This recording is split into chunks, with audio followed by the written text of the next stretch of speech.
1. The visit of Princess Celestia. A foal born with a cutie mark. This news spread throughout Canterlot in a short time, attracting many ponies to come and see. After all, if this were true, then Flying Light would be the youngest pony in the history of Equestria to have a cutie mark. Fortunately, her parents protected her well, and declined most of the curious crowds by claiming that Flying Light was weak and needed rest. However, a very small number of ponies who were close to her parents or held noble status were allowed to visit and see the legendary genius foal for themselves. Flying Light felt like some kind of rare animal, having to meet batch after batch of different ponies almost every day. Her perception had not yet fully shifted from human to pony, so all these ponies looked the same to her. The only way to distinguish them was by their mane and eye color. Oh my goodness! Judging by their well-groomed manes and exquisite clothing, they all seemed to be of high standing. And her parents chatted with them quite happily. Very good. It seems her parents are quite well off, so there's no need to worry about having to work part-time to afford magic school in the future. The starting conditions are better than Harry Potter's. Aside from fame and family wealth, she has a pair of parents, unlike Harry, and fewer mean relatives. Is that a bit hellish to say? Never mind, I'm not a poet anyway. These past few days, aside from being gawked at by ponies, Flying Light had also been trying hard to listen to what they were saying. She had learned her second word, besides mommy, daddy, and her own name Canterlot. By the way, the first word was Princess Celestia, because when these ponies exclaimed "Oh my God," they used the name of the princess. Flying Light remembered that this was the capital of Equestria, the hometown of the Princess of Friendship, Twilight Sparkle. In short, it was one of the famous landmarks. It's a high-quality spawn point for a transmigrator.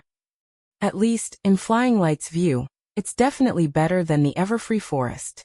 However, transmigrated ponies who can use the Everfree Forest as a spawn point are usually reincarnated veterans or big shots starting over. She was just a foal crying for milk, so honestly enjoying the wealth and luxury in Canterlot was the way to survive. She didn't know what the timeline was right now. Flying Light was still just a baby at the nursing age, and couldn't communicate with other ponies. Besides, even if she could communicate, this wasn't the kind of question a baby could ask, right? So for now, she'd better hurry up and learn the language and writing so she could read the history books of Equestria herself. I just hope it's a peaceful time now. Flying Light prayed silently in her heart. Although Canterlot was the capital of Equestria, and at least had Princess Celestia presiding over it, it had fallen several times during the period when the M6 were active. Flying Light had thought about this problem. She was not the protagonist of the story. As for all those various disasters, it was best to avoid them if she could. If she couldn't, she could only be a background pony waiting to be saved. The two best time periods were before the M6, the era when Princess Celestia ruled Equestria independently.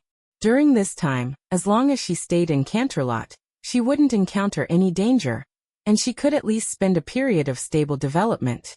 Once she became strong, she could even be a background character in some non-dangerous plotlines. The other time period was the finale, when the Princess of Friendship ascended to the throne and took over Equestria. All the villains were either redeemed or turned to stone, and the whole of Equestria was safer than ever. Even because of friendship magic, there were races outside of Equestria that were friendly with ponies. A true unity of world citizens. If there was one thing Flying Light was most worried about, it was the episode where Starlight Glimmer traveled back in time. She didn't know the principle behind her coming to Equestria, and she was afraid that Starlight Glimmer's actions would destroy this timeline, causing her to never exist. Gah! I don't want that to happen. She had finally managed to live a life free from worry about food and clothing, where she could pursue her dreams with all her might. She didn't want to lose her current life. Every time she thought about this, she was so worried she couldn't even drink her milk. But she was still too young and powerless now. Other than reading literacy books and studying hard, there was nothing she could do. Oh, she could also play by tossing her baby bottle. This was Flying Light's pastime when she wasn't reading. Throwing the bottle out and catching it with magic before it shattered. Over and over again. It was a simple game to practice magic control and precision. After shattering who knows how many bottles, She could now consistently catch it 2 seconds before it hit the ground. The prerequisite was that she didn't have a physiological reaction at a critical moment. As a baby whose development was incomplete in all aspects, her ability to handle normal physiological reactions was almost non-existent. The accompanying shame would make her magic fluctuate as well. Therefore, Flying Light's magic going out of control was due to her physiological state, not because she intentionally wanted to spray white liquid onto the faces of those noble ponies who insisted she perform magical stunts. Of course, she meant the milk in the bottle, not anything strange. Speaking of reading, at this stage, Flying Light could only read some literacy books, which were a gift from her parents after they accidentally discovered her using magic to touch a book and struggling to understand its content. This young couple was convinced their child was a genius unicorn, so they didn't find it strange at all that a foal not even a month-old showed a penchant for reading. This literacy book combined pictures and text, and even had phonetic symbols, which made it convenient for Flying Light to learn characters outside her own knowledge. And she didn't know if it was an advantage brought by this body, but Flying Light's comprehension was very strong, and learning these new things was not difficult for her. She absorbed knowledge as easily and quickly as a dry sponge. Now she could even understand some of the conversations of other ponies. If her vocal cords hadn't been underdeveloped, she would have wanted to try saying something too. However, calling out mommy and daddy was still easy, which made the couple so happy they shed tears and gave Flying Light many more gifts. Finally, because the room couldn't hold them anymore, they stopped the celebration. No worries, let's just read. Knowledge can change fate. Using magic to help herself turn over, Flying Light opened a new literacy book. Relying on instinct, she probed some of the uses of the magic energy within her body, and found she could help herself move some objects. Having tasted the sweetness of magic, she was even more looking forward to how happy systematic learning of magic would be in the future. Learning magic, awesome. Your Highness, this way please. We really can't believe you would come in person. This is such an honor. What's that sound? Who did Mom and Dad bring over again? Flying Light originally didn't want to pay attention. She had somewhat gotten used to people coming to see her during this time, thinking this was just like usual and nothing to make a fuss about. She continued reading her book. Oh, she's reading again. Look how cute she looks when she's focused. This child is very well behaved. We've almost never seen her cry or make a fuss. Maybe she really is a genius. Flying Light felt that this visit was a bit different. It was a bit too quiet. Usually, when those high society ponies came, they would praise her sentence after sentence. Although it wasn't chaotic, it was still lively, but now only her parents were talking. Thinking it over, she couldn't focus on her book anymore. Flying Light felt she should take a look at who the visitor was. However, she was lying on her stomach, and the crib's railing was quite high, so it was really laborious to lift her head to look. She had to use magic to flip herself back over. Flying Light's light blue magic lifted her gently, and she saw the guest as she had wished. Although Flying Light still couldn't tell the difference between these pony faces. The white alicorn before her with a flowing rainbow-colored mane had such obvious features that her identity appeared in Flying Light's mind almost the moment she saw her. Holy crap! Princess Celestia! The vulgar words turned into indistinct babbling in Flying Light's mouth, but the appearance of Princess Celestia was indeed unexpected, causing her already not-for-proficient magic to go out of control and fling her away. Fortunately, a golden magic lifted her up in time, and gently carried her back. Oh, you really gave us all a fright, little one. This was also the first time Princess Celestia had seen a unicorn foal who could control her own magic at such a young age. Her raw magic was extremely powerful. For a newborn baby, it was a miracle she hadn't blown this house to the sky. In fact, although the house hadn't been blown to the sky, the roof and ceiling had been newly renovated. Princess Celestia had heard the rumors about Flying Light, and she had only come to see this so-called youngest pony with a cutie mark when she had some free time. On the way, she had worried whether the little one had contracted some kind of disease, such as cutie pox. But after seeing her in person, she finally felt relieved. The little one was very healthy, and was also a rare magic prodigy. Once the little one grew up a bit and received systematic training, her achievements would be immeasurable. Princess Celestia did not reveal these inner thoughts. She was the monarch of this country, and her offhand remarks carried great weight for her subjects. Exposing Flying Light's talent too early would be detrimental to her growth. And if this little one was really interested in magic, then they would definitely have a chance to meet formally in the future. After a brief surprise, Flying Light began to examine the white mare who had lifted her up again, with only one thought in her mind. She is so beautiful. Ponies were already creatures that fit human aesthetics, and the pure white alicorn before her was the pinnacle of this creature's appearance and temperament, carrying a bit of dreamy and elegant style that was dancing right on the tip of Flying Light's heart. I wonder what her mane, which moved without wind, feels like? Flying Light couldn't help but tentatively reach out a hoof.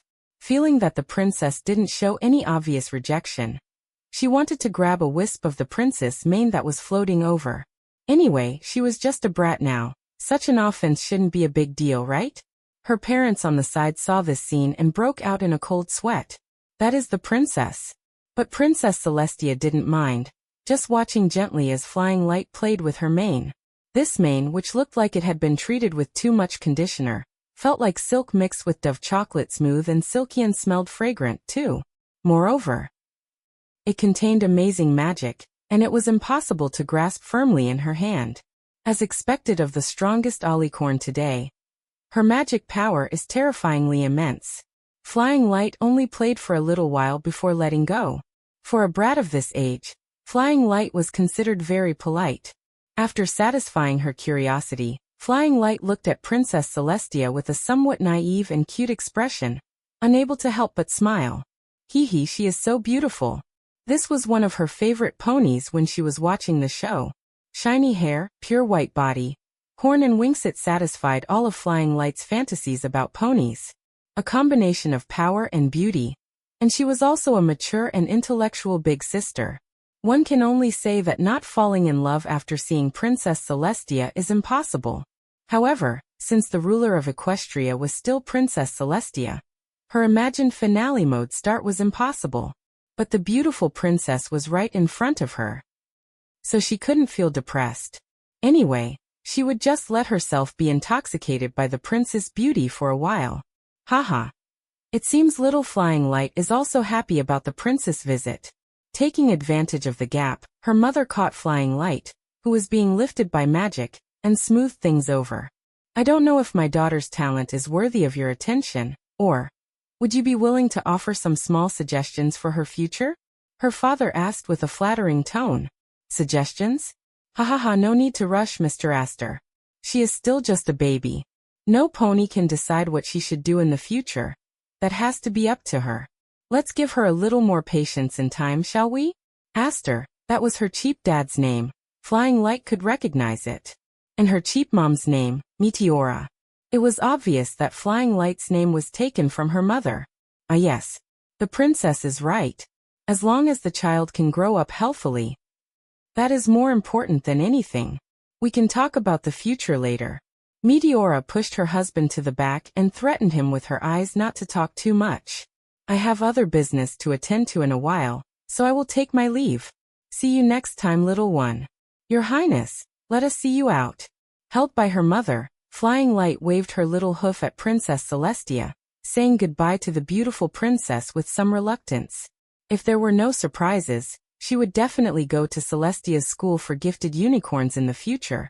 After all, it was the best magic school in all of Equestria. And it was also very close to the princess. Flying Light didn't ask to be the princess student.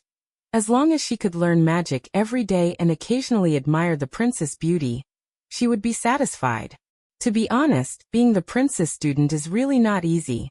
One Sunset Shimmer studied magic until she turned evil and ran away. The other, Twilight Sparkle, although she achieved great things, eventually took over Equestria. The two princesses happily retired, while she lived a 007 life. It seems that although the princess is beautiful, she can only be admired from afar. If she happened to be in a good mood, and wanted to train her like Twilight Sparkle, that would be the end. Flying Light just wanted to enjoy learning magic, not go to work. Besides, if she wanted to avoid the plot in the future, she would definitely run away. so she felt it was best to keep a safe distance from Princess Celestia. It was confirmed to be the era under Princess Celestia's rule, but she didn't know if the plot had started yet. If it hadn't started yet, maybe she could even be classmates with Twilight Sparkle. Or even earlier, maybe she could even see the senior sister in pony form. 2. Canterlot Summer Sun Celebration. In the blink of an eye, time flew by.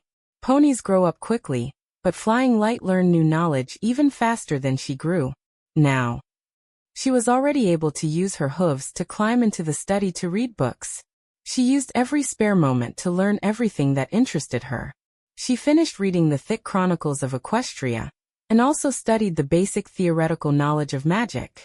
Flying Light's parents couldn't believe that a child would be willing to finish reading so much dry text, let alone remember most of it. They defined this incredible behavior as the pattern of a genius. As for Flying Light, she didn't care about the outside world's opinion of her. She simply considered herself a fan who had gotten her wish, and was just enjoying her own fun. While growing up, Flying Light learned a piece of news that finally allowed her to confirm the timeline she was currently in. That was the news of the birth of Twilight Sparkle, the young daughter of Mr. Nightlight and Mrs. Twilight Velvet. Flying Light also learned that her own mother and Twilight Velvet were friends in the same club, Twilight Sparkle. When she first learned about My Little Pony, it was mainly through the dubbed animation, and she had always used the name Ziua to refer to the story's protagonist. Although it was just a different translation of the same name, based on Flying Light's current understanding, it was more appropriate to call her Twilight Sparkle. After learning this news, Flying Light simply breathed a sigh of relief, and stopped paying attention to the future princess of friendship. The current Twilight Sparkle was just a rowdy kid, and it would be a few years before she grew into the bookworm from her memories. However, knowing that Twilight Sparkle was younger than her gave Flying Light more time to develop. Recently, she had been researching more complex magic, wanting to learn a few more powerful spells to handle the entrance exam for Celestia's School for Gifted Unicorns. In her memory, both Sunset Shimmer's and Twilight Sparkle's exam results involved blowing the roof off the school building, so following that standard, she also planned to make a big scene during the exam. At the very least, that kind of result would definitely guarantee a pass.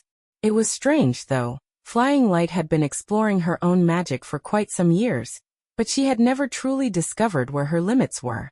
Now that she knew her raw magic power far exceeded that of ponies her age, she didn't dare to truly exert her magic at full strength. I'm afraid that before she had enough knowledge to control it, she probably wouldn't have the chance to use her full power, because the idea of losing control was unacceptable to Flying Light. She still felt that staying grounded was safer. The magic in My Little Pony was more like a form of idealistic power. As long as your imagination was rich enough and your magic power supported the spell, you could theoretically achieve anything through magic. But in practice, magic still needed to be paired with certain theoretical formulas. In layman's terms, idealism determined the upper limit of magic, while formulas determined its lower limit. You could use idealistic power to power up and defeat discord, or have a sudden inspiration to swap the cutie marks of two alicorns, but without theoretical logic to support it, it would be very difficult to reproduce such an effect again. However, there were too many things in this world that contradicted Flying Light's understanding. It was difficult to understand the logic behind them using her concepts, so despite having an endless supply of magic, her path to learning magic was not all smooth sailing. Sometimes Flying Light really envied the I think it works power of those hot-blooded protagonists. If she had that kind of wisdom, powering up might become a normal skill. However, she was just thinking about it casually. She was satisfied with her current pace, and as a pony, she had plenty of time to study magic. There was no need to rush. Today was this year's Summer Sun celebration, commemorating the day 1,000 years ago when Princess Celestia defeated Nightmare Moon and sealed her on the moon. While all of Equestria would welcome the longest day of the year, this year's Summer Sun celebration was held in Canterlot, and Princess Celestia would raise the sun under the witness of the ponies. In order to observe the process of Princess Celestia raising the sun up close, Flying Light arrived early and secured a good spot in the front row in advance. She really wanted to know how the sun was raised. In the world of ponies, Many natural phenomena found in the human world required magic to be completed. Even the sun and moon required living beings to manually replace them, which couldn't help but make one feel that this world was a bit too ridiculous. However, My Little Pony was, after all, a children's show, so it was understandable that magic was omnipotent to this extent. Because of this, theoretically speaking, as long as one had enough magic power and understood the logic of magic, Flying Light could also manage to control the rising and setting of the sun and moon. Of course, she had no interest in public duties like controlling celestial bodies and weather. She was more interested in understanding the principles behind it. Perhaps after learning it, it could extend to other unexpected uses. "Excuse me, could you let me pass?" There was a stir in the crowd behind her, and a small purple unicorn squeezed into the spot next to Flying Light. Because they were both still fillies, squeezing together was perfectly fine for standing in one spot. Flying Light moved aside to make it easier for the filly to stand steady. "Oh, thank you." Feeling Flying Light's goodwill, the small purple filly smiled at her to express her thanks. "Ha! This color scheme, could it be Twilight Sparkle?" Come to think of it, Twilight Sparkle's childhood seemed to have been filled with longing after seeing Princess Celestia raise the sun, which gave her a fanatical interest in magic. Flying Light glanced nonchalantly at the small purple filly's flank. It was still bare, without a cutie mark. That was right. If it were Twilight Sparkle, she would only obtain her cutie mark on the day she became the princess student. Before Flying Light could ask the filly's name, music began to play, and Princess Celestia spread her wings and walked gracefully over, ascending the high platform amidst the crowd's gazes. "She is so beautiful." As soon as Princess Celestia stepped onto the stage, Flying Light forgot about the Twilight Sparkle next to her. Since seeing Princess Celestia in her childhood, she hadn't had any close contact with the princess again. After all, the princess ruled Equestria all by herself and had to take on the work of Princess Luna as well. So she was very busy and worked very hard every day. Flying Light was still young, and for some important holidays, she hadn't reached the age to attend. It was only because this year's Summer Sun celebration was held in Canterlot that Flying Light had the chance to see her. It was clear that becoming a ruler was not a good thing, especially since this holiday was to celebrate her banishing her own sister to the moon. Flying Light felt that Princess Celestia herself must not be feeling good inside. But she was a ruler and had to suppress her personal emotions to celebrate with the people. What a strong heart. If it were her, she would have broken down long ago. Fortunately, such things would end in a few years, and by then, the pony next to her would change Nightmare Moon back into Princess Luna, reuniting the sisters. By the way, is the little sister next to me actually Twilight Sparkle? However, there was no time to verify this question. This was a critical moment. Whether it was out of the pursuit of academics or coveting the princess beauty, Flying Light didn't want to take her eyes off Princess Celestia. The noble princess signaled to the crowd, then flapped her wings and slowly ascended into the sky. Golden magic surged around her, and as she leaped, the sun rose into the sky, its radiating light setting off Princess Celestia's silhouette, making her look magnificent and ethereal. She didn't understand anything. This kind of complex magic was indeed not something that could be comprehended just by watching. But to be fair, she was truly beautiful. After all, she was a supermodel in terms of looks. Even if Flying Light didn't learn anything on this trip, she felt it was worth the price of admission. Well, the Summer Sun celebration didn't actually charge admission. Flying Light said that just to express her feelings about seeing the princess.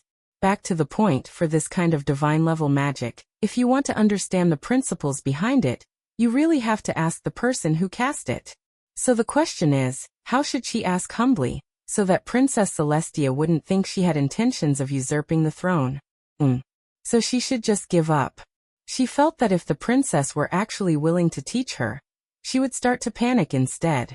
Princess Celestia withdrew her magic and landed back on the stage, waving to the crowd. Her gaze swept over the ponies below, and finally rested on Flying Light. That little one really came. It had been a long time.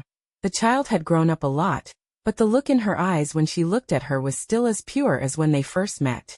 Even without a cutie mark, Princess Celestia could recognize her just by her eyes. From Flying Light's gaze, she couldn't feel any fear of a superior, only longing and admiration. This made Princess Celestia feel that they would surely get along well. She had heard that Flying Light was already preparing for the entrance exam for Celestia's school for gifted unicorns. Perhaps she should consider taking on a new student? She could keep Sunset Shimmer company, and perhaps Sunset Shimmer could learn something new from that too. Did the princess seem to be looking at me just now? Flying Light thought to herself.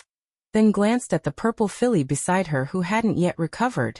Or was she looking at this Twilight Sparkle doubtful next to me? Watching Princess Celestia leave, the summer sun celebration came to an end, and the Canterlot crowd, having finished watching the excitement, began to leave in an orderly fashion. Flying Light stretched out her hoof to shake the still dazed purple filly, reminding her to go home to her mother. Wow! Did you see that? It was so beautiful. Magic is just amazing. If only I could be as adept at using magic as she is. The filly, shaken awake, didn't care whether she was familiar with Flying Light or not.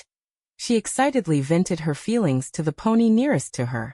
Seeing the purple filly's reaction after coming back to her senses, Flying Light nodded, looking at her with an expression of she is teachable, approving of her aesthetic and taste. As long as you like magic and the princess, then we are on the same team. By the way, my name is Twilight Sparkle. Thank you for letting me have some space earlier. Otherwise I might have missed such a beautiful scene. Flying Light. Nice to meet you, Flying Light. Wait, that name sounds a bit familiar. How could it not be familiar? She was once considered a well-known figure. It's just that the hype had passed, and since their mothers were close, it was normal for her to have heard of her. However, Flying Light didn't intend to bring up her past. For her, there was really nothing worth mentioning. Now that her guess had been verified, Flying Light and Twilight Sparkle bumped hooves in a friendly manner. This was both a greeting and a farewell. After all, the excitement was over, and people with taste should now go home and practice magic. 3. Becoming the second junior sister, and being disliked by the senior sister. The entrance exam for the Celestia's School for Gifted Unicorns was very simple for Twilight Sparkle. One should not underestimate the test-taking abilities of a pony from the Huaxia Nation. For this entrance exam, Twilight Sparkle had specifically reviewed the exam questions from the past few years. She had also trained specifically for the magic that might be tested.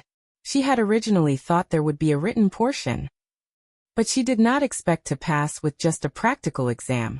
The exam question prepared for Twilight Sparkle was, make a seed sprout and grow to maturity. It was said that this was also the exam question for the school's last midterm. It's quite easy, at least it's not hatching a dragon egg. Twilight Sparkle whispered to herself.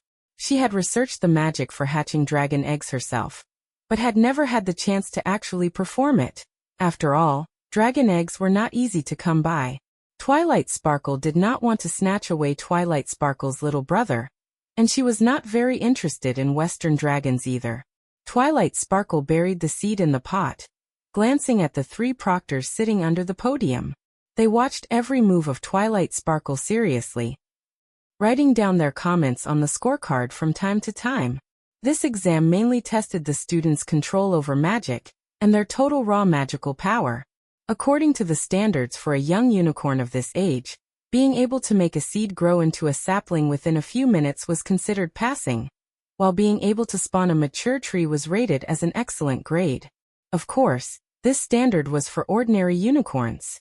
Twilight Sparkle had tested growth magic before. Letting a plant pierce through the ceiling was the limit of the seed, not herself. Before casting the spell, Twilight Sparkle looked at the ceiling, which looked precarious at the moment.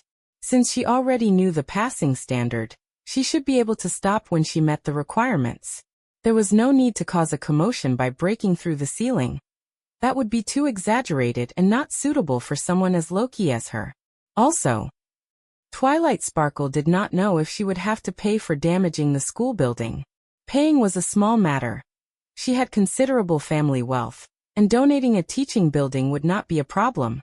The main thing was worrying about leaving a bad impression on the teachers.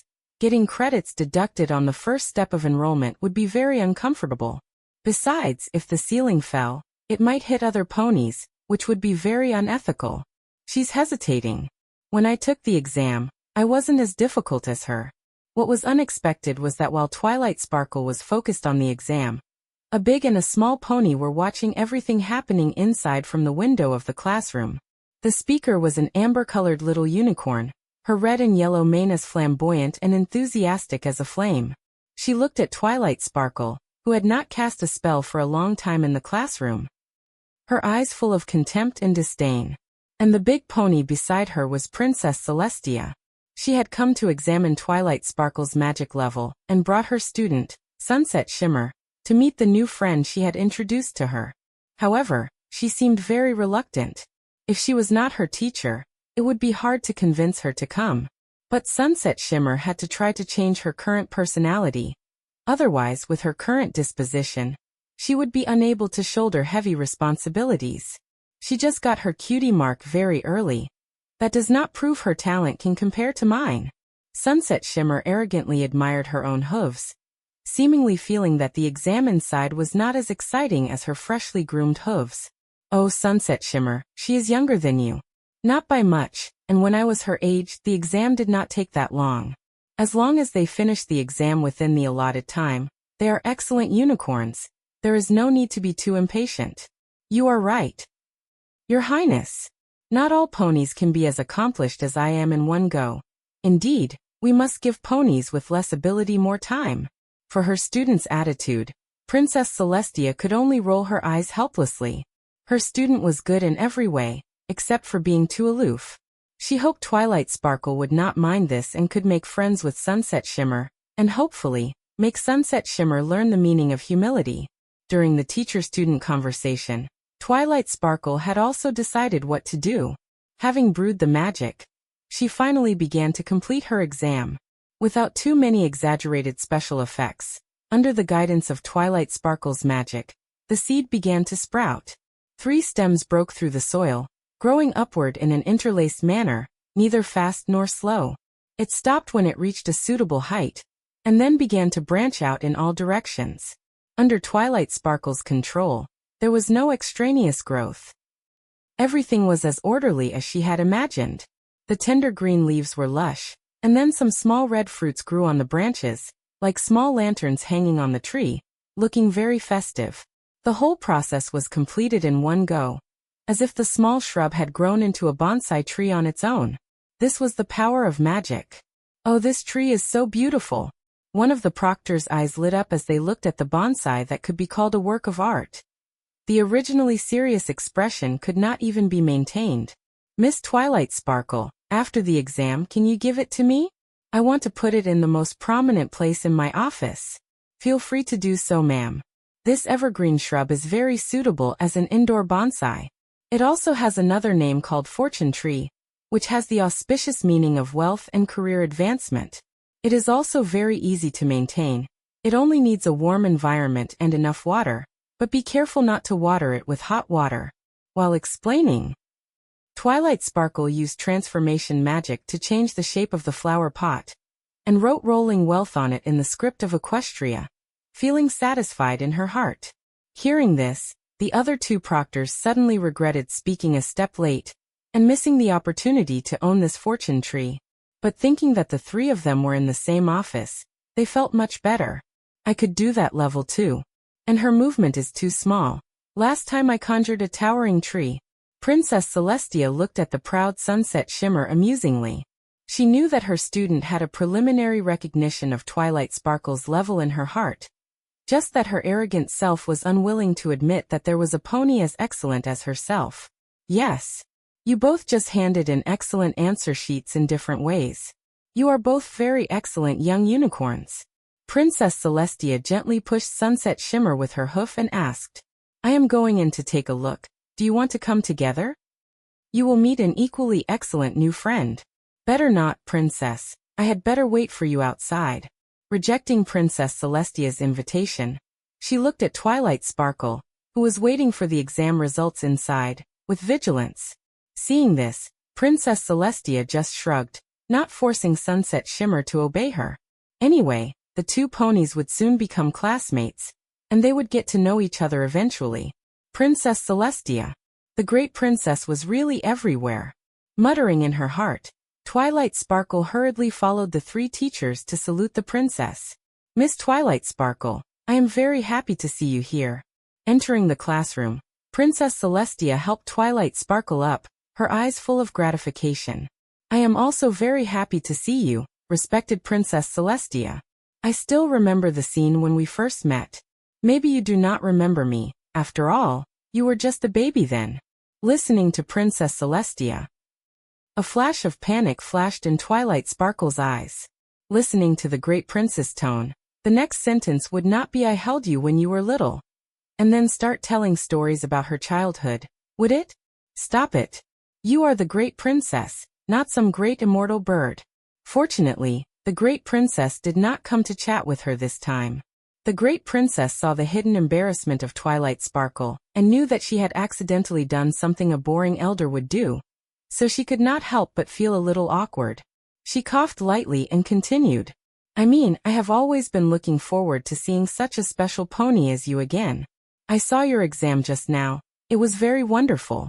Without a doubt, you passed the exam with excellent grades. Princess Celestia looked at the 3 proctors, and they nodded in agreement. In fact, from their comments on the fortune tree just now, Twilight Sparkle's passing grade was already a certainty. Originally, the evaluation of the fortune tree that Twilight Sparkle created was very high.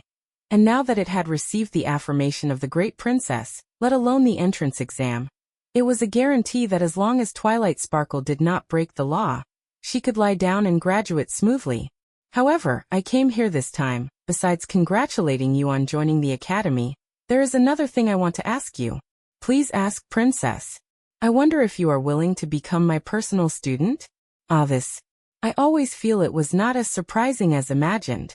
Twilight Sparkle looked at Princess Celestia's expectant eyes, and could not help but swallow her saliva. Can she choose to refuse? I do not know if it is psychological, but from the great princess' gentle eyes, she saw a glimmer of extreme desire for retirement. The 3 teachers on the side were frantically hinting at her to agree quickly. After all, Princess Celestia personally accepting an apprentice. You do not even need to use your brain to know how to choose. What? At this moment, a sharp explosion sounded at the door of the classroom. An amber-colored little unicorn ran into the classroom aggressively, asking Princess Celestia in disbelief. When was this decision made? Why have you never told me? Could it be that I did not learn some magic well, making you feel disappointed? Oh, did I not say it? Sorry, maybe I forgot. Princess Celestia lowered her head and rubbed her face against Sunset Shimmer, comforting the uneasy Sunset Shimmer. Your magic is learned very well, Sunset Shimmer. I am very satisfied. At the same time, I also recognize Twilight Sparkle's talent. If you 2 study together, you can make progress together. Twilight Sparkle looked blankly at Sunset Shimmer, who suddenly burst in. Yee. Good. It's the senior sister. The senior sister hasn't run away yet. This is great. I can learn magic, enjoy the great princess beauty, and rub against the senior sister. Then there is only one answer. I will be loyal to you. As she said this, Twilight Sparkle snapped the fortune tree in the flower pot. Well, it did not snap. That was a gift to be given away after all. Twilight Sparkle had no right to destroy it, so she could only snap the crutch she imagined in her mind. Haha, you speak really interestingly, Twilight Sparkle. Although you are my subject, you are my student even more. Rather than loyalty, I think the word study is more appropriate now. Get to know each other. This is Sunset Shimmer, also my student. She is not much older than you. You will definitely have many topics in common. Hello, Sunset Shimmer. I am Twilight Sparkle. Twilight Sparkle extended a friendly hoof to Sunset Shimmer. However, Sunset Shimmer did not have a good impression of the junior sister who suddenly appeared. She just glanced coldly at the extended hoof, and patted it back very unceremoniously as a response. Sorry. I have to prepare things for class tomorrow. I have to go. A piece of advice, you had better hurry up and prepare too. Don't be dawdling like the exam today. Leaving behind provocative words, Sunset Shimmer did not even look at Twilight Sparkle's reaction, and turned around and left. Sunset Shimmer, she is not good at socializing, she is just too shy. She is not ready for your arrival. I can understand, Princess. The current senior sister is still in her form before turning dark, with a very bad temper and not liking to communicate with other ponies. But the harder her mouth is now, the softer she will be after being reformed. Twilight Sparkle really likes the reliable action power that makes people feel full of security in the later stage of the senior sister. Since Twilight Sparkle has now become Princess Celestia's student, it is reasonable that she cannot let Sunset Shimmer go on the path of running away. After all, if the senior sister runs away, then before Twilight Sparkle enrolls, wouldn't Twilight Sparkle have to replace the senior sister to become the pressure-resistant king? This is a risky move, but as the saying goes, wealth is sought in danger. She has obtained the identity of a disciple of the princess who learns magic the most comfortably, and relatively. She also bears the risk of becoming the prince's successor. But as long as the senior sister is stabilized from running away, and then wait for Twilight Sparkle to enroll, and gather the 2 pillars of Equestria, then she will be really happy.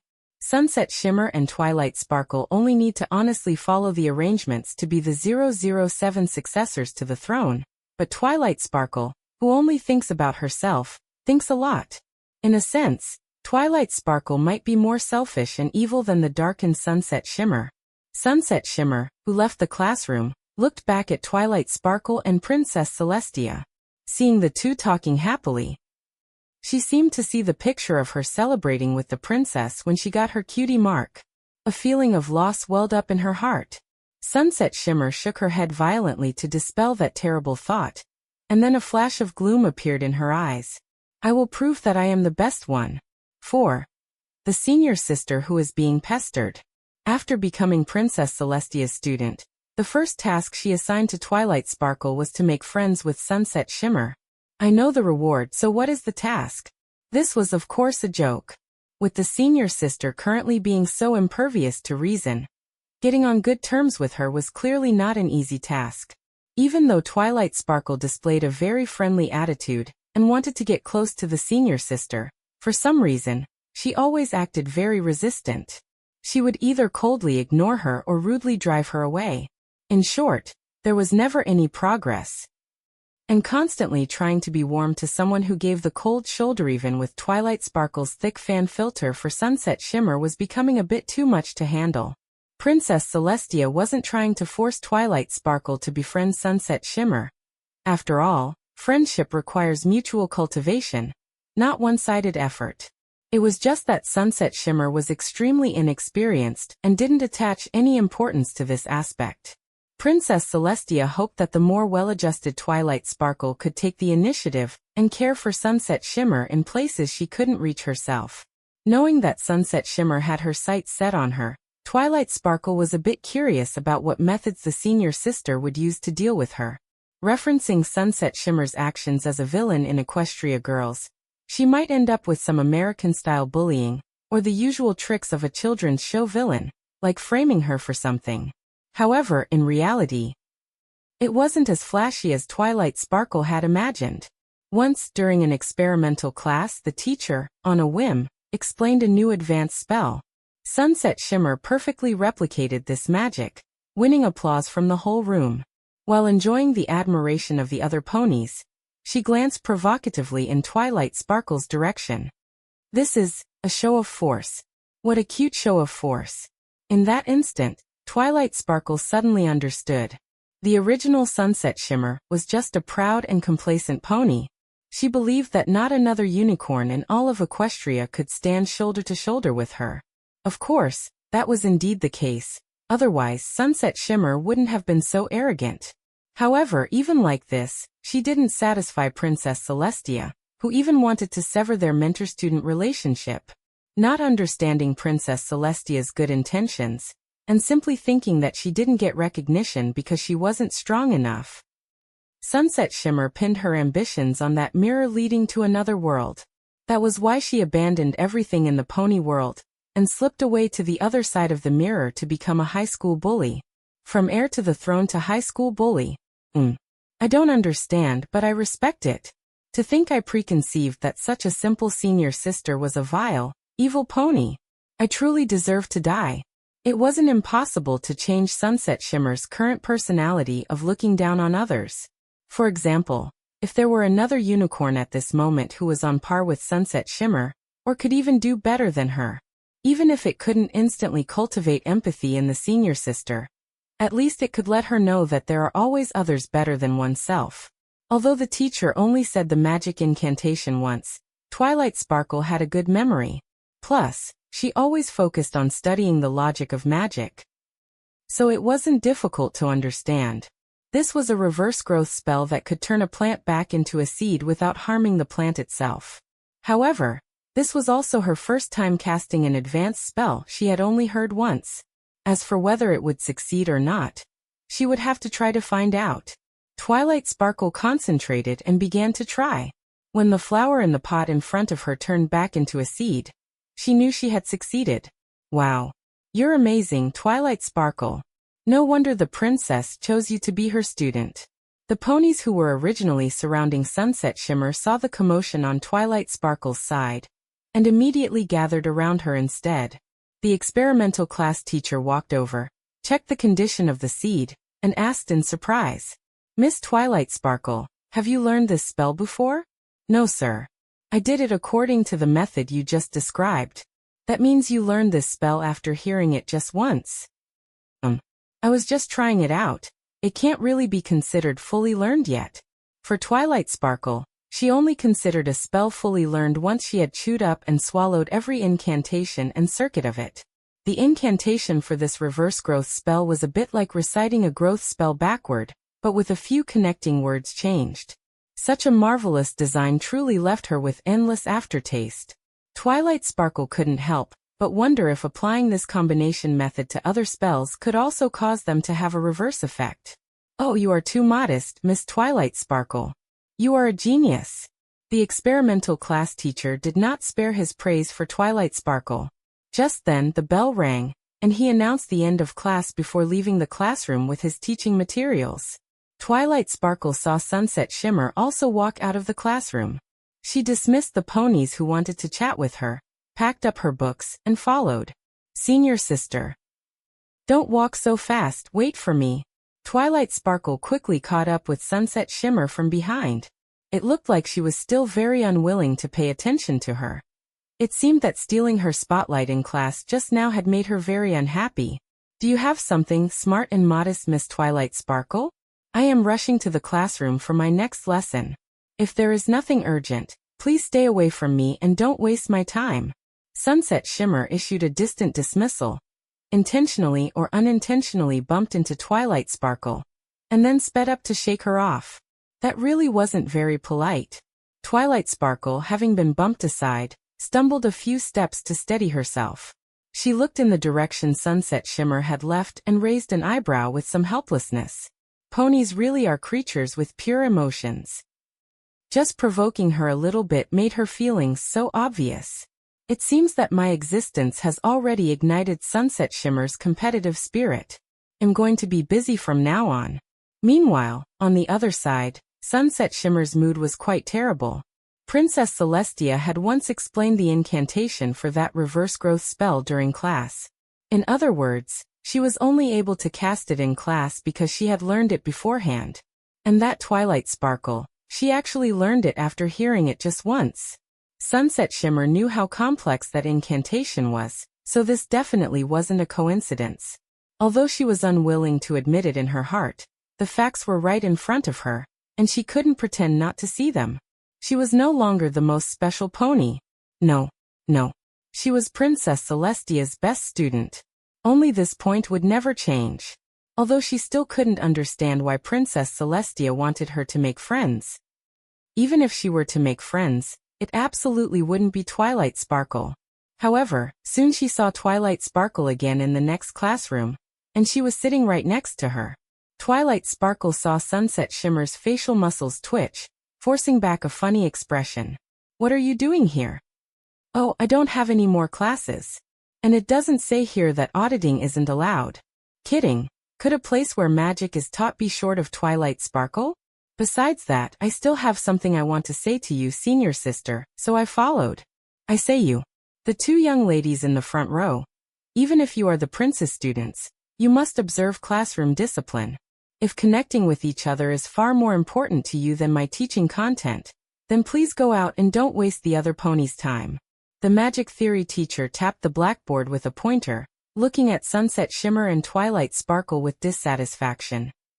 And they also realized that the other students in the class were staring at them with various expressions. Twilight Sparkle also saw a few ponies with familiar color schemes, the most conspicuous of which was Colgate. Ah no wait, it should be Minute. Sorry. 2. 5. Teacher, stand by the door.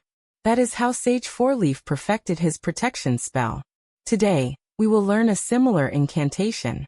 Class, take out your notes and find your partners.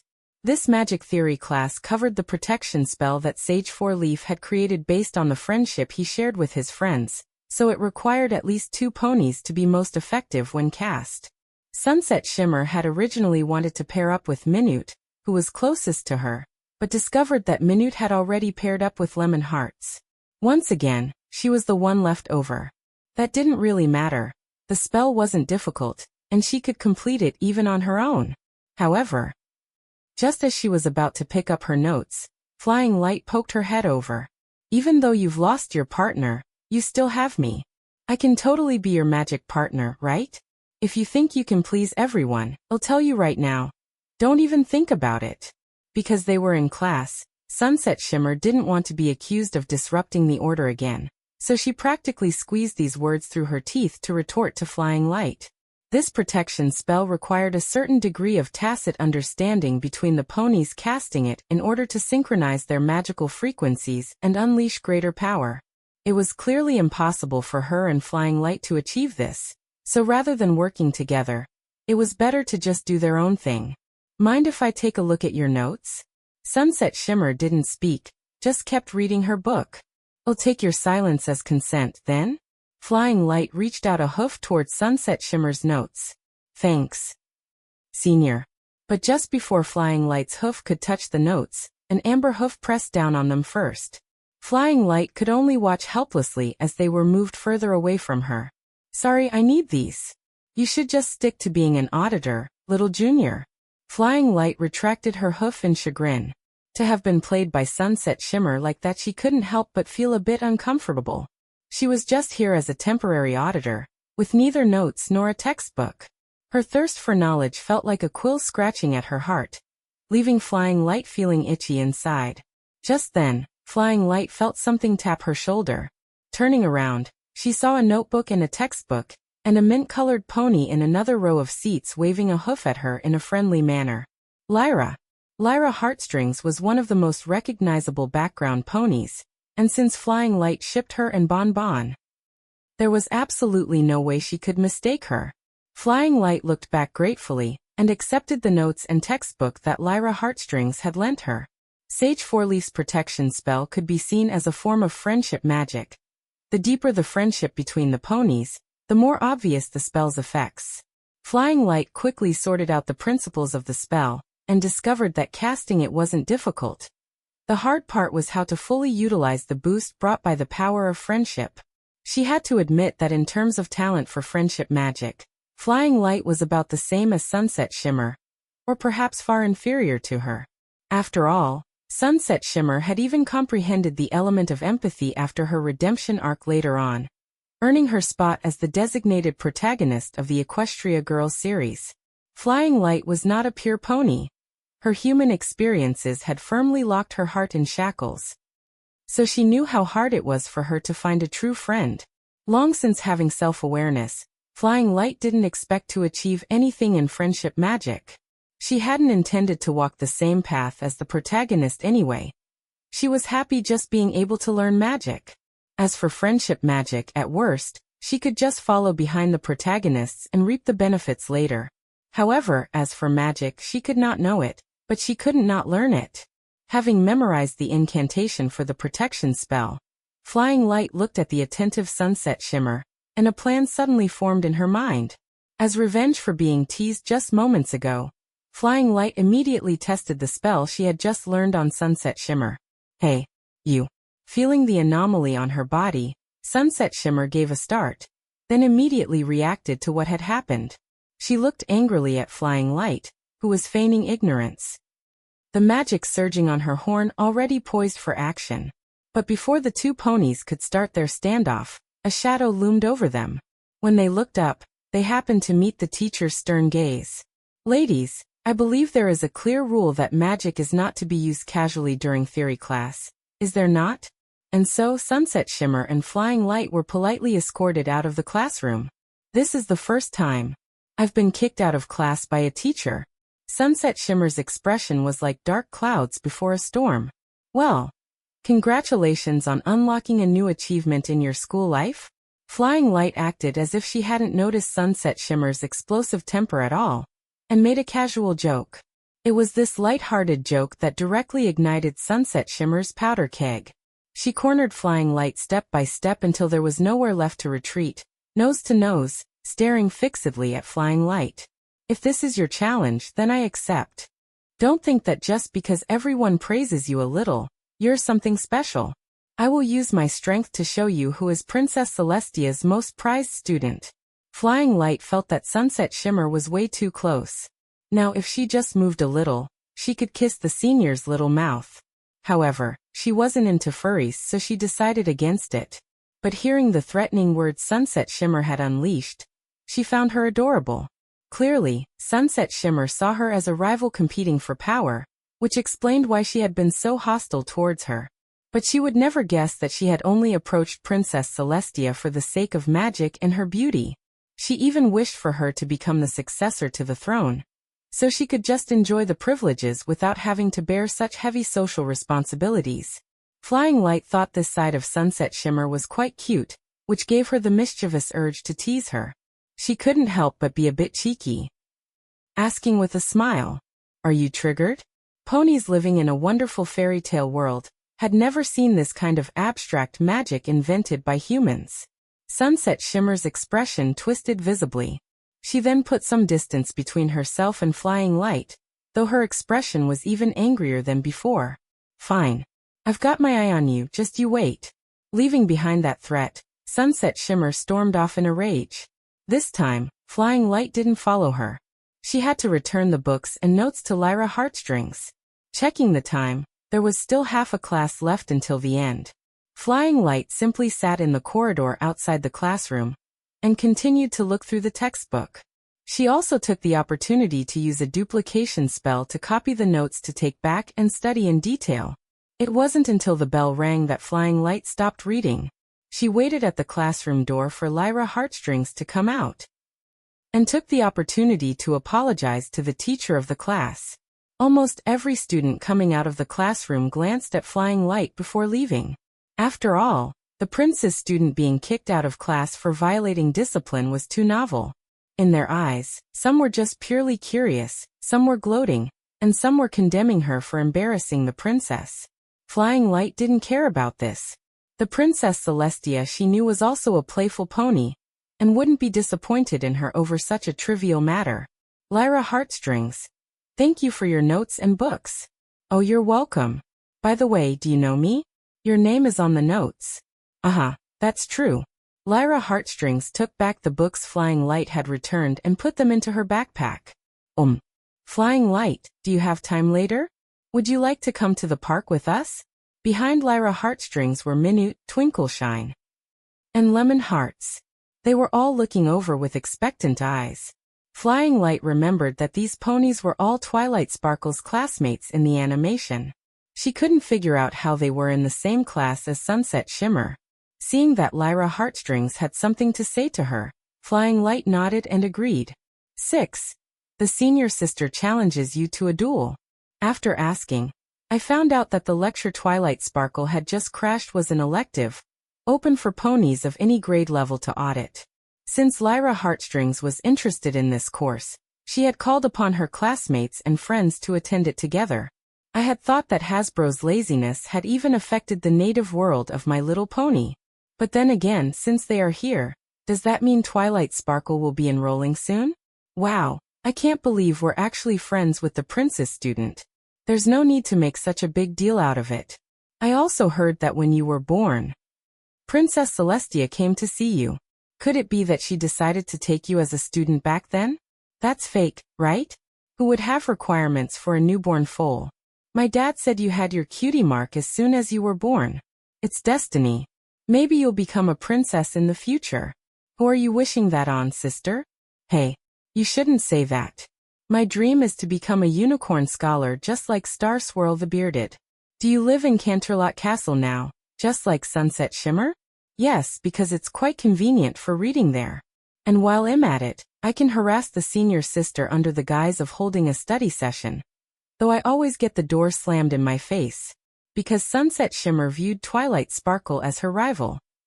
She was unwilling to share any knowledge with Twilight Sparkle and refused to communicate. So much so that she now often runs outside to read just to avoid running into Twilight Sparkle. This made Twilight Sparkle feel dissatisfied. The great Professor Ratio once said, "Knowledge should be shared, and so should the truth." Look, it's Sunset Shimmer. Looking in the direction the pony pointed, I indeed saw Sunset Shimmer reading on the lawn.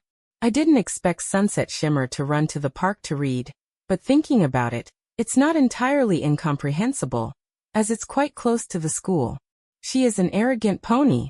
Sometimes I even wonder if she doesn't even respect the princess. A pony nearby complained. Last time we tried to invite her to lunch, she actually said she didn't want to waste time on meaningless things. Who does she think she is? Just because she's the princess student, can she look down on other ponies like that? Oh, we're not talking about you. Twilight Sparkle. You are very different from her. Even though you two should be closer, she won't even lend you her notes. Lyra Heartstrings walked over to Twilight Sparkle's side, feeling sad for her situation. Poor Twilight Sparkle, having such an unfeeling senior sister must be very difficult for you, right? Thank you for your concern, but I feel fine. Actually, the senior sister has many merits. Merits? She has some, but besides being smart and studious, I don't see any other qualities in her that can be called merits. Although these ponies' words were filled with negative emotions, I had to admit that this was indeed the senior sister's current state.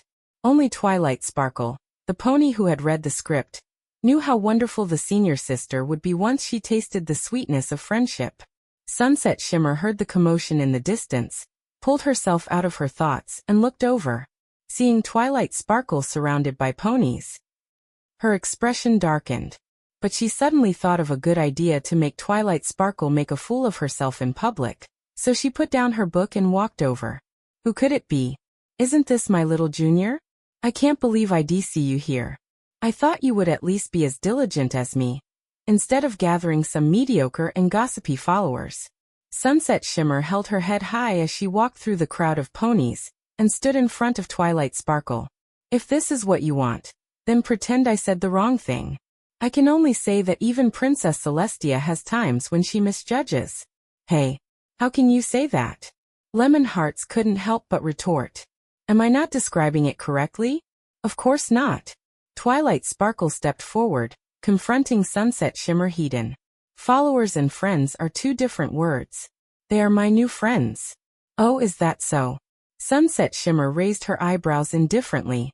In my opinion, there's no difference. It's just a bunch of idle ponies gathering together to waste time. Forget it, Twilight Sparkle. You can't explain something she's never had to an egoist.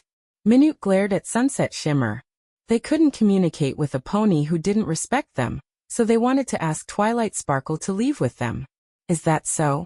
Twilight Sparkle rubbed her chin and thought for a while, feeling that she should indeed change to a way of expression that Sunset Shimmer could understand. Growth magic and super growth magic can both make plants mature quickly. Would you think they are the same magic? Sunset Shimmer was instantly rendered speechless. This question made the surrounding ponies look at each other, and Amethyst couldn't help but mutter. Is there any difference between these two spells? Of course there is. X2.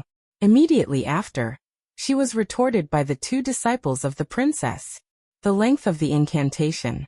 The incantation for super growth magic has one more bar, and it requires calculating more variables. Sunset Shimmer corrected her seriously. There is also the difference in mana consumption and scope of application.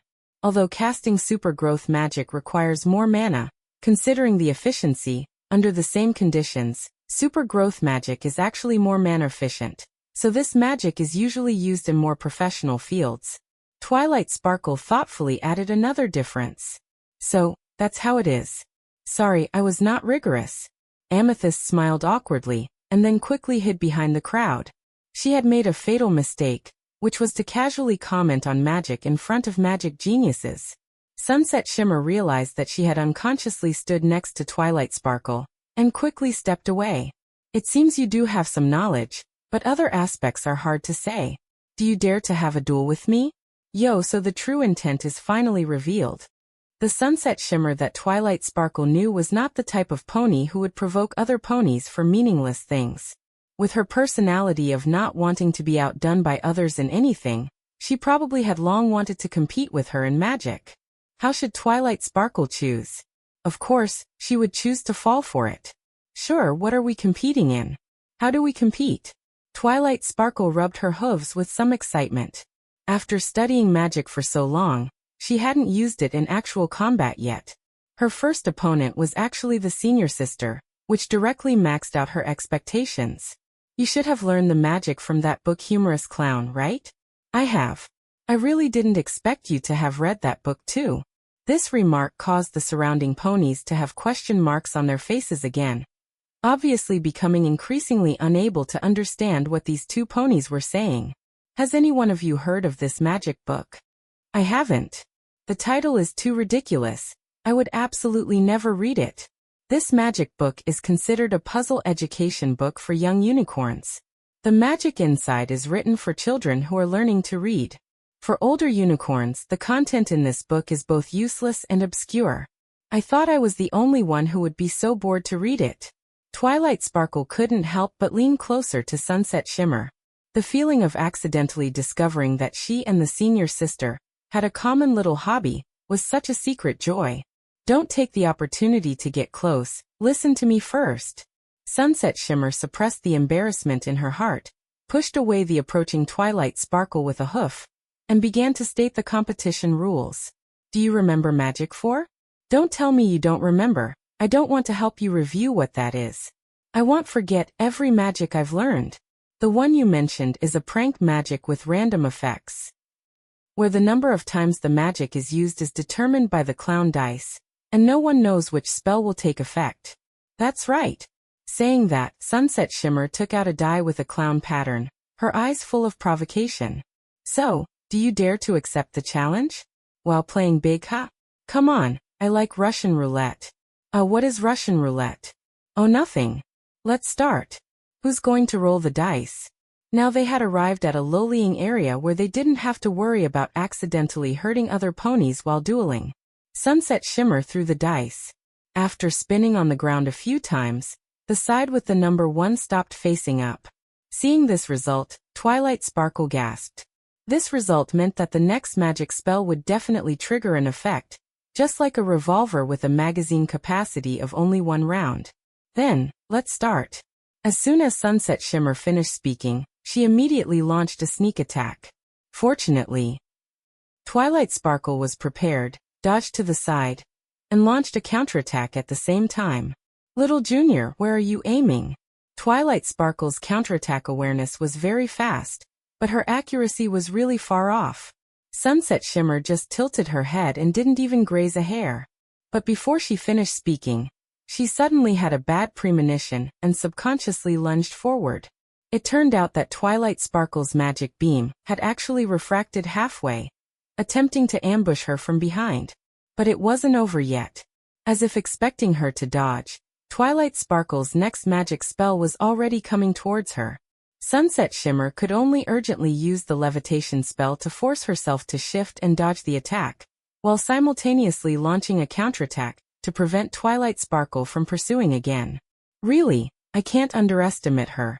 Sunset Shimmer braced herself and waited in full battle array, as expected of the senior sister. This sneaky tactic didn't even take her out. Twilight Sparkle couldn't hide the excited smile on her face. But the one who will win in the end will definitely be me. X2. 7. Twilight Sparkle. I want to join you too. They are fighting so intensely. I haven't seen so many of these spells before. Who do you think will win between the two of them? I hope Twilight Sparkle wins. But Sunset Shimmer is really strong. After all, she became the princess student earlier than Twilight Sparkle. But Twilight Sparkle is very strong too. Aren't their magic levels about the same? Twilight Sparkle is my friend, I'm sure she'll win. Go Twilight Sparkle. The ponies surrounding the depression watched the magical sparring match, all wanting to know who would be the final winner. Moreover, both of these ponies were the princess students, and out of a sense of competition, everyone was curious about who was stronger. The sounds of discussion and the commotion created by the magic gradually attracted other ponies in the park, causing the crowd of onlookers to grow larger and larger. This also included some unexpected ponies. What's going on? Why is everyone heading in that direction? Princess Cadance watched as the ponies, who had been lounging about, suddenly all ran with purpose in the same direction. And she couldn't help but look up in confusion. I'm not sure either. Did something happen? Shining Armor also looked puzzled. On his way back from buying drinks, he had noticed that passing ponies seemed to be attracted by something. But he was out for a picnic with his sister and girlfriend, and with his mission in mind, he couldn't just leave to join the crowd. By the way, where is Twilight? Princess Cadance suddenly realized a pony beside her was missing and asked immediately. Wasn't she playing ball with you the whole time just now? Shining Armor placed the drinks he had bought on the picnic blanket, indicating that he had just returned and knew nothing. Oh, she seemed to go pick up the ball just now, and then I saw the ponies all heading over there. Princess Cadance's words came to an abrupt halt. She and Shining Armor exchanged a bewildered look, and immediately realized that something was very wrong. On the other side, the lone Twilight Sparkle had no idea that her brother and sister were nearly going crazy looking for her. Twilight Sparkle, who had run out to help Princess Cadance pick up the ball, happened to hear passing ponies saying that two little unicorns were dueling nearby, using many advanced spells she had never seen before, and they were supposedly students of Princess Celestia. The great figure who raised the sun into the sky during the summer sun celebration automatically appeared in her mind. The princess students must be very impressive ponies. Before she could even think about the consequences of wandering off, her body moved on its own, and she ran along with these ponies to watch the excitement. Before long, Twilight Sparkle saw the depression surrounded by a crowd of ponies. Using her magic to hold the ball, she managed to squeeze in just like at the last summer sun celebration. Seeing the two little unicorns in the depression casting spells at each other, she even recognized one of the ponies. It was Twilight Sparkle. She had actually become Princess Celestia's student. And there was another yellow-furred pony, who was also the princess student. But how did the two of them end up fighting? So, they're using a bunch of advanced magic just to hit each other with a toddler-level spell?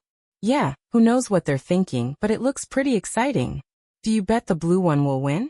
No, I think the yellow one has a better chance of winning. Listening to the noisy voices around her, Twilight Sparkle still didn't understand the situation. But there were a few ponies about her own age cheering for Twilight Sparkle. And since she only knew Twilight Sparkle also hoped that Twilight Sparkle would win.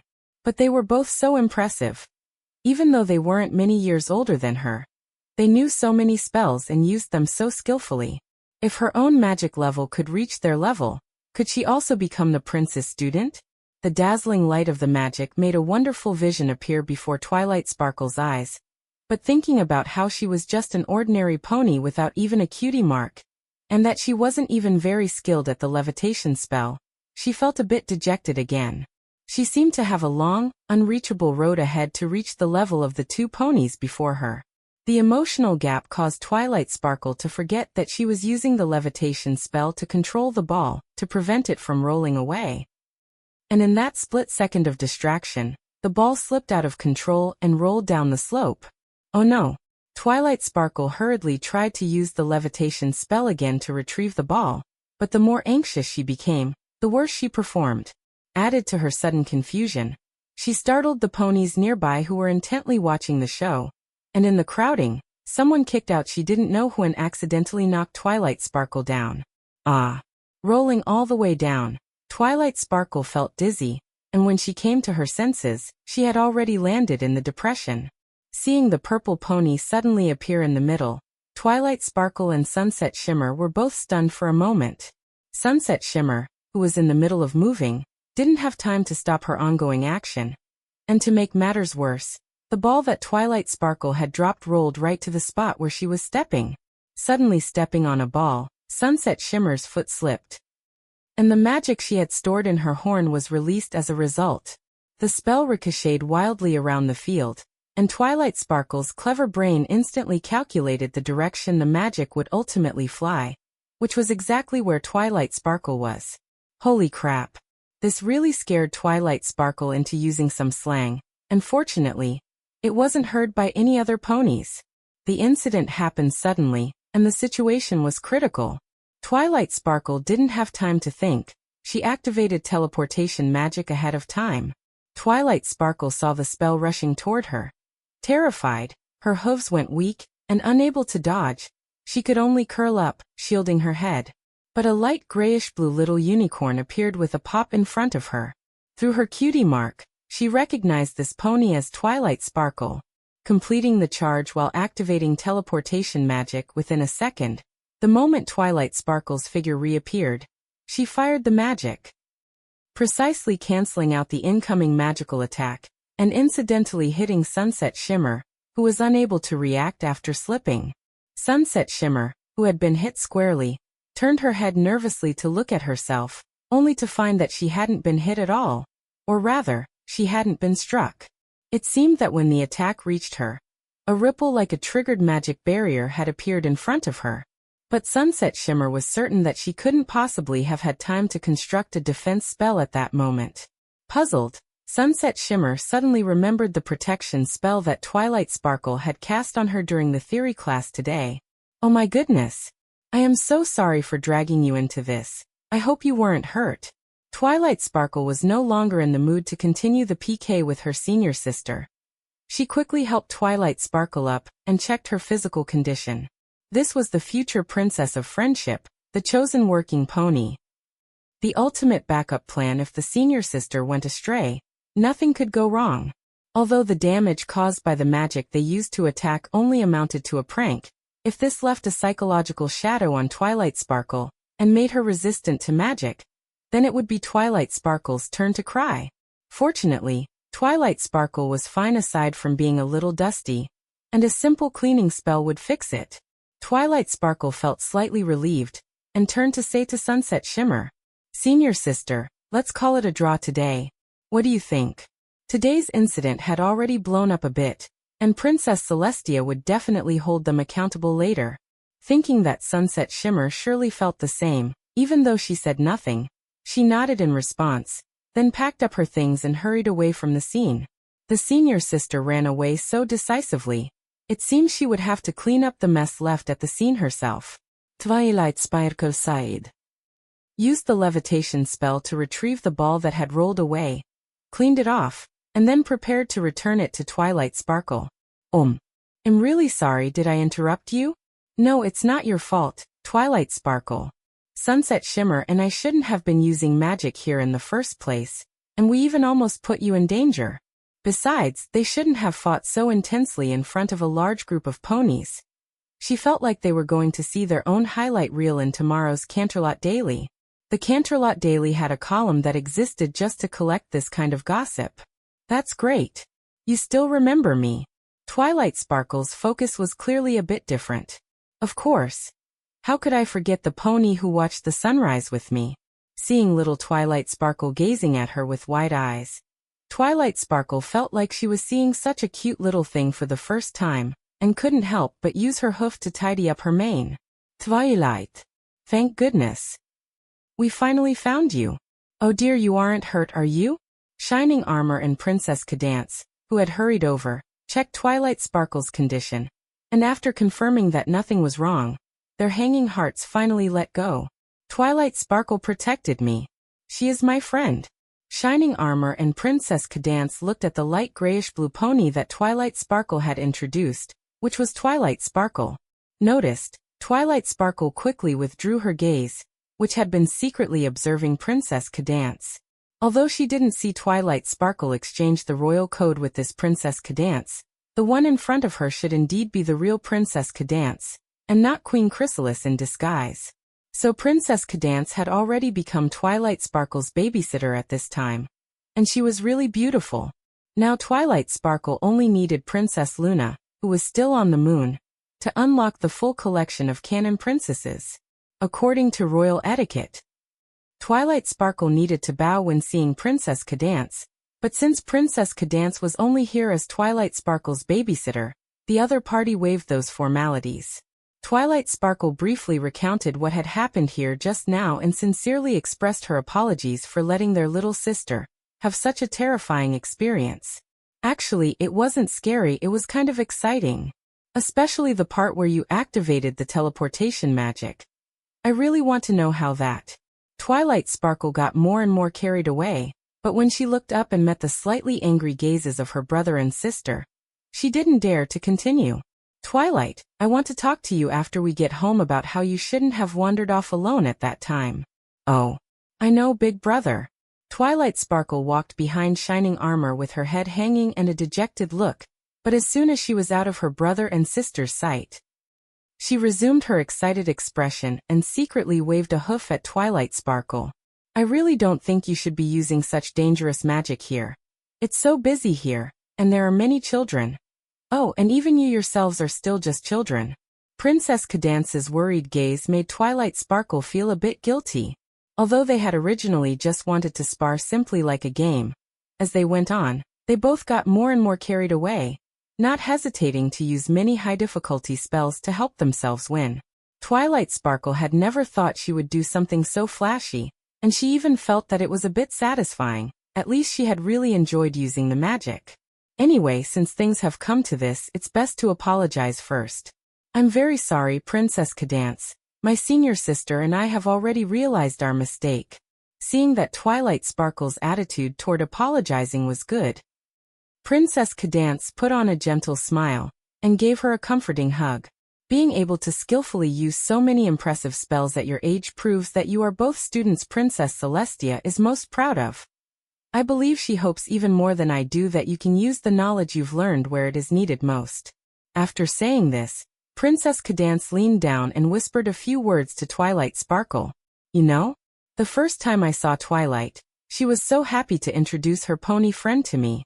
As she spoke, Princess Cadance looked back in the direction of Twilight Sparkle and Shining Armor, and seeing that Twilight Sparkle wasn't paying attention to this side, she continued. If you don't mind, you can come over to play with her when you have time. This child loves reading books too much. I'm afraid she only puts them down when she's with us, but you know, her brother and I don't always have time to keep her company. Compared to us, she needs some pony friends her own age more. Princess Cadance winked at Twilight Sparkle, indicating that this was a secret between the two of them, and then left with the Sparkle siblings. Although Twilight Sparkle could understand Princess Cadance's meaning, she was a mess when it came to the subject of friendship, not to mention how she and her senior sister had ended up in such a terrible state. Just considering their shared desire for books, if they became friends, they would likely just end up spending the whole day hanging out in the library together. But these things could wait for later. Right now, Twilight Sparkle still had to clean up the mess she and Sunset Shimmer had created. Sorry everyone, I'm afraid I have something to do and need to leave first. After greeting the few ponies she had come out with, Twilight Sparkle turned and headed in the direction of Canterlot Castle. 8. The Friend Without Friendship. When Twilight Sparkle arrived at the Canterlot Castle throne room to find Princess Celestia, she discovered that Sunset Shimmer was also there. It seemed she had been there for a while, and it looked like she and Princess Celestia were almost finished with their conversation. Twilight Sparkle, come in. Oh. Twilight Sparkle walked in with her head slightly lowered, feeling somewhat awkward. There was no way she could hide what had happened between her and Sunset Shimmer from Princess Celestia. Twilight Sparkle didn't intend to make any excuses, and decided to just admit her mistake. Princess, I am very sorry for what happened today. I shouldn't have. I already know about this. Sunset Shimmer has already confessed to me what happened today. Princess Celestia's face was void of sorrow or joy, and Twilight Sparkle could not gauge from the princess' expression whether the current situation was in her favor. After all, it was Sunset Shimmer who reported this. Given how much hostility she had toward her, Twilight Sparkle couldn't say for sure if the senior sister would use her linguistic charm to shift the blame onto her. It would be better if Sunset Shimmer told you herself. However, the princess said nothing more and simply turned her gaze toward Sunset Shimmer, who was waiting on the side. Upon being called, Sunset Shimmer shuddered. She looked very reluctant, but under the pressure from the princess, she gritted her teeth and slowly walked over to Twilight Sparkle. Looking at her gloomy expression, one might think she was headed to the execution ground. Unable to understand what kind of development this was, Twilight Sparkle could only watch as Sunset Shimmer stood before her. Her lips trembled a few times before she finally spoke with hesitation. I apologize to you. Today, when I provoked you into accepting my duel, I actually wanted to make you embarrass yourself in front of your friends and ruin your reputation. Because I didn't think I would lose to you. In fact, I didn't lose, but I didn't win either. You could even say that you won. I have to admit, after this time, I no longer have that absolute certainty of victory over you. In short, I shouldn't have mocked or made things difficult for you. I apologize for my previous arrogance, and I hope you can forgive me. What a sudden redemption arc. Twilight Sparkle couldn't imagine what had happened in the short time she had been away to make Sunset Shimmer's attitude change, as if she'd been hit by a main 6 rainbow beam. Did the princess use mind control magic on her senior sister? She looked up at Princess Celestia, only to find that the princess could no longer maintain that serious expression, and was struggling to hold back her laughter. It couldn't be helped, seeing her arrogant eldest student acting so humble, and her usually unflappable younger student standing there dumbfounded. One can imagine how delighted Princess Celestia, as their teacher, felt. However, as a princess and a teacher, she still had to try to maintain the dignity of an elder at this moment. Princess Celestia wore a graceful, appropriate smile and gently nudged the still stunned Twilight Sparkle, signaling with her eyes for her to say something and not let Sunset Shimmer wait for a reaction. Do you really think so? Twilight Sparkle asked uncertainly. Sunset Shimmer nodded seriously, her arrogant little face now showing a hint of shyness and grievance. I know my attitude toward you hasn't been good. Oh well, maybe it's been very bad. But I can change. I want to start over with you. Is that okay? Sunset Shimmer extended her hoof toward Twilight Sparkle, with a touch of hesitation and conciliation.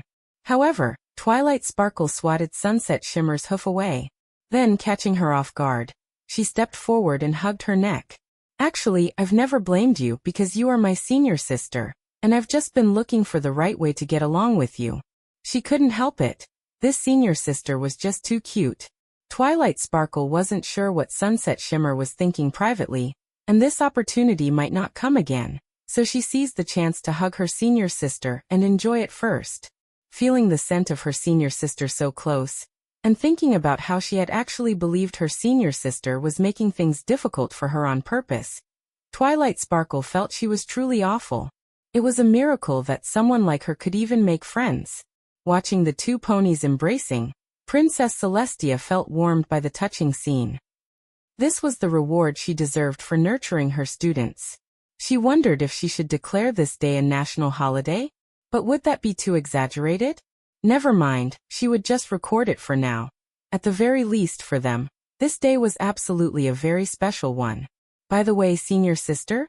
After leaving Princess Celestia, Twilight Sparkle reminisced about the experience and suddenly thought of something that concerned her. So she called out to Sunset Shimmer, who was walking ahead. Twilight Sparkle, you can call me Sunset Shimmer, or just Sunset, but please don't call me that anymore. Twilight Sparkle nodded and said, all right, senior sister. Fine, suit yourself. Sunset Shimmer shrugged.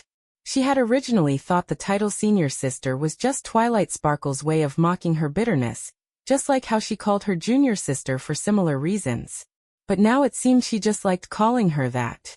Senior sister. Why did you think that I won at that time? Because you hit me. If you hadn't cast a protection spell on me during class, I would have been hit. Sunset Shimmer explained. But Twilight Sparkle hadn't expected that to be the reason.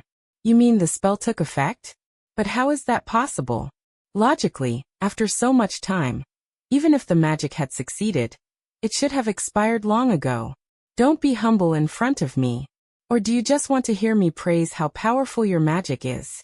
I am seriously considering this question. Seeing that Twilight Sparkle wasn't joking, Sunset Shimmer calmed down and began to think along with her. If the effectiveness of the protection spell had nothing to do with the strength of Twilight Sparkle's magic, then the only variable they hadn't considered was that one thing. You don't mean to say it's because of, friendship, do you? Sunset Shimmer said with difficulty. She hadn't expected the word friendship to pop out of her own mouth. Although she had changed her opinion of Twilight Sparkle because of what had happened recently, and was willing to change herself for it, that only applied to Twilight Sparkle. And it didn't mean she believed that friendship had power. Actually, I don't think so either. Twilight Sparkle shook her head. She said this not because she didn't believe in friendship magic. On the contrary, she believed in it very much. That thing held an unshakable T0 tier status in the My Little Pony world, and was even a vital national defense force for the future of Equestria. There was no villain that couldn't be reformed by a blast of friendship magic. If there was, then they would just use friendship magic to turn that guy into stone. Twilight Sparkle just didn't believe that her own magic could be related to friendship magic. After all, her friendship didn't come from the heart. To put it bluntly, the reason she called the classmates she met in class her friends was really just a formality. As for the main ponies, Twilight Sparkle knew very well why she was close to them. Was it because of friendship? No. She was craving their magic and their bodies. She was just base. Not. In short, there wasn't enough data right now to prove that this was caused by friendship magic. Perhaps the activation of the protection spell was an accident caused by other uncontrolled variables? Alright, anyway, we will eventually figure out what's going on. We can study magic together. Although the reason for what happened seemed a bit different from what they thought, the result was still good. Sunset Shimmer had never before imagined what it would be like to study magic with another pony as smart as herself. I think you're right, we have plenty of time. Twilight Sparkle also put her worries behind her, and quickened her pace to catch up with Sunset Shimmer. After all, Sunset Shimmer had studied under Princess Celestia for a longer time. She must know a lot of magic that couldn't be learned outside. Just thinking about it made Twilight Sparkle feel incredibly excited. 9. Princess Celestia's melancholy. Princess Celestia had originally thought that with the addition of flying light, Sunset Shimmer would realize that making friends was an interesting thing, and thus start to value friendship. Optimistically speaking, perhaps they could work together to bring the elements of harmony back to Equestria, just as Princess Celestia and Princess Luna had done in the past. As it turned out, this line of thinking was a bit too optimistic.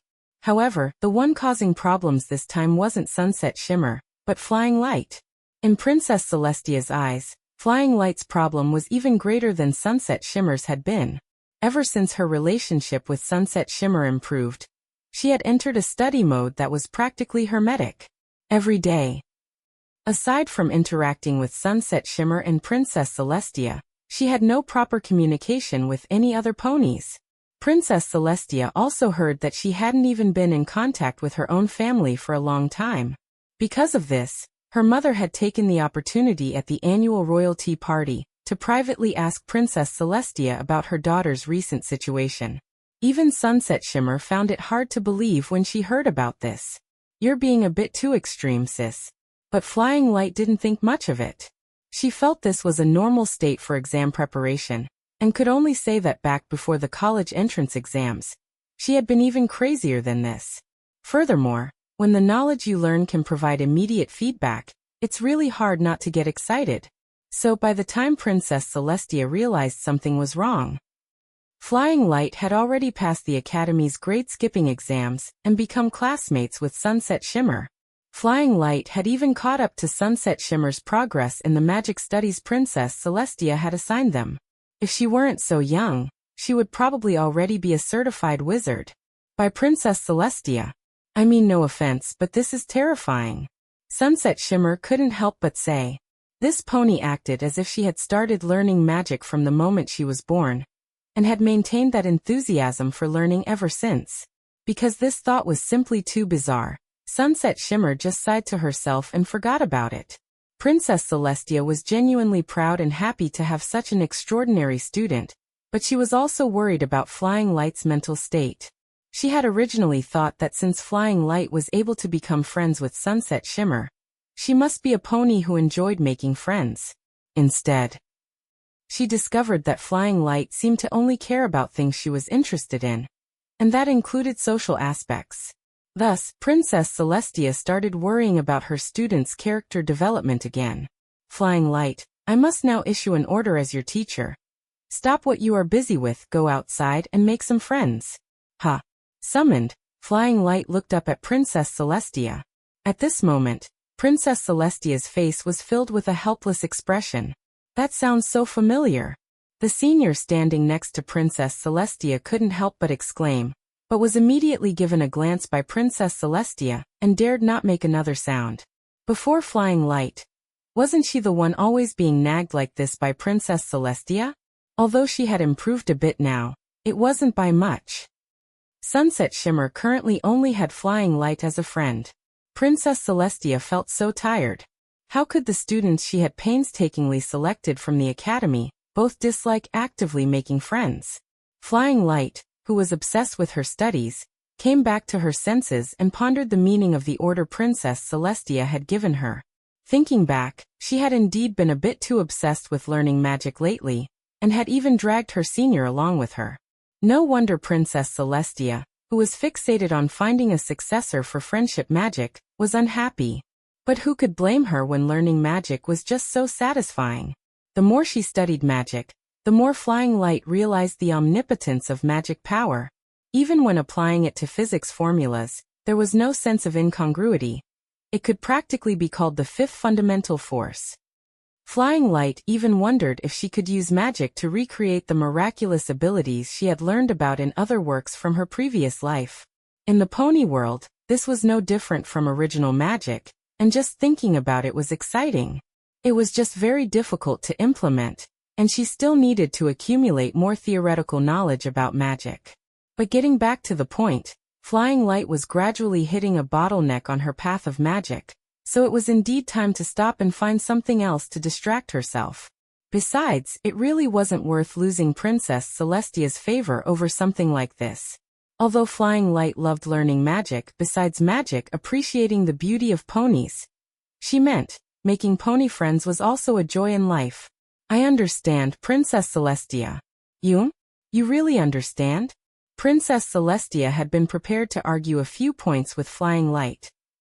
But Flying Light had agreed very readily. Yes. I am very sorry that I have been a bit too obsessed with studying lately, and caused you to worry. I will follow your advice and reschedule my daily plan. Flying Light spoke so sincerely and readily that Princess Celestia was actually a bit unaccustomed to it. But Flying Light never did things half-heartedly once she promised. Sometimes Princess Celestia couldn't tell if this pony was easy to worry about or not. She was so mature that it didn't seem like she was that age, but that also made Princess Celestia very concerned about her growth, for fear that she might go astray. My dear Flying Light, I hope you truly understand that I am not trying to force you to do something in the tone of an elder. I know you have your own sense of judgment, but I also hope that at this age, you can gain more memories worth savoring in the future.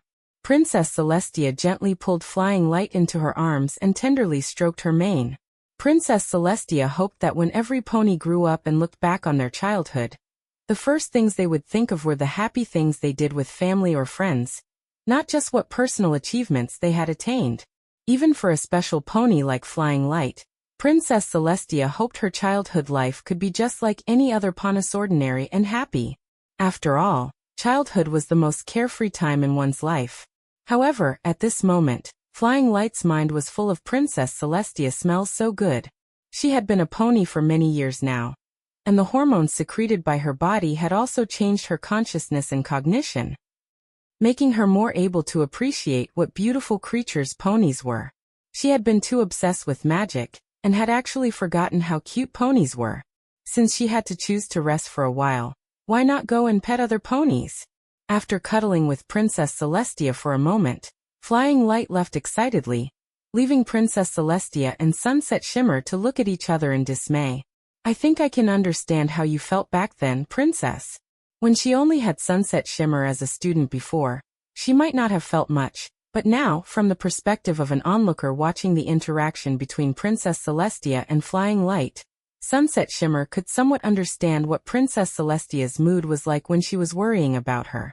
I am very happy to hear you say that, Sunset Shimmer. Sunset Shimmer's words made Princess Celestia feel a little less worried. At least her students were developing in a positive direction. Hopefully so. Sunset Shimmer. Could I ask you to go check on her? Me? Sunset Shimmer asked uncertainly, then immediately realized her attitude was wrong and hurriedly explained.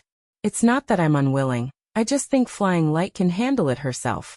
She's quite easy to talk to. If I go, I might actually affect her performance. Sunset Shimmer remembered that Flying Light had many friends before. She just hadn't been in contact for a long time due to being obsessed with studying. But as long as Flying Light was willing, starting over certainly wouldn't be difficult. On the contrary, for Sunset Shimmer, given her previous history of being arrogant, not many ponies in school were willing to talk to her.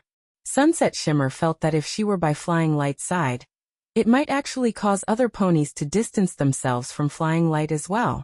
Seeing through Sunset Shimmer's concerns, Princess Celestia gently stroked her chin and comforted her. You have already become different from who you were before. Sunset Shimmer.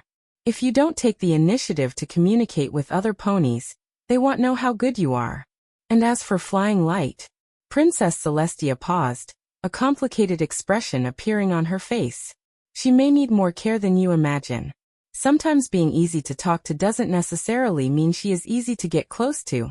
It could also be a means for her to refuse to open her heart. Sorry, I don't quite understand what you mean.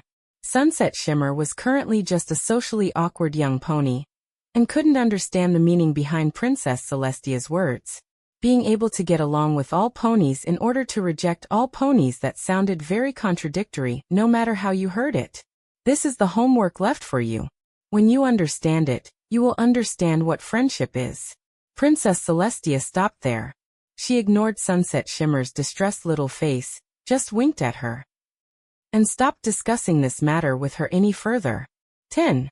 Checking out the junior apprentice in advance. Hey Flying Light, are you okay?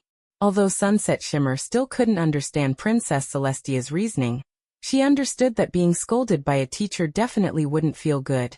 So Sunset Shimmer caught up with Flying Light to see if she needed any comfort. However, after catching up and looking at the expression on Flying Light's face, she didn't seem unhappy at all. She even seemed to be in the mood to take notes. I'm doing just fine. The princess is right. I have indeed spent too much time in the library, and it is time to go out and breathe some fresh air. Flying Light wrote and doodled in her notebook while responding to Sunset Shimmer. The notebook was filled with random ideas Flying Light had come up with while researching magic recently.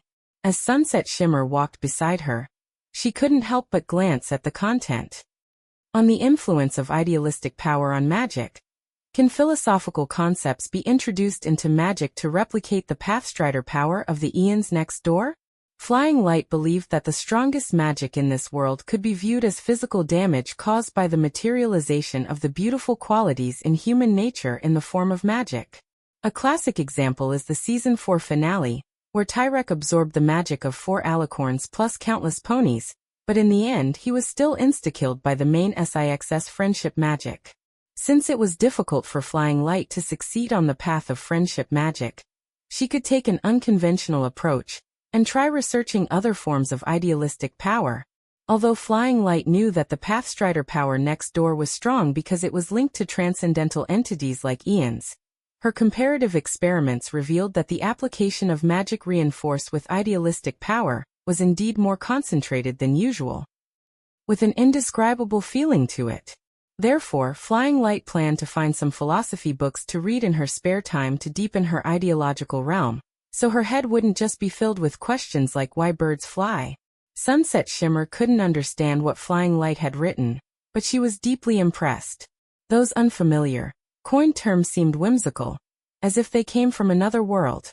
However, it was clear that Flying Light was researching a type of innovative magic. It had to be said that Flying Light was very bold. She was so young, yet she already wanted to create her own magic. Yet, Sunset Shimmer couldn't bring herself to mock her, because she knew that Flying Light was very smart and talented, and had always been striving with Star Swirl the Bearded as her goal. Although this didn't prove she had the ability to create magic now, it didn't mean she wouldn't in the future. For a pony like Flying Light, who was so imaginative and dared to experiment, Sunset Shimmer truly couldn't muster even a hint of jealousy. Sometimes I even have to wonder if you're actually a pony. Just like in some horror novels, a forbidden soul controls a pony's body, giving her extraordinary abilities, but also causing her to no longer be herself. Sunset Shimmer teased jokingly. After all, there were too many miraculous phenomena happening to Flying Light. Since her relationship with Flying Light had improved, Sunset Shimmer had tried to understand her first friend. The result was that the more she dug, the more she found. It was practically legendary, like how she started reading at 1 week old and learned her first advanced spell at 6 months. By Princess Celestia, it was hard to say whether a newborn foal could even stay awake, let alone study. That would only accelerate the depletion of her energy, unless she insisted on using those 1 or 2 hours of wakefulness every day to study consciously. But how could that be possible? Because these were all old news, coupled with the embellishments of public opinion, Sunset Shimmer just regarded these as exaggerations by newspapers to gain traction. Lost in thought, Sunset Shimmer didn't notice that the pony beside her had stopped in her tracks after hearing her comment, and had already fallen behind by some distance. Flying Light? Sunset Shimmer turned around and looked suspiciously at Flying Light, who had stopped in place. Senior Apprentice, I just suddenly thought of a pony, and I think you need to come with me. What? Isn't your topic jumping a bit too? Flying Light didn't give her a chance to hesitate. She tilted her head and nudged Sunset Shimmer's rump, pushing her forward. Where are we going? I said stop pushing me, I'll go with you. Half reluctantly, Sunset Shimmer followed Flying Light to a residential area in Canterlot. Flying Light confirmed the house number on a note, and finally stopped in front of a house. Before you knock on the door, you should at least tell me what you're thinking, right? Do you remember that time we sparred in the park, and a little unicorn was accidentally caught in the middle of it? Some time had passed since that incident, but Sunset Shimmer still remembered everything that happened that day. Reminded by Flying Light, Sunset Shimmer knew what was coming next and couldn't help but feel a bit frantic. Why didn't you say so earlier? Look at me, I haven't prepared anything. It's been so long since then. Princess Cadance already forgave us, and even the pony involved doesn't really care. Besides, look, aren't I empty-handed too? Flying Light said nonchalantly. Wait, you said Princess Cadance. Sunset Shimmer hadn't paid any more attention to that matter afterward, so she knew nothing about that little unicorn, and didn't know why another princess of Equestria would be involved. Oh, Princess Cadance was that pony's foal sitter. You didn't know this. But I actually met that pony at the Summer Sun celebration. Her name is Twilight Sparkle. Watching Sunset Shimmer's expression freeze as she processed a large amount of information in a short time, with only the corner of her eye twitching uncontrollably, Flying Light could understand this kind of delayed nervousness. This reaction is really interesting, Flying Light thought, although she really wanted to tease her senior apprentice some more. Standing at someone else's front door was really impolite. So Flying Light waved her hoof in front of Sunset Shimmer's eyes, calling back her wandering thoughts, and then went to ring the doorbell. A moment later, a mare came to open the door. She must be Twilight Sparkle's mother, whom Flying Light remembered was named Twilight Velvet. Hello there, children. What can I do for you? Twilight Velvet looked at the 2 ponies standing at her front door, feeling they looked familiar. But she couldn't immediately recall their identities or where she had seen them. Hello, Miss Twilight Velvet, I am Flying Light and she is Sunset Shimmer. We apologize for coming so abruptly, but we are here to see Twilight Sparkle. I wonder if it is convenient now? Although Princess Cadance and Shining Armor hadn't held them accountable for their mistake at the time, Flying Light didn't know how Twilight Sparkle's parents viewed the 2 ponies who had bullied their daughter. However, as the saying goes, one doesn't hit a smiling pony, so maintaining a good attitude from the start wouldn't be wrong. So you're Twilight's friends. It's not abrupt at all, come on in, children. Hearing Flying Light's name, Twilight Velvet immediately beamed and let them in. The house felt very quiet. Aside from Twilight Velvet's voice, no other sounds could be heard. Perhaps the other family members just happened to be away at this time. Twilight is reading in the study upstairs. You can go straight up to find her. If she sees you, she'll definitely be pleasantly surprised. Twilight Velvet pointed to the first closed door at the corner of the stairs, then lowered her voice and said to them, "If you can, help me persuade her not to always keep herself cooped up in her room. I'm really afraid she'll end up becoming a bookworm if she keeps doing this. Don't tell her I asked you to say this. All right. Go ahead, children. I hope you have a great time together. I'm going to prepare some delicious snacks and drinks for you." With that, Twilight Velvet hummed a little tune and headed to the kitchen. Seeing that Twilight Velvet was far away, Sunset Shimmer suddenly nudged Flying Light with her hoof and whispered in a teasing tone, "Did you hear that? A bookworm." "I heard it, senior apprentice of the bookworm." It could only be said that in their thirst for knowledge, this pair of senior and junior were much the same. Except Flying Light was a bit more of an overachiever. The two ponies, who were trading barbs, locked eyes and finally couldn't hold it back, looking at each other and laughing silently. However, they didn't delay for long, and followed the stairs to find that study. Thinking of the two main characters, Twilight Sparkle and Sunset Shimmer, about to meet formally such a historic moment, Flying Light was extremely excited, and had to suppress the corners of her mouth to keep from revealing a sinister anti-grin. Calming herself down, Flying Light knocked gently on the door, and after receiving permission from inside, opened the door and walked in. Twilight Sparkle's small figure sat at the desk with her back to the door, surrounded by stacks of various books, most of which were related to magic. Flying Light and Sunset Shimmer exchanged a look, and were just about to greet her when they heard Twilight Sparkle's slightly complaining voice. "Mom, I've already said I'm very busy right now. Don't come and disturb me before dinner."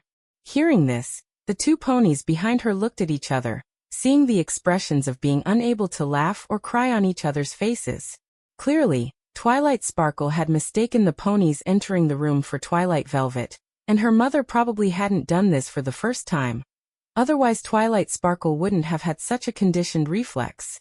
Flying Light covered the mouth of Sunset Shimmer, who wanted to speak up to greet her, then stepped quietly to the back of Twilight Sparkle, leaning over to see what book she was reading. General outline of entrance exam questions for Celestia's School for Gifted Unicorns? In my memory, this book is useless. It's not even as good as the 5 years of magic, 3 years of spells that I compiled. That set of past exam papers you compiled is absolutely not suitable for unenrolled ponies to practice with. Sunset Shimmer couldn't help but retort after hearing that.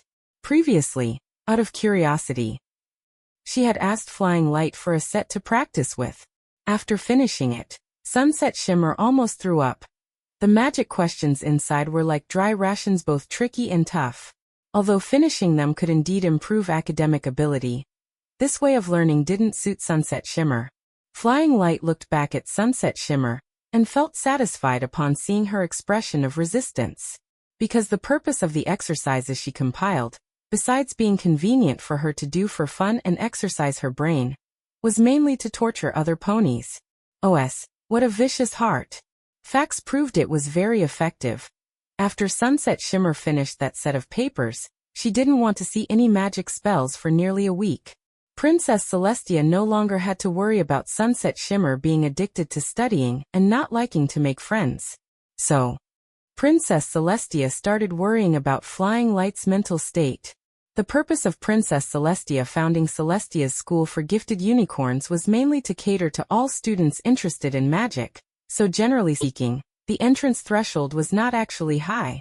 The entrance exam was just to test whether a little unicorn had the basic ability to cast magic, which any healthy little unicorn could do. However, Flying Light, who was familiar with the script, already knew that Twilight Sparkle's entrance exam question would be to hatch a dragon egg. To be honest, the magic required to hatch a dragon egg is already at the level of a senior final exam. To use this as an entrance exam for a foal if it weren't prearranged by Princess Celestia. Flying Light couldn't imagine which genius teacher at Celestia's School for Gifted Unicorns would dare to set it up like that. It seems Princess Celestia might have had her eye on Twilight Sparkle even before she earned her cutie mark. It is said that it was because Princess Celestia sensed a connection between Twilight Sparkle and the elements of harmony. It's all very mystical. In any case, Flying Light couldn't see anything, perhaps because she hadn't seen the elements of harmony or the tree of harmony with her own eyes yet. But the questions inside are very useful for reference. At least they give me some idea of what to expect. The exam is coming up so soon. I'm about to die of nervousness. Immersed in her studies, Twilight Sparkle subconsciously took up the conversation. It was clear that she was extremely tense due to the anxiety brought on by the exam. Hey, wait a second. What book is that 5-3? However, she quickly realized there was a different voice in her home. Sure enough, as soon as she turned her head, she saw Flying Light and Sunset Shimmer, who had appeared in her home without her noticing. Hey, how are you? Twilight Sparkle, I hope we didn't scare you this time. After a brief moment of stunned silence, Twilight Sparkle suddenly let out a weird shriek, and the whole pony took off into the air like a cat that had just discovered a cucumber behind it. What amazing jumping ability! As the culprit behind all this, Flying Light felt no guilt whatsoever. Instead, she found it quite amusing to watch the protagonist of the story being so jumpy. This was much more exciting than watching a cartoon. I knew we shouldn't have snuck in quietly. Look, you scared her again, Sunset Shimmer said with a reproachful tone, while simultaneously using magic to catch the falling Twilight Sparkle and carefully placing her back on the chair. Back on the ground, Twilight Sparkle looked at the two royal students who had suddenly appeared in her home, her hooves fidgeting with excitement. In Twilight Sparkle's understanding, the two of them were the best ponies at learning magic in all of Equestria. Top students from Celestia's school for gifted unicorns. But why would they appear in her home without any warning? It had been a long time since the park incident, and Twilight Sparkle had thought she would have to wait until she was accepted into Celestia's school for gifted unicorns before she would have a chance to see them again. Long time no see, Twilight Sparkle. Let me introduce you. This is my senior sister, Sunset Shimmer. Flying Light pulled Sunset Shimmer to the front and then, suppressing her inner brony fanaticism, quietly observed how the two main heroines would chat. Hi, hello Twilight Sparkle, it's nice to meet you. I'm responsible for what happened last time, and I'm very sorry I haven't come to apologize to you sooner. Sunset Shimmer spoke up with some embarrassment. After all, she had long forgotten about Twilight Sparkle and probably hadn't expected to see this pony again, coupled with the sudden arrival. Sunset Shimmer appeared quite uneasy. What happened last time? I'd long forgotten about it, except for the magic you used. I wanted to ask you back then, how exactly did you do it? And what is this 5-3 you mentioned earlier? However, because the last time was too rushed, Twilight Sparkle never found an opportunity to ask. Later, it just so happened that Flying Light was in seclusion preparing for exams, so she never managed to contact her again. But this sparked Twilight Sparkle's passion for learning. She studied magic knowledge desperately, striving to get into Celestia's school for gifted unicorns as soon as possible. Actually, you could have written a letter to the school. I should have been able to receive it, and then I could have sent you a set of 5-3. That's enough. She hasn't even started school yet. What do you think you're doing? Hearing this, Sunset Shimmer rolled her eyes at her. She hadn't expected that Flying Light tormenting herself wasn't enough. She actually wanted to extend her poisonous claws to a preschool pony. I think she would like my 5-3. I think she shouldn't like your 5-3 so early. Twilight Sparkle looked puzzledly at the two ponies who had suddenly started arguing. She still didn't understand what 5-3 was, and why the two of them held such extreme, opposing views on it. I did send one, but you never replied. Under the suggestion of Princess Cadance, Twilight Sparkle had tried to send a letter to Flying Light, hoping to receive her guidance on magic, but until Flying Light came to her home, she had never received a reply. Twilight Sparkle could understand though. As a student of Princess Celestia, Flying Light must be very busy. It was understandable that she wouldn't notice an ordinary foal like her. I am so sorry. Flying Light lowered her head in shame and covered her face. Because of her seclusion for training, she really hadn't dealt with the letters sent to her much. Besides, she didn't know many people, and most of the letters she received were well wishes from her family. Flying Light didn't have time to handle them properly, so she just put them all aside, never imagining that Twilight Sparkle would write to her. Princess Celestia was right. 1. A pony shouldn't be too obsessed with one thing. She had actually missed a letter written to her by Twilight. After she went back, she must go through them carefully, find that letter, and frame it. This was the first letter the main heroine, Twilight Sparkle, had ever written to her. Flying Light has been preparing for a grade skipping exam for a while, so she hasn't paid much attention to outside information. That's probably why your letter was accidentally missed. Sunset Shimmer stroked the head of Flying Light, who was burying her head in self-reflection, and spoke up to explain for her. Grade skipping exam? Twilight Sparkle widened her eyes and repeated the term, which sounded somewhat foreign. In an incredulous tone. Yes. She felt she couldn't learn any new knowledge in her current grade, so she skipped a grade. Now she has become my classmate. Sunset Shimmer patted Flying Light, who was still immersed in sorrow. Speaking of this junior, now she should be called a classmate. Her feelings were truly mixed. Flying Light's prominence was clearly starting to overshadow hers, which made her feel a bit uneasy. However, she was also very happy when studying magic with Flying Light. It was truly a mix of joy and worry. Wow. The look in Twilight Sparkle's eyes as she gazed at Flying Light held even more admiration and longing. Alright, let's stop talking about me. There's really nothing to talk about. Flying Light had never liked talking about herself. Almost everyone thought she was a genius, but only she knew how much effort she, a human, had put into learning magic in Equestria. In Flying Light's view, she only had an earlier start because of her identity as a transmigrator.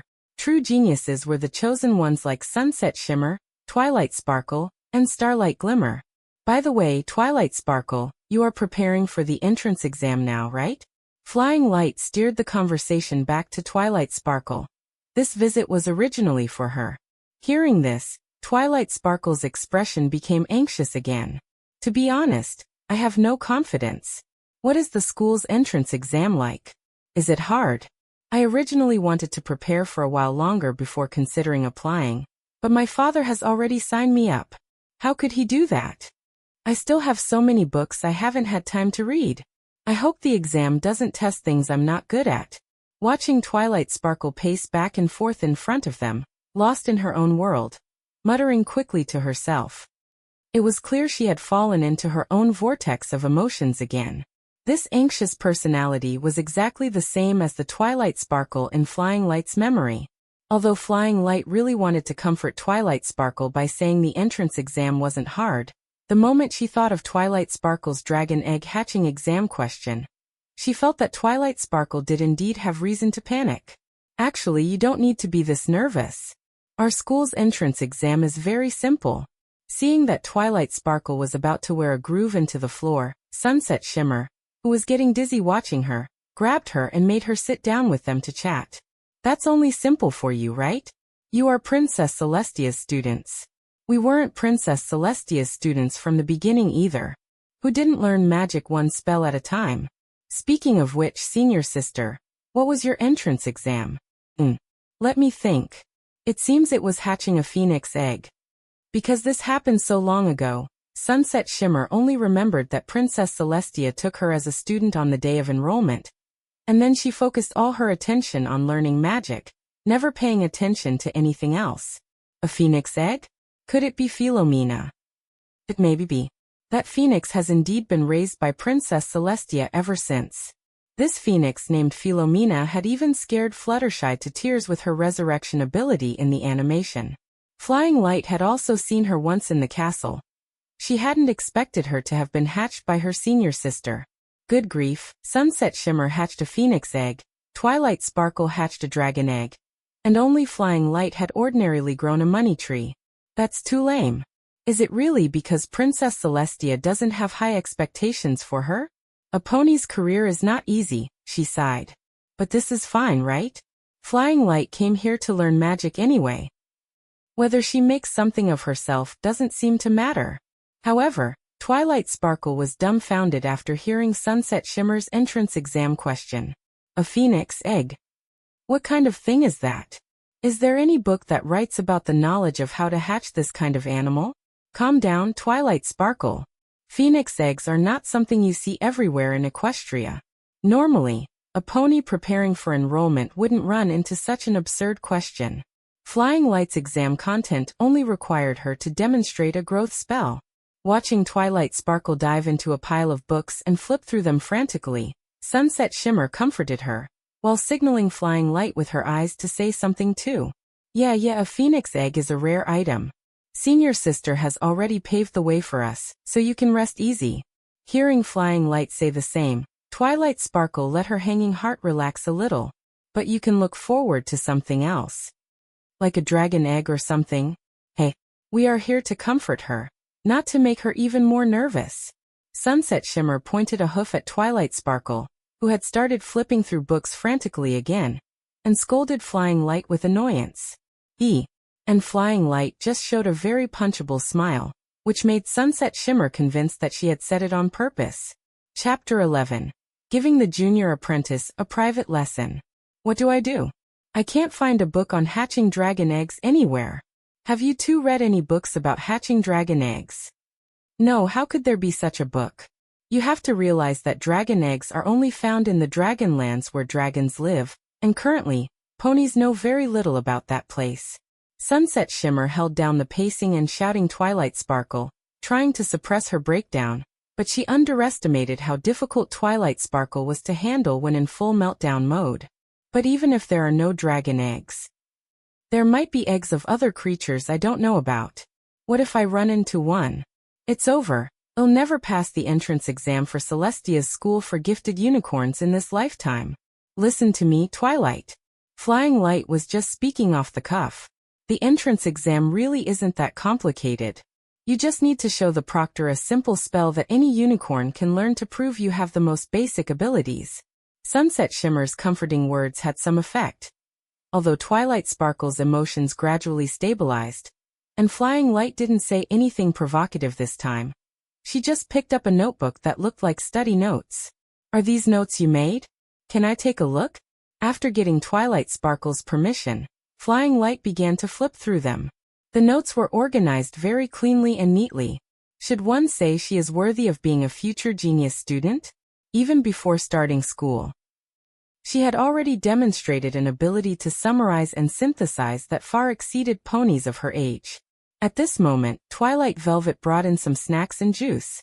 Seeing her daughter getting along so well with her two new friends, she felt very relieved. After setting the things down, she didn't say much and went out, leaving the space to these young Maras. Wow, you've already learned so much. Did you teach yourself all of this? This doesn't look like the work of a pony who has only been to magic kindergarten. Flying Light finished flipping through Twilight Sparkle's notes quickly, and then handed them to Sunset Shimmer. Most of it I learned from books, and some of it was taught to me by Princess Cadance and Shining Armor. That is my brother. Being complimented by Flying Light made Twilight Sparkle feel a little embarrassed. Sunset Shimmer was quite calm. After all, having already witnessed a pony as monstrously talented as Flying Light, by comparison, Twilight Sparkle's intelligence was still within an acceptable range. If Flying Light knew what Sunset Shimmer was thinking, she would definitely say that she just had a fast early game development, but would fall out of the meta later on because she couldn't take advantage of the friendship magic version buff. After all, in the face of the invincible friendship magic, even Star Swirl the Bearded fell out of the meta. Twilight, when is your entrance exam scheduled? It's not for a few days, it's next Wednesday.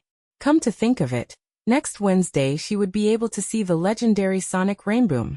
Honestly, Flying Light kind of wanted to take the train to Ponyville to see it live, but thinking about how the explosion could be heard all the way in Canterlot, she was afraid her ears wouldn't be able to handle it in Ponyville. As for whether she would see Twilight in Ponyville, Flying Light figured that was a problem for the future Flying Light to worry about. The Sonic Rainboom is a rare spectacle. Should she ask her senior apprentice sister to go watch it together? Sunset Shimmer sensed a gaze, so she put down the notes and looked up to see Flying Light staring at her with an indescribable look in her eyes, not knowing what kind of mischief she was plotting again. There's still some time before next Wednesday. Twilight, do you want to come over to my place? I can teach you a few spells that might appear on the entrance exam. In reality, it was only something that might be tested for ordinary ponies. For Twilight Sparkle, it was definitely not content that would be tested. After all, her baby Spike was still waiting for her. Senior apprentice sister, you should come too. I want to hear how you hatched a phoenix egg. I've never heard you talk about this. Phoenixes and dragons are neighbors. Since their living environments are similar, perhaps Sunset Shimmer's experience could inspire Twilight Sparkle, so she wouldn't be caught so off guard during the exam. Sunset Shimmer thought about it and nodded in agreement. She had already finished her advanced magic exams, so she had plenty of time. And Princess Celestia definitely wouldn't want to see her staying alone in the library. Flying Light left an address in Twilight Sparkle's notebook, and after agreeing on a time to meet, she left Twilight Sparkle's home with Sunset Shimmer. Where is the address you left her? Since we're going to be studying magic, can't we just invite her to the castle? Sunset Shimmer had just glanced at the address Flying Light left for Twilight Sparkle, and in her memory, there was no place that matched, so she asked the question in her heart on the way back. We haven't asked the princess if we can bring friends over. And it's too noisy there, not suitable for studying. Besides, Flying Light wanted to help Twilight Sparkle practice the magic to hatch a dragon egg in advance. If they were caught by Princess Celestia at the castle, it would be hard to explain. As for that address, won't you find out then? Just make sure you don't oversleep and be late. Flying Light kept her in suspense, walking ahead with her head held high in triumph. My dear senior apprentice sister, do you need me to knock on your door when the princess raises the sun? Thanks, but no need, I will be there on time.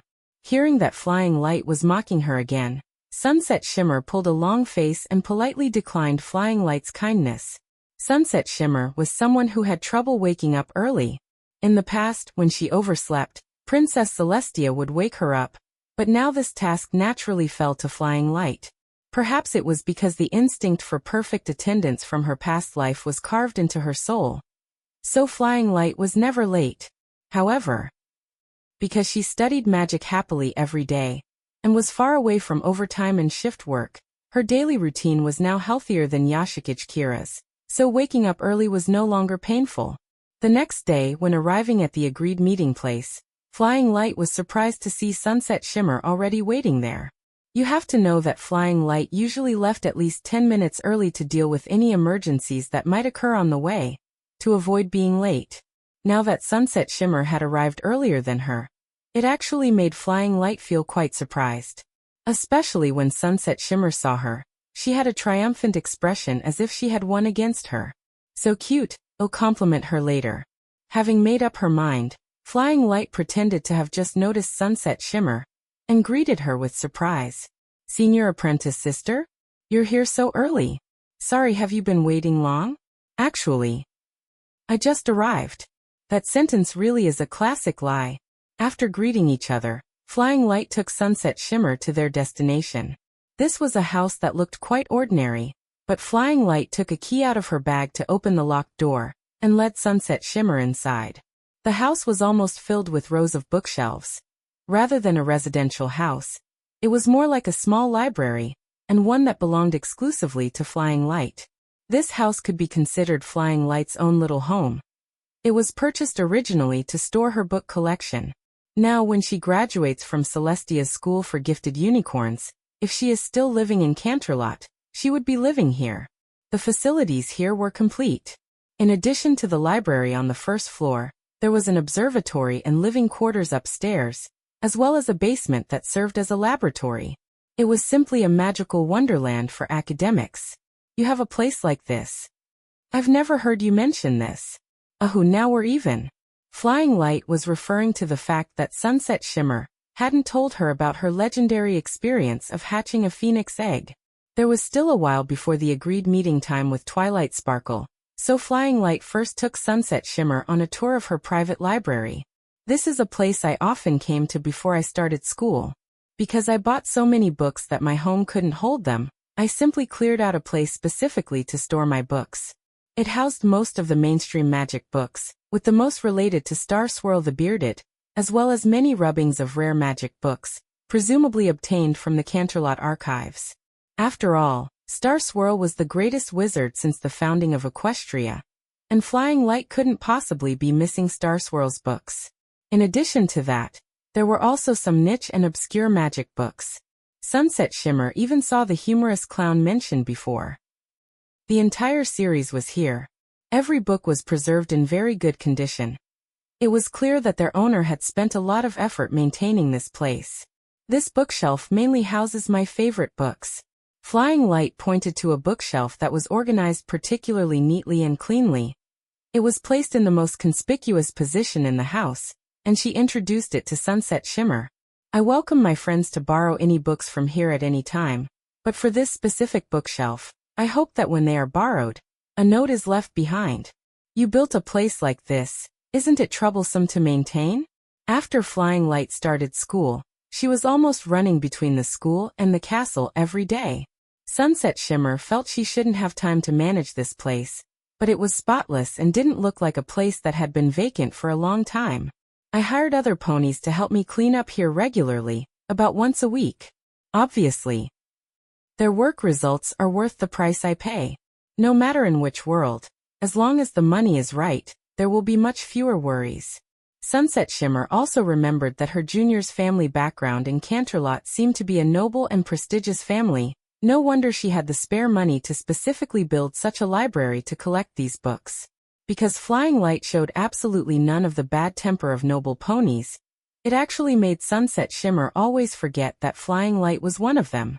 Take these books, we'll need them when Twilight comes later. Flying Light took a few magic books from the corresponding bookshelf and handed them to Sunset Shimmer. And take this too. Sunset Shimmer looked at the key on Flying Light's hoof. This thing was exactly the same as the one Flying Light used to open the door earlier. Not understanding the meaning, she didn't dare to take it for a moment.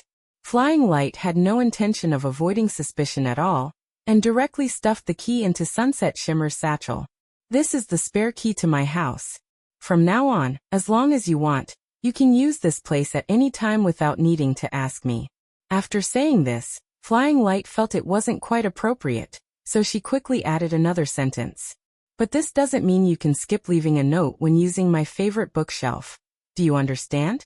Flying Light stared sharply at Sunset Shimmer, threateningly poking Sunset Shimmer's chest with her hoof. She put on a fierce look, but quickly broke character and laughed. Wait, why?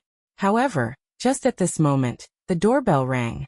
Knowing it was Twilight Sparkle who had arrived, Flying Light quickly went to answer the door, and by the way, would tell Twilight Sparkle the rules of her territory.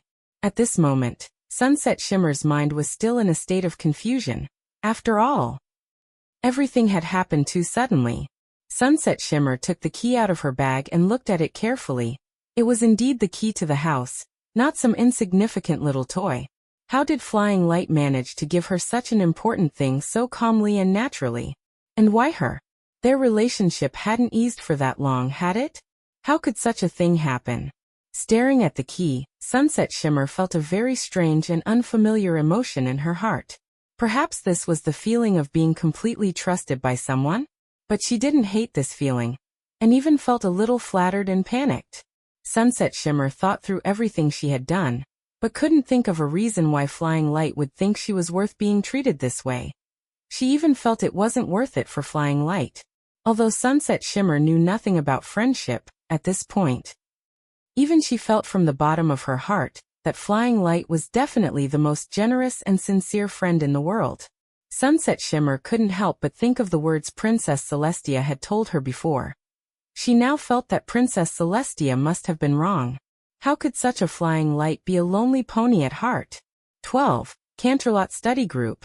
When talking about the time she hatched a phoenix egg, Sunset Shimmer also felt it was quite tricky, but since things had reached this point, she had no choice but to bite the bullet. Fortunately, she succeeded.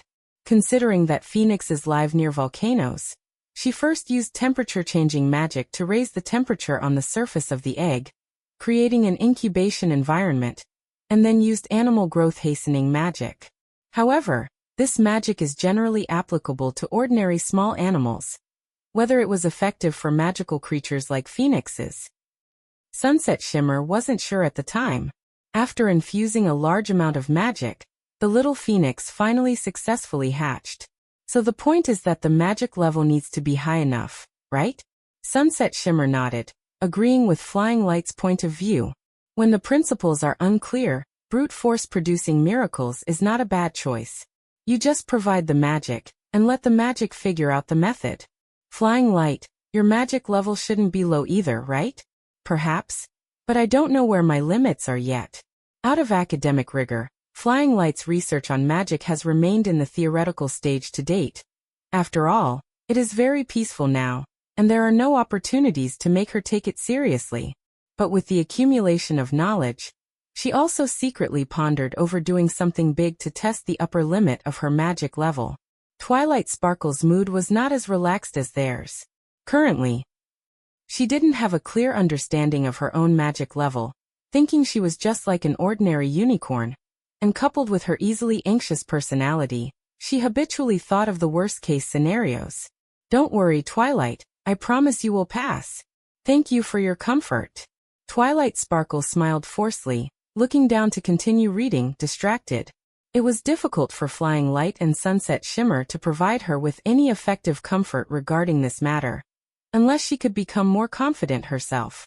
Although she learned the few new spells they taught her quickly, it didn't seem to alleviate her nervousness about the exam. By the way, I heard you met at the Summer Sun celebration? Feeling that the atmosphere was a bit dull, Sunset Shimmer tried to change the subject to liven things up. That's right. The location of the Summer Sun celebration is different every year. It just so happened that it was held in Canterlot that time. And it was the first time in my life I saw Princess Celestia raise the sun with my own eyes. Flying Light picked up on Sunset Shimmer's topic and said, Me too. That was definitely the most magical and beautiful scene I've ever seen. Which is why I thought about attending Princess Celestia's school. Twilight Sparkle's emotions were also stirred up. It seemed this topic was very effective. Heh. Sunset Shimmer looked left and right at the two ponies, and a sense of superiority suddenly arose in her heart. I think the experience of watching the sunrise at the Summer Sun celebration is pretty average, so I didn't go. What? Twilight Sparkle simply couldn't believe her ears. How could any pony resist the temptation of watching the sunrise at the Summer Sun celebration? Flying Light pressed Twilight Sparkle, who had stood up and slammed the table, back down, while quietly whispering in her ear. Don't act too shocked, she'll get a kick out of it. This reminder came too late, clearly. Sunset Shimmer had already seen Twilight Sparkle's reaction, and was secretly feeling incredibly smug. Twilight Sparkle, having realized this, also remembered that Sunset Shimmer was a student who had followed Princess Celestia from a very early age. If she wanted to, standing by the prince's side every morning to watch the sunrise wouldn't be a problem. So envious. That's just too awesome, isn't it? Being the prince's student is truly blissful. Let me tell you a secret. Only Princess Celestia and I know about this. Sunset Shimmer suddenly said, pretending to be mysterious. Actually, I've raised the sun before. What? This time it was Flying Light who cried out first. She didn't care if her posture would be mocked by Sunset Shimmer. She grabbed her notebook and huddled closely with Twilight Sparkle. Quick! Give us the details.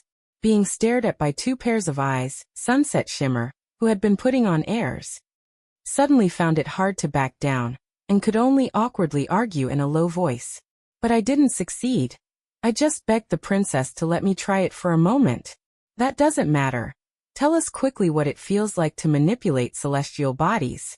Thinking about how, due to her own reserve, she only dared to stand next to Princess Celestia every day to observe the process of raising the sun and feel the surge of magic, Flying Light felt so much regret that Sunset Shimmer, that thick-browed and bijed pony, had actually gotten to try it herself. As the topic reached this point, Sunset Shimmer restrained the joking expression on her face. Raising the sun had always been a hidden desire in her heart, and also her long-standing goal. In the past, she had always believed that only she had the ability to take over this power from Princess Celestia. But now it was no longer the case. Sunset Shimmer didn't know if Flying Light had the same ambition as her. But she was certain that Flying Light had the strength to compete with her. Whenever she thought about this, Sunset Shimmer felt very conflicted. It felt extremely heavy. My magic was as small as a twig. Yet I delusionally tried to pry up a great mountain. The moment I made contact, it pressed down on me so hard I couldn't even lift my head. The memory of being rejected by the sun was still vivid. Although Sunset Shimmer knew this was an inevitable result, she still didn't feel any better about it. Even Star Swirl had to rely on the help of his friends and risk exhausting his magic to complete the transition of the sun and moon. It's already very impressive that you dared to try. It seems the job of manipulating celestial bodies can only be done by an alicorn. It is evident that there is a world of difference in magic levels between alicorns and unicorns. But why are the combat records of alicorns in the animation and movies so poor? Flying Light was completely puzzled by this. Have you thought about trying something else? Twilight Sparkle suddenly asked. Something else? You mean? Sunset Shimmer didn't understand what she meant. Meteorites in space. Can you pull one of them down? A meteor? Why are you calling me? Flying Light Meteor Gleam poked her head out upon hearing this. I wasn't calling you. Sunset Shimmer pushed her head back. Regarding this point, Sunset Shimmer hadn't thought about it. After all, she only had pursuits regarding the sun, and she hadn't conducted in-depth research on other aspects of astronomy. Sunset Shimmer and Flying Light looked at each other, both seeing expressions of hesitation on each other's faces. If Flying Light didn't only have 2 pairs of hooves right now, she would really have given Twilight Sparkle a thumbs up. You really are a clever little thing. You even thought of this. Theoretically speaking, even the sun is driven by magic. So conjuring a meteor with one's horn is not impossible. But the question is this legal? However, in order to end Twilight Sparkle's wild fantasy, Flying Light tactfully dismissed her idea. In fact, Flying Light, who was well versed in Equestria's laws, had not seen any records regarding this item, meaning the law didn't say it was allowed, nor did it say it was forbidden. But it still involves some moral risks.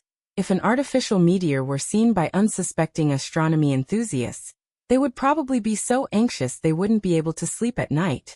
After settling Twilight Sparkle, Flying Light looked at Sunset Shimmer again, only to see her head down, writing and drawing in her notebook, with a thoughtful expression.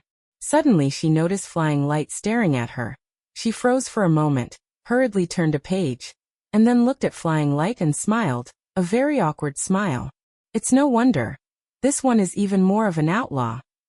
Otherwise she wouldn't have betrayed Princess Celestia so decisively. I don't know if the senior sister still has those thoughts now. As it stands, everything looks good. Twilight Sparkle is about to enroll, and she doesn't seem to have any intention of running away. 13. I, Sunset Shimmer, will never believe in friendship. Teaching Twilight Sparkle magic was a very pleasant experience for Flying Light. She was a very clever pony who could always grasp concepts quickly, and Flying Light was also enjoying the benefits of reviewing the old to learn the new. Sunset Shimmer had no interest in being a tutor, but she would quietly do her own thing on the side. Perhaps she treated this place as a sanctuary where she could both escape Princess Celestia's nagging and study in peace. Occasionally, Flying Light would pretend not to remember a magic spell and ask Sunset Shimmer for help, trying to make her feel included. Although Sunset Shimmer saw through Flying Light's intentions at a glance, she would still pause her work to provide the answer, and then immediately return to her own tasks, a state of being detached yet not out of place. At least Flying Light's method worked, even if not entirely. Even Twilight Sparkle could tell that Sunset Shimmer didn't seem like an easy pony to get along with, but since Flying Light was teaching her so enthusiastically, she was content. Thinking about how the 2 future representatives of the elements of harmony had this kind of dynamic when they were young, Flying Light felt a headache coming on. But there was no helping it. It would take many seasons of stories before they grew up enough to stand on their own. Flying Light and Sunset Shimmer went to report their recent study progress to Princess Celestia at a fixed time every week. It just happened to be today, and tomorrow was the day of Twilight Sparkle's entrance exam. Thinking about how she would soon see the legendary Sonic Rainboom, Flying Light couldn't help but smile. Sunset Shimmer's mood, however, was not as wonderful as Flying Light's. Thinking about having to report their study progress to Princess Celestia later, she instinctively felt some resistance, because every time, Princess Celestia would ask them to make more friends. She only hoped that their recent tutoring of Twilight Sparkle would be enough to fool Princess Celestia. Flying Light, why do you think Princess Celestia is so obsessed with making us make more friends? Clearly their magic levels were improving day by day. So why waste time on useless socialization? Sunset Shimmer could never understand this point. She felt that communicating with ponies inferior to herself was a complete waste of time. Sunset Shimmer once thought that Flying Light's thinking was the same as her own after all. When it came to learning magic, she was even more driven than herself. But seeing her so diligently teaching Twilight Sparkle magic over the last 2 days, she felt that wasn't the case. Because friendship is magic. You're joking, right? Don't tell me you actually believe in that. However, the current Sunset Shimmer was purely obsessed with power, believing that power could only be possessed by the aloof and strong. To make her imagine that a bunch of ponies making friends with each other could result in the strongest power in the world, she would probably have to eat a rainbow cannon blast herself to believe it. Thus, Flying Light thought of Sunset Shimmer from Equestria Girls, with a shattered expression, crawling out of a crater in a sorry state, and couldn't help but feel a pang of heartache and wistfulness. She was originally as proud and spirited as she was now, but due to a momentary lapse in judgment, she left her home and eventually ended up with her dignity trampled and reduced to the lowest point. Even though she was reborn like a phoenix after understanding the true meaning of friendship later, Flying Light still couldn't bear to watch Sunset Shimmer experience that low point again. I believe it. I truly believe it. Doesn't Star Swirl the Bearded have a book researching friendship magic? But that book wasn't finished. It had no conclusion. I think Star Swirl the Bearded must have also felt that it was utter nonsense and chose to give up. Sunset Shimmer had also read that unfinished book by Star Swirl the Bearded. This was something even the greatest wizard couldn't accomplish, so it wouldn't be an exaggeration to say that friendship magic simply didn't exist. It wasn't finished because Star Swirl wasn't good enough, not because the magic wasn't. I really can't believe I'm hearing this from you, a fan of Star Swirl the Bearded. Sunset Shimmer wore an expression of disbelief, feeling that Flying Light had gone a bit crazy to say such things for magic that didn't exist. Especially since she usually held Star Swirl the Bearded up as a role model. Correction. I am a fan of Mistmane, not Star Swirl. I only respect him because I admire his achievements and knowledge. But even the greatest wizard in Equestria is not omnipotent. I believe there are things even he couldn't do. Things Star Swirl the Bearded couldn't do are beyond my imagination. For example, I don't understand why you believe in friendship magic so much. Sunset Shimmer could tell that Flying Light wasn't the type of pony who liked to make many friends either. And she couldn't for the life of her figure out why Flying Light was so certain about something that had neither theoretical basis nor practical examples.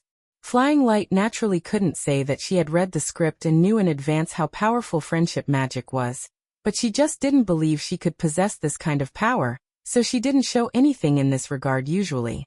In fact, Flying Light firmly believed that the purpose of friendship magic was to make Sunset Shimmer believe in friendship magic. And she couldn't possibly make Sunset Shimmer believe in something she didn't believe in herself. You've read the story of Princess Celestia banishing Nightmare Moon, right? Oh, the story of Princess Celestia using the elements of harmony to seal the lunar pony on the moon is even a prophetic story. Sunset Shimmer figured that there weren't many years left until the Nightmare Night in the prophecy, but she didn't know if the story was true or false, so she wasn't sure if a lunar pony would come to plague Equestria. While flipping through the notes left by Star Swirl, I saw a term similar to the elements of harmony, the Tree of Harmony. It is a tree with powerful magic, grown from seeds planted by the ancient pillars of old long ago, symbolizing the friendship between them and their wish to protect Equestria. This is the first time I've heard of this. Speaking of which, how many books have you actually read? Hearing something she had never seen before, Sunset Shimmer couldn't help but ask. I'm just very interested in the history of Equestria. In order to better adapt to her identity as a pony, Flying Light read many history-related books during her literacy stage. While increasing her vocabulary, she could also gain a sense of identity and belonging to her current status by understanding the history of this country. So you think the elements of harmony come from this Tree of Harmony? And the elements of harmony are what you call friendship magic? That's what I think. Flying Light wanted to say that was exactly it, but she didn't have direct evidence to prove this point. Although this analysis was well-founded and convincing, she still chose a more conservative phrasing. This is all just your guess. If the elements of harmony are friendship magic, then when using them, wouldn't it require multiple ponies? But 1,000 years ago, Princess Celestia defeated Nightmare Moon by using them alone. That's true. But after sealing Princess Luna, Princess Celestia's connection to the elements of harmony was severed, and she could no longer use the elements of harmony. After all, solving problems by suppressing one's own sister didn't align with the philosophy of friendship. However, Flying Light couldn't tell Sunset Shimmer this directly, because this wasn't something a normal pony like Flying Light should know. I get it now. You're saying all this just to make me believe that friendship holds magical power. Then senior sister, why don't you try believing that friendship has power? I don't need friendship. I'm already powerful enough on my own, Sunset Shimmer said, lifting her head with supreme confidence.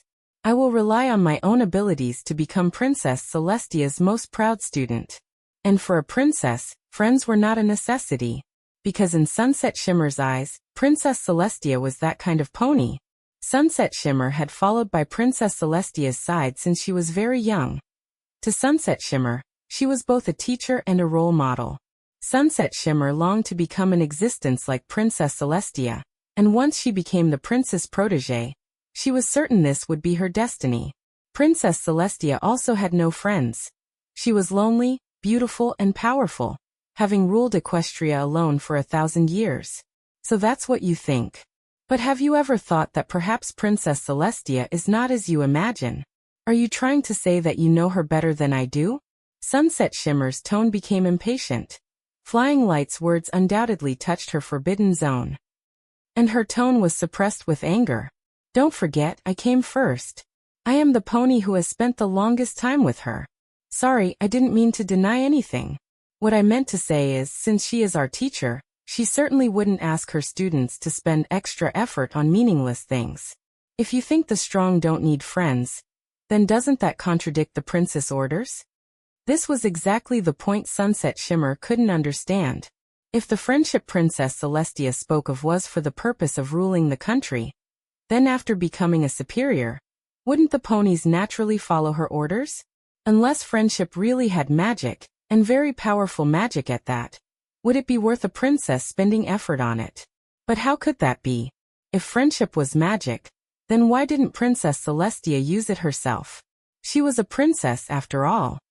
If she wanted to, no pony in all of Equestria would refuse to be friends with the princess, right?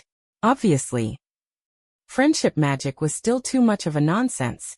Besides, Princess Celestia was already very strong herself, and Sunset Shimmer also wanted to become an independent and powerful pony like her. If you're interested, you can research this so-called friendship magic yourself. After you achieve results, you'll consider it then, provided you can prove it really exists. She's really stubborn, no wonder you deserve to eat a rainbow cannon. Flying Light secretly stuck her tongue out at Sunset Shimmer's back. Little did she know, the friendship she valued the least was the version answer of this world, and also the prerequisite for the heir to the throne. However, Sunset Shimmer was right about one thing. Flying Light had no way to prove the existence of friendship magic to her. The most direct way to verify friendship magic is through the elements of harmony. Twilight Sparkle knows they are currently stored in the old castle of the two princesses in the Everfree Forest. But without the elements of friendship to activate them, they are just 6 stones. Based on the spell Twilight Sparkle perfected in the Season 3 finale, the standard for activating friendship magic is you are in me, I am in you, and the marks of destiny become one. Simply put, it's when you're at low health, shouting about friendship and bonds, and then charging at the boss with a move comparable to a mechanic killing strike. What a high barrier to entry. You have to understand, Twilight Sparkle only ever played single-player games before. It seems friendship magic will have to wait for the Equestria M6. After all, one sonic rainboom from Rainbow Dash blasted out 6 cutie marks. They really are destined best friends, which makes one endlessly envious. Princess Celestia? The two ponies arrived at the usual meeting spot with Princess Celestia, but they didn't see the familiar Princess Celestia. The throne was empty. This situation wasn't unprecedented. Princess Celestia was the ruler of a nation with many things to manage, and being suddenly called away to handle urgent matters was a common occurrence. Usually, when encountering such a situation, they would wait in place or wander around to kill time. But this time they discovered a place they hadn't seen before. It was a half-open door, showing just how hurriedly the pony inside had left. The crack in the door was pitch black without a trace of light, indicating that this was a room not frequently used. Sunset Shimmer and Twilight Sparkle had some impression of this door, because whenever they came to have an audience with Princess Celestia, they would pass it almost every time. However, because it was always locked, they had always just assumed it was one of the many empty rooms in the castle. Now that it had been unlocked by a careless pony into a visitable state, how could they refuse the curiosity to go in and take a look? Senior sister, how about we explore the area ahead later? Smelling the dust wafting out of the room, Twilight Sparkle suddenly felt her curiosity vanish. Then you can wait for me outside. I'll be out as soon as I've taken a look. Sunset Shimmer didn't indulge her, and pushed the door open to walk inside. Seeing this, Twilight Sparkle had no choice but to follow her in to take a look. This room was likely a storage room, piled with all sorts of miscellaneous items covered in dust sheets. And it wasn't clear exactly what was inside. But the only item not covered made Twilight Sparkle realize what kind of place this was. I knew I shouldn't have come in.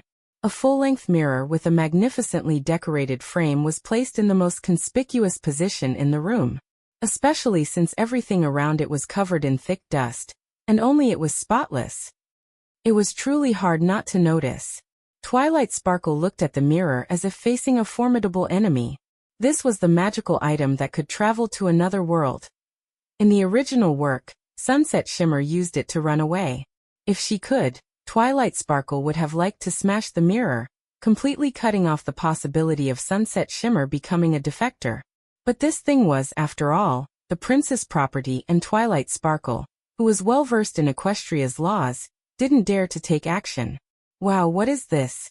Sunset Shimmer curiously reached out her hoof to touch the mirror surface, but the cold, hard tactile sensation she expected didn't appear. Instead, it was replaced by a resilience somewhat similar to a viscous liquid, like the surface of a bubble, as if one could pass through it. And with her touch, the surface of the mirror rippled like water. Such a magical phenomenon made the mirror look full of magic. Watching the scene of Sunset Shimmer playing with the mirror wantonly, Twilight Sparkle felt a sense of heart-stopping terror, fearing that Sunset Shimmer might just dive in and never come back. Senior sister, I don't think we should have come in. You indeed shouldn't have come in here. Just as Twilight Sparkle wanted to bite Sunset Shimmer's tail and drag her out, Princess Celestia's majestic voice sounded behind them. Turning around, they saw the Princess Celestia at the door, her face backlit, with a pair of displeased eyes that made them gasp in terror. If you didn't see me in the audience chamber, you should have waited in place, rather than running into a place that is not allowed to be entered without permission. I'm sorry. Too. Considering they were still just fillies, Princess Celestia only scolded them verbally and let it go, and besides, the main responsibility for this matter lay with her for not closing the door properly. I originally intended to wait until you were a bit older before telling you everything about this place. So, what is this mirror? Some kind of magical item? Seeing that Princess Celestia was no longer angry, Sunset Shimmer couldn't suppress her curiosity and asked. Princess Celestia did not choose to answer this question immediately, but instead observed the attitudes of the two ponies toward the mirror separately. Sunset Shimmer made no secret of her thirst for knowledge and curiosity. This was the normal reaction of a pony facing something she didn't understand. Twilight Sparkle, however, seemed completely unconcerned with the mirror. Compared to the mysterious, magical mirror, she seemed more concerned with Sunset Shimmer. Although she controlled her emotional expression well, from some of her micro-expressions, it could be seen that she seemed nervous. What made her feel this way? No pony could fathom what was going on in Twilight Sparkle's mind, not even Princess Celestia. Before answering this question, first tell me what each of you saw in the mirror? Princess Celestia used her horn to create some light, so that the room's brightness wasn't so dark that one couldn't see their own hooves. This question, which felt like a test of the heart, made Twilight Sparkle freeze for a moment, but since Princess Celestia had spoken, she had to provide an answer, regardless of whether her answer could satisfy the princess. Twilight Sparkle stood in front of the mirror, looking at the image reflected in the mirror. She saw a light gray-blue coated little unicorn, with a pair of bright yellow eyes, and curly dark blue-purple mane, interspersed with golden highlights. Whose little filly is this? So cute. Oh, it's me, then it's fine. Honestly, besides being able to travel to another world, this crystal magic mirror was no different from an ordinary mirror. Not wanting to waste time on the crystal magic mirror, Twilight Sparkle quickly gave her answer. I saw a cute blue little unicorn, and an even cuter amber-colored little unicorn, as well as a beautiful and elegant alicorn. As soon as these words were spoken, the emotions Sunset Shimmer had been brewing were shattered instantly. Can you be a little more serious? I am being very serious, and I am also very honest. If you don't believe me, I can let you touch my heart and repeat it again. I don't want that, you're too cheesy. Sunset Shimmer dodged away from Twilight Sparkle's approach, her face slightly flushed. She really didn't understand how this guy's brain worked. She could blurt out anything in this kind of situation. She didn't think she could fool the princess by buttering her up, did she? As a result, when she looked up, she saw the Princess Celestia looking quite delighted. This actually works. I just answered truthfully what I saw and what I thought, and I don't think I'm wrong. Twilight Sparkle summarized her answer righteously. No matter the species, if a person isn't into beauty, what are they into? How are you? Everything Twilight Sparkle sought in this life was just learning magic and petting ponies. The simplest pursuit, the ultimate enjoyment. Oh my dear, your mouth is so sweet. I like your frankness. Princess Celestia leaned over to Twilight Sparkle's ear and whispered. This question didn't have a standard answer to begin with, and no matter what they answered, Princess Celestia wouldn't be angry. Instead, Twilight Sparkle's straightforwardness added a touch of humor to the atmosphere. In any case, people who like My Little Pony, no matter how evil they might be, wouldn't do bad things to ponies, right? Then what about you? Sunset Shimmer, what did you see? I saw my own reflection, that's it just looks like an ordinary mirror. Sunset Shimmer replied casually and with annoyance. If it weren't for Twilight Sparkle suddenly doing something ridiculous, Sunset Shimmer might have been able to compose a profound and meaningful speech, but now she was too speechless to get excited.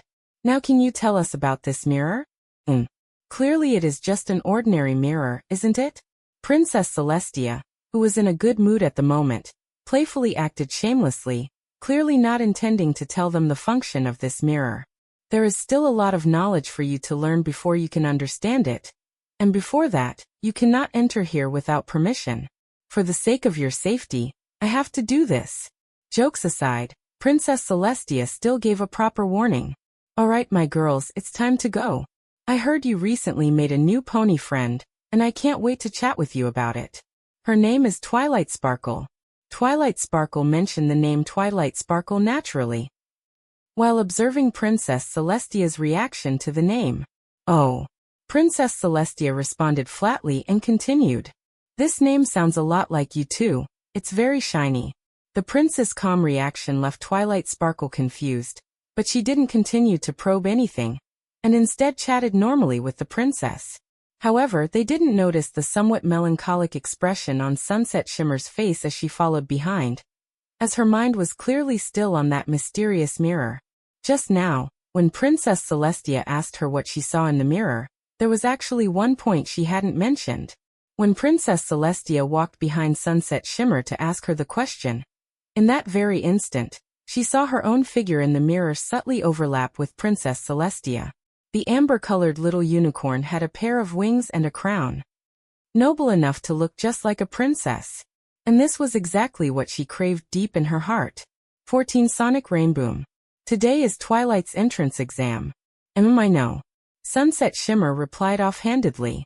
During the period leading up to Twilight Sparkle's exam, they met at Flying Light's house every day, so even without paying special attention, Sunset Shimmer knew what day it was. Why don't we go take a look together? We don't have anything else to do anyway. Flying Light suggested. Sunset Shimmer knew this was Flying Light's goal. One could say it was already quite obvious when she took the initiative to bring up Twilight Sparkle. Since Flying Light and Twilight Sparkle were friends, it was normal for her to be concerned about the other. Yet Sunset Shimmer vaguely felt that things were not that simple. She knew it wasn't good to groundlessly speculate about her only friend, but this thought felt like an intuition, constantly lingering in her subconscious. Thus, she couldn't help but say, I just feel like you're a bit overly concerned about Twilight. Really? Maybe it's because she's my friend, and today's exam is very important to her. Flying Light explained as if it were a matter of course. Isn't that just what friends are like? Sunset Shimmer glanced at her, her lips moving slightly, but in the end, she chose not to expose her. Ever since Flying Light resumed social interactions with the ponies she knew before, Sunset Shimmer gradually realized that Flying Light's interactions with those ponies were more like just going through the motions. Especially after Flying Light skipped grades, apart from greeting her original classmates when they met, she basically had no other interactions with them. This wasn't hard to understand. After all, their environments were different, and it was understandable for relationships that weren't very close to begin with to become even more distant. However, this made her attitude towards Twilight Sparkle seem extraordinary. According to what Sunset Shimmer knew, the two of them had only met once at the Summer Sun celebration, and the timing of their second meeting could even be described as terrible. The third time happened recently, when Flying Light took the initiative to find Twilight Sparkle. Although the motive seemed reasonable, it gave Sunset Shimmer the feeling that Flying Light had set her sights on her. That was the problem. Twilight Sparkle looked like a very ordinary little unicorn. She might be as studious as Flying Light, but there were plenty of such ponies in the academy. In short, Sunset Shimmer didn't understand what Twilight Sparkle had that was worth Flying Light's attention. If it were because of guilt that Flying Light poured extra attention onto Twilight Sparkle, then Sunset Shimmer would say it was impossible. This pony didn't look like she had any guilt at all for doing something wrong. Rather, it was more like she held some kind of expectation for Twilight Sparkle. This was unbelievable, but Sunset Shimmer just had this premonition. Because this phenomenon had already manifested when Sunset Shimmer spent time with her, especially when she didn't act in a way that satisfied Flying Light. Flying Light would look at her with a gaze of frustrated expectation, which made her feel very confused. She was clearly just her junior, so why did she always look at her with the same gaze as Princess Celestia? Therefore, Sunset Shimmer often complained to Flying Light about this, although she didn't always listen. Returning to the main topic, Sunset Shimmer believed that the level of importance Flying Light placed on Twilight Sparkle had reached the same level of attention as she placed on her. Based on Sunset Shimmer's understanding of Flying Light, she wouldn't casually pour energy beyond daily social interactions into an ordinary pony.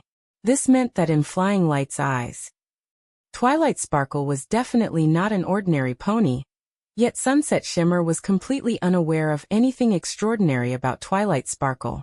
Not hearing a response from Sunset Shimmer, Flying Light turned her head and saw Sunset Shimmer's preoccupied expression. Although her mind was clearly elsewhere, she was still following her without a word, which was a tacit agreement to go see the Sonic Rainboom with her. Flying Light smirked internally, leaned into Sunset Shimmer's ear, and asked, "Don't tell me you're jealous because I've been caring about Twilight so much lately?" "What? No, I am not." Sunset Shimmer suddenly snapped back to reality, then saw Flying Light's mischievous smile, knowing she had fallen for her trap. "I just happened to want to go see the results of Twilight's hard work for so long, that's all." Sunset Shimmer forced a smile, then walked quickly ahead. Even if Flying Light was indeed the only pony she could call a friend, she wouldn't care about such things. How could she possibly be jealous? Sunset Shimmer just wanted to know the reason why Flying Light was so concerned about Twilight Sparkle, nothing more. The teaching building for welcoming new students was not hard to find. It could be said that both Sunset Shimmer and Flying Light started their school life there, and the location hadn't changed for so many years. Wait. Flying Light suddenly stopped. "What's wrong? If we don't hurry, she'll probably be done with the exam and out by now." Sunset Shimmer urged impatiently. Do you feel the ground shaking? What? Hearing Flying Light say this, Sunset Shimmer also felt a slight tremor under her hooves, and even the pebbles on the road were moving unnaturally. An earthquake? No, this was clearly caused by some other phenomenon. And they soon found out what had happened. A brilliant rainbow-colored light appeared from the horizon, passing over the sky of Canterlot, followed immediately by a heart-pounding explosion that assaulted their eardrums. Sonic Rainboom. Watching this historic scene, Flying Light felt a sense of relief in that instant, followed by a burst of excitement and ecstasy. The gears of fate in Equestria began to turn at this moment, and the legend began to be written from today. If not for the other ponies around, Flying Light would have been squealing in excitement.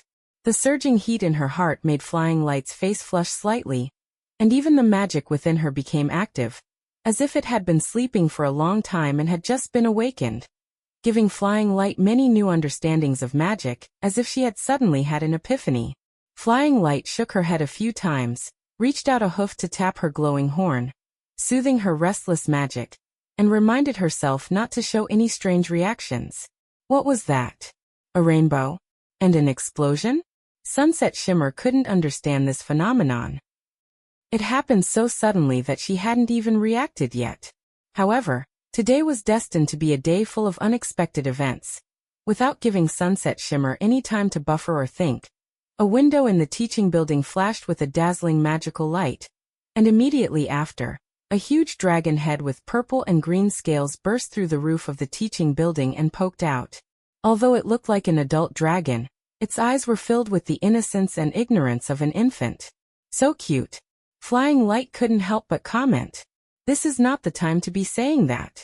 Sunset Shimmer retorted at Flying Light for actually having the leisure to make small talk at a time like this, and then activated her teleportation magic and disappeared from the spot. Flying Light shrugged indifferently and followed right after, appearing in the classroom where the incredible event was taking place. 15. The junior sister who suddenly became a mom.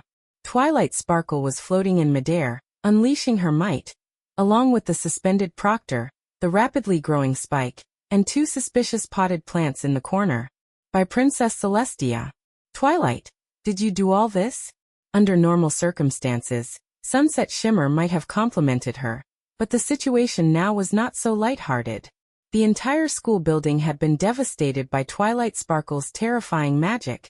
It was hard to imagine that this was something a preschool pony could cause. Flying Light was right, she really is amazing. However, Twilight Sparkle didn't have the energy to think too much. She tried her best to retract the magic that had lost control, but she couldn't do it. In fact, she didn't even know she could release this much magic. When she first started learning magic, she had trouble even turning a page of a book. It was as if that explosion had suddenly unlocked Twilight Sparkle's latent potential. Ugh, help me. I can't stop.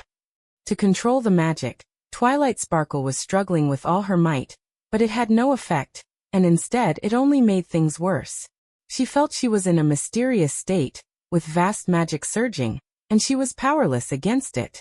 Sunset Shimmer wanted to choose a spell to solve Twilight Sparkle's current trouble, but after thinking for a long time, she realized that the magic she knew was of the more powerful variety, which wasn't quite suitable for the current crisis. Stay calm, Twilight. We'll find a way. Sunset Shimmer raised a protective spell to block the sputtering magic lasers, and retreated a little to avoid being hit by stray shots again. Her magic is out of control. Do you have any good ideas that won't hurt her? Flying Light? Sunset Shimmer looked around for Flying Light to discuss a solution, only to see Flying Light in the corner, pondering something while looking at two plants. What are you doing? Don't you see your good friend is in urgent need of your help? Coming. I was just checking on her parents.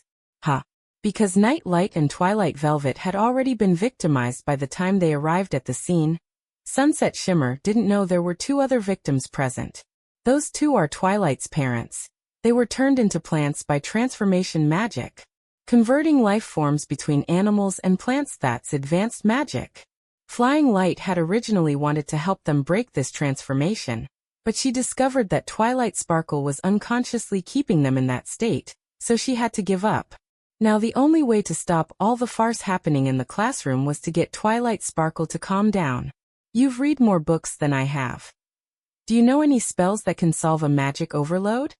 Sunset Shimmer held up a protective barrier to keep them safe amidst the chaotic magic turbulence. According to the script, Princess Celestia would soon catch the scent and come to take in her new student. This was one of the few opportunities for Princess Celestia to save the day in the original show. But since they had arrived first, they had to do something before Princess Celestia came to clean up the mess. I need to get closer to take a look. Then you'd better hurry. I don't know if she'll hurt herself if this continues. Sunset Shimmer followed Flying Light as she slowly approached Twilight Sparkle, ensuring her protective magic also covered Flying Light. A magic overload isn't necessarily a huge deal, but it isn't small either. It mainly depends on the subject. Under normal circumstances, a pony's total magic capacity wouldn't exceed what she could control, so uncontrollable situations wouldn't occur. And for those with weak magic, if it goes out of control, it would quickly exhaust their own magic, so it generally wouldn't cause much harm. Clearly, Twilight Sparkle's situation was a rather rare type. Flying Light tried to touch Twilight Sparkle with her hoof, but upon coming into contact with the magic radiating around her, she immediately felt a pain like an electric shock. When she pulled back, she saw her hoof had turned black in one spot. In the cartoons, Princess Celestia always just reached out and touched her, so why was it so scorching hot for her? Was it true that unicorns just couldn't compare to alicorns in any aspect? Twilight, listen to me. Try your best to relax and don't try to force your way against the magic that isn't under your control. Twilight Sparkle nodded and gradually relaxed her body, no longer struggling. Senior sister, no matter what happens next, prioritize protecting Twilight. Flying Light had been preparing for today for a long time, because she had considered various variables that might arise due to her own appearance. She had also learned a spell to deal with this situation. As for how effective it would be, she would have to test it to find out. Magic surged from the horn on her head, mixing with the out-of-control magic. Flying Light pursed her lips and felt carefully. This magic had only lost control, but the fact that it could coalesce into magic meant it was still moving in an orderly fashion. Flying Light was carefully using her own magic to capture it. Twilight, follow my lead. Stop. Twilight Sparkle could clearly feel the resistance caused by the loss of control weakening. When she heard Flying Light's command, she successfully retracted all the magic. I've got her. Before Twilight Sparkle hit the ground, Sunset Shimmer caught her, while Flying Light, suffering from the backlash of the magic disappearing, stumbled a few steps and fell to the ground. In any case, it was good that things ended without any major mishaps. The suspended teachers were let down. Twilight Sparkle's parents returned to their original forms, and the poor, rapidly aged Spike also turned back to his tiny size. Flying Light wiped the sweat from her forehead, savoring the feeling of unraveling the out-of-control magic just now. It was as satisfying as solving a Sudoku puzzle, and she thought it would be nice if she could do it again. How are you feeling? After confirming Twilight Sparkle was fine, Sunset Shimmer hurried over to check on Flying Light. I'm fine, just a little dizzy from all that magic. Grabbing Sunset Shimmer's hoof to stand back up, Flying Light shook her head, then looked relaxed and indicated that she was doing well. It seems my dear students have handled everything. The speaker was the late-arriving Princess Celestia. She first scanned the mess all over the floor, then turned her gaze to her two students, her eyes full of satisfaction and relief. Princess? When did you arrive? Not long ago. Actually, I've been watching from outside for a while. This was a very valuable lesson for you. I am very happy to see you take the initiative to help a friend in trouble, and use what you've learned to perfectly resolve the crisis. Receiving praise from Princess Celestia, Sunset Shimmer was also very happy. Ever since she started urging her to make friends, it seemed like it had been a while since she had received such commendation. As for you, Miss Twilight Sparkle, after evaluating the performance of the two of them, Princess Celestia shifted her gaze to Twilight Sparkle, who was standing all alone. As the culprit who caused all this, Twilight Sparkle lowered her head, feeling guilty and afraid, not daring to meet Princess Celestia's eyes. I'm sorry. I didn't mean to. Twilight Sparkle felt very sad. She had ruined everything. Her magic had hurt other ponies and left the school in shambles. Princess Celestia certainly wouldn't allow a pony like her to attend her school. She had completely failed this exam. Perhaps the outcome would be even worse, like Princess Celestia ordering Twilight never to use magic again, or even banishing her from Canterlot. Flying Light looked at the pitiful Twilight Sparkle standing there, and whispered to Sunset Shimmer, "I think she's scaring herself again." Sunset Shimmer bit her lip to keep from laughing at this moment. She also thought that Twilight Sparkle was surely anxious and overthinking things again, but putting herself in her hooves, she felt she could understand Twilight Sparkle's feelings. Suddenly, Sunset Shimmer felt something brush against her hind leg, which startled her. After seeing what it was, she quickly suppressed her instinct to kick back and used levitation magic to lift up the baby dragon that had crawled over at some point. Then she placed him on her junior's back. Flying Light. The baby dragon, opening his eyes to the world for the first time, was still ignorant.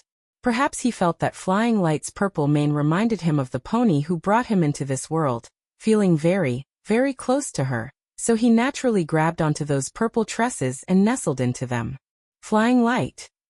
Well, it looks like Spike will have to stay with her for a while until Princess Celestia and Twilight are done talking. 3 good things happened to Twilight Sparkle on the same day. She passed the entrance exam for Celestia's School for Gifted Unicorns, became a student of the Princess Celestia she admired most, and obtained her own cutie mark. Just listing them out made Flying Light happy for her. And looking at how jubilant she was, it seemed she would be excited for quite a while. You possess extraordinary talent, but it is clear that you currently lack the ability to control it. However, if you can learn how to harness the magic you possess, your future achievements will be immeasurable. Ha! Twilight Sparkle blinked in confusion. It seemed the princess had no intention of punishing her for what she said. If you are willing, I can teach you many things just as I do with Sunset Shimmer and Flying Light. Princess Celestia's implication was practically a direct statement. Twilight Sparkle couldn't believe her ears. Being obedient, she instinctively looked to her parents for their opinion, and they, of course, strongly suggested she accept. Yay. Watching the plot unfold smoothly, Flying Light looked over at Sunset Shimmer to observe her reaction. She didn't seem to have much of a reaction. By comparison, she was more interested in the baby dragon sitting on her back. Come to think of it, Sunset Shimmer did later keep a gecko named Little Light. Could it be that the senior sister really likes ectotherms? But are Western dragons considered ectotherms? Hey senior sister, you have a new junior sister now. You aren't going to arrange a fight with her in the park in a while, are you? The sudden bringing up of her dark history left Sunset Shimmer stunned, and she retorted with some embarrassment and annoyance. Please, I won't do that again, okay? If she could tolerate Flying Light, who often didn't give her senior sister face, then she could certainly tolerate the well-behaved and sensible Twilight Sparkle. Besides, you are a senior sister now, too. Isn't this something you've always dreamed of? Flying Light had taken good care of Twilight Sparkle even before she enrolled. Sunset Shimmer had seen all of this. Now that they were classmates, their relationship would only become closer. Are you jealous? WH. Why would you ask that? That's not what this is about at all. Besides, I don't care who you're close with. That's your freedom. Sunset Shimmer wanted to explain clearly, but in the end, she only made things more confusing. Flying Light certainly knew what Sunset Shimmer wanted to express, because this cheeky pony was intentionally making her words sound ambiguous just to see Sunset Shimmer in a panic. I know, you have me in your heart, just as I have you in mine. That's why I'm saying that's not what I meant in the first place. Sunset Shimmer muttered unhappily, turned her head away with a slight blush, and didn't even have the heart to tease the baby dragon anymore. By the way, how did you see Twilight's potential? Judging by Twilight Sparkle's performance just now, Sunset Shimmer had to admit that she had misjudged her before, thinking Twilight Sparkle was just an ordinary young unicorn. In reality, she was terrifyingly strong. At the very least, their talents were not far apart. Do you think I only made friends with Twilight because I knew all this in advance? Flying Light frowned. Although that was indeed part of the reason, It wasn't the main reason, so it couldn't be said that Sunset Shimmer had guessed correctly. I wanted to get along with you, because I like you. Even if you didn't have such outstanding talent, I would still be happy to spend more time with you. Flying Light gazed earnestly into Sunset Shimmer's eyes, her tone sincere. Besides, how could I be so all-powerful as to predict the future? Then how do you explain knowing that Twilight's exam topic was hatching a dragon egg? That was just a coincidence. A simple association, nothing more. Weren't we talking about you hatching a phoenix egg at the time? I was just trying to make a joke. Who knew it would actually come true? Flying Light lied without changing her expression.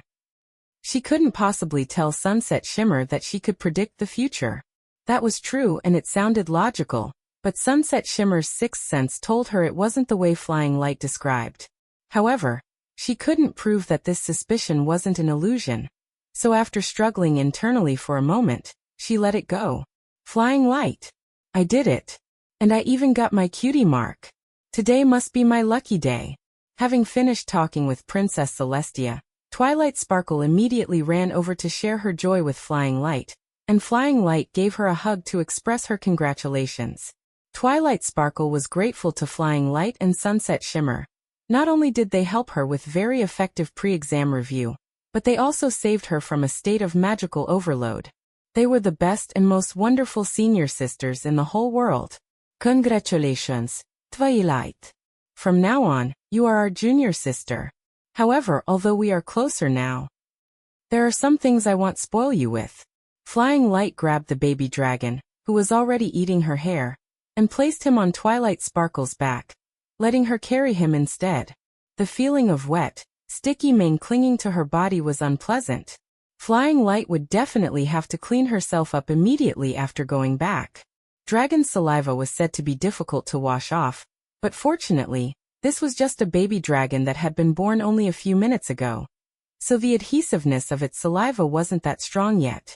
You are the one who brought him into this world. He belongs to you, and you must be responsible for him. Twilight Sparkle, taking the baby dragon, was completely bewildered. Apparently, she hadn't expected that the good senior sister who was laughing and joking a second ago would suddenly shove a baby dragon at her the next moment, while congratulating her on becoming a mother. Huh. What? Raise a dragon hatchling? Me? Twilight Sparkle thought the dragon egg was just an exam prop. She was completely unprepared to raise a new life. But Flying Light was right. She really had to consider this baby dragon carefully. But I don't know what to do. What does he eat? What are his habits? Where should I start? Are there any books on raising dragons that I can refer to? Asking a foal who had just passed her entrance exam to raise a dragon baby. That was truly too difficult. Dragons were powerful and mysterious creatures. Most adult ponies had never even encountered this species, let alone a foal. But precisely because of this, it was most appropriate for Twilight Sparkle to raise the baby dragon herself. Even if it would be difficult. Let's start by giving him a name. What do you think? Sunset Shimmer suggested, stroking the baby dragon's head with her hoof as she spoke. She was quite interested in dragons creatures that were smooth and rarely seen. You aren't doing this alone. If there are any difficulties, Flying Light and I won't stand idly by. Besides, we have the most reliable teacher. Princess Celestia nodded gently in response. She chose not to join the foal's discussion circle, but watched them from a short distance away, as if watching over the future of Equestria. Sunset Shimmer's words soothed Twilight Sparkle's gradually anxious heart. Looking at the baby dragon, she no longer felt like he was a hot potato. Since she was the one who hatched him, from now on, she should treat him as a family member. Having a dragon as a family member was actually quite cool. I'm going to call him Spike. 16. Busy, everyone is busy, it's good to be busy. After the sonic rainboom incident, Flying Light spent a relatively stable and peaceful period of time. However, Sunset Shimmer was very interested in the rainbow and the explosion that occurred on the day of Twilight Sparkle's entrance exam. And ever since then, she had been conducting related investigations whenever she had time. Although Flying Light knew the inside story, she didn't intend to tell Sunset Shimmer the truth directly.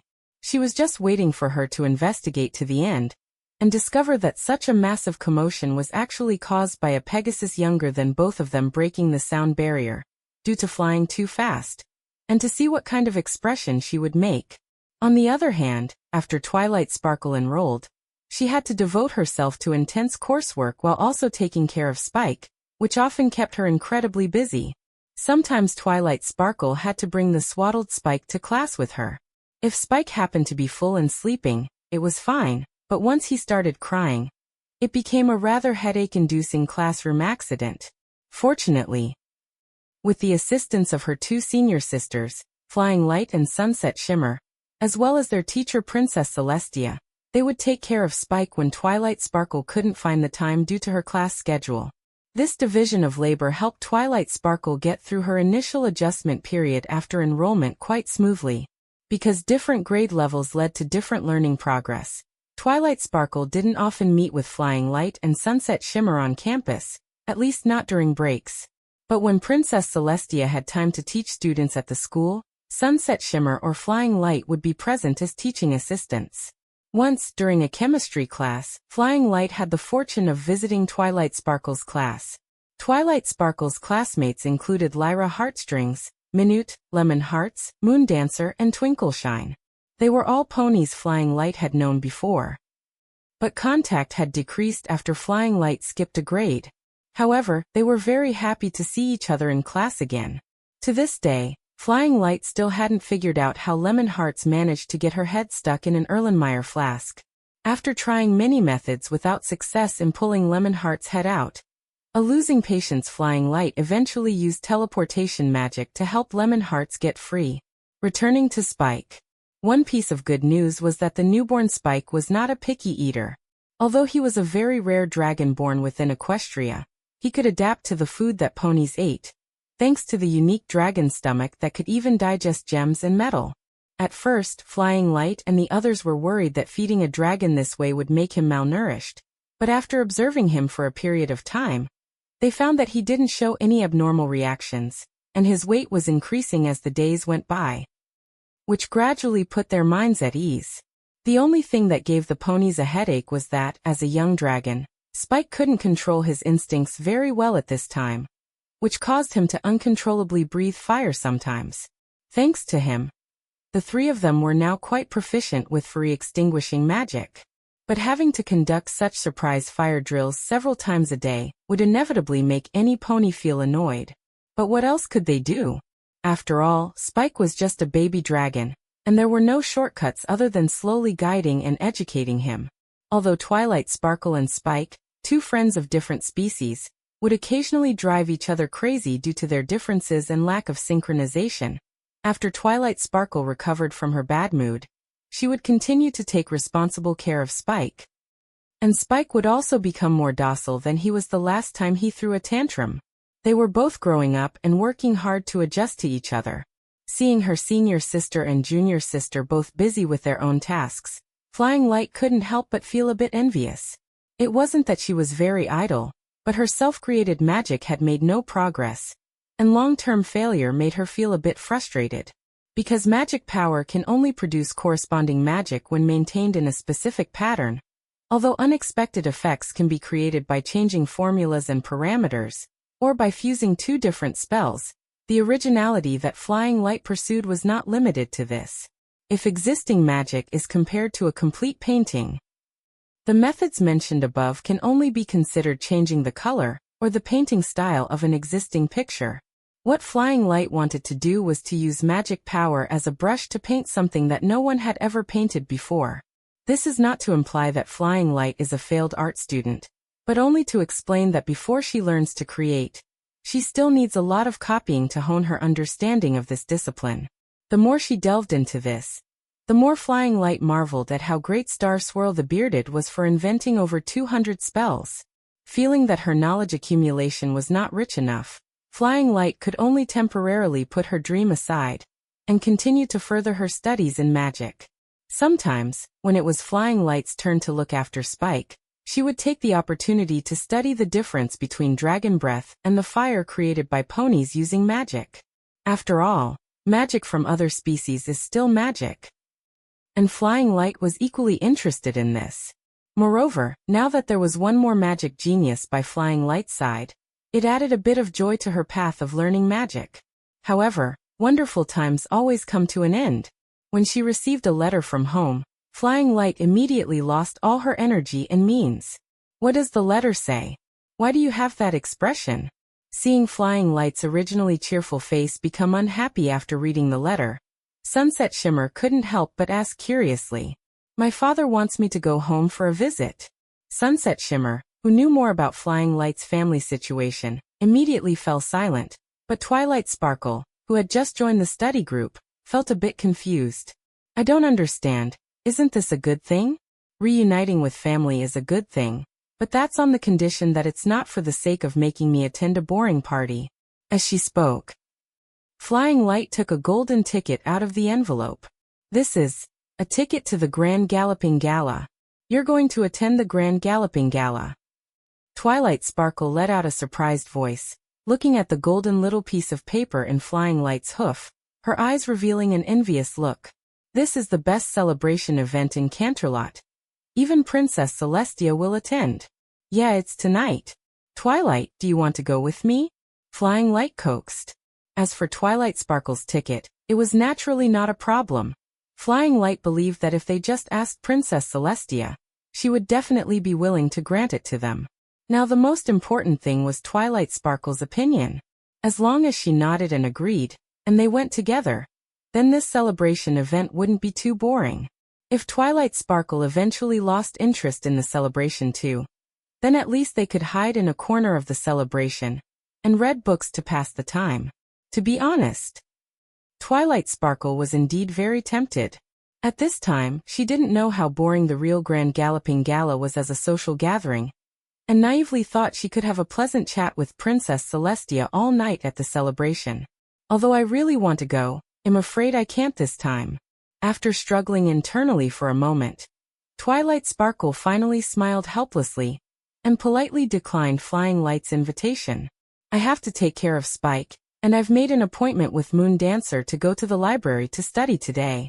It's almost time for our appointment. I have to go.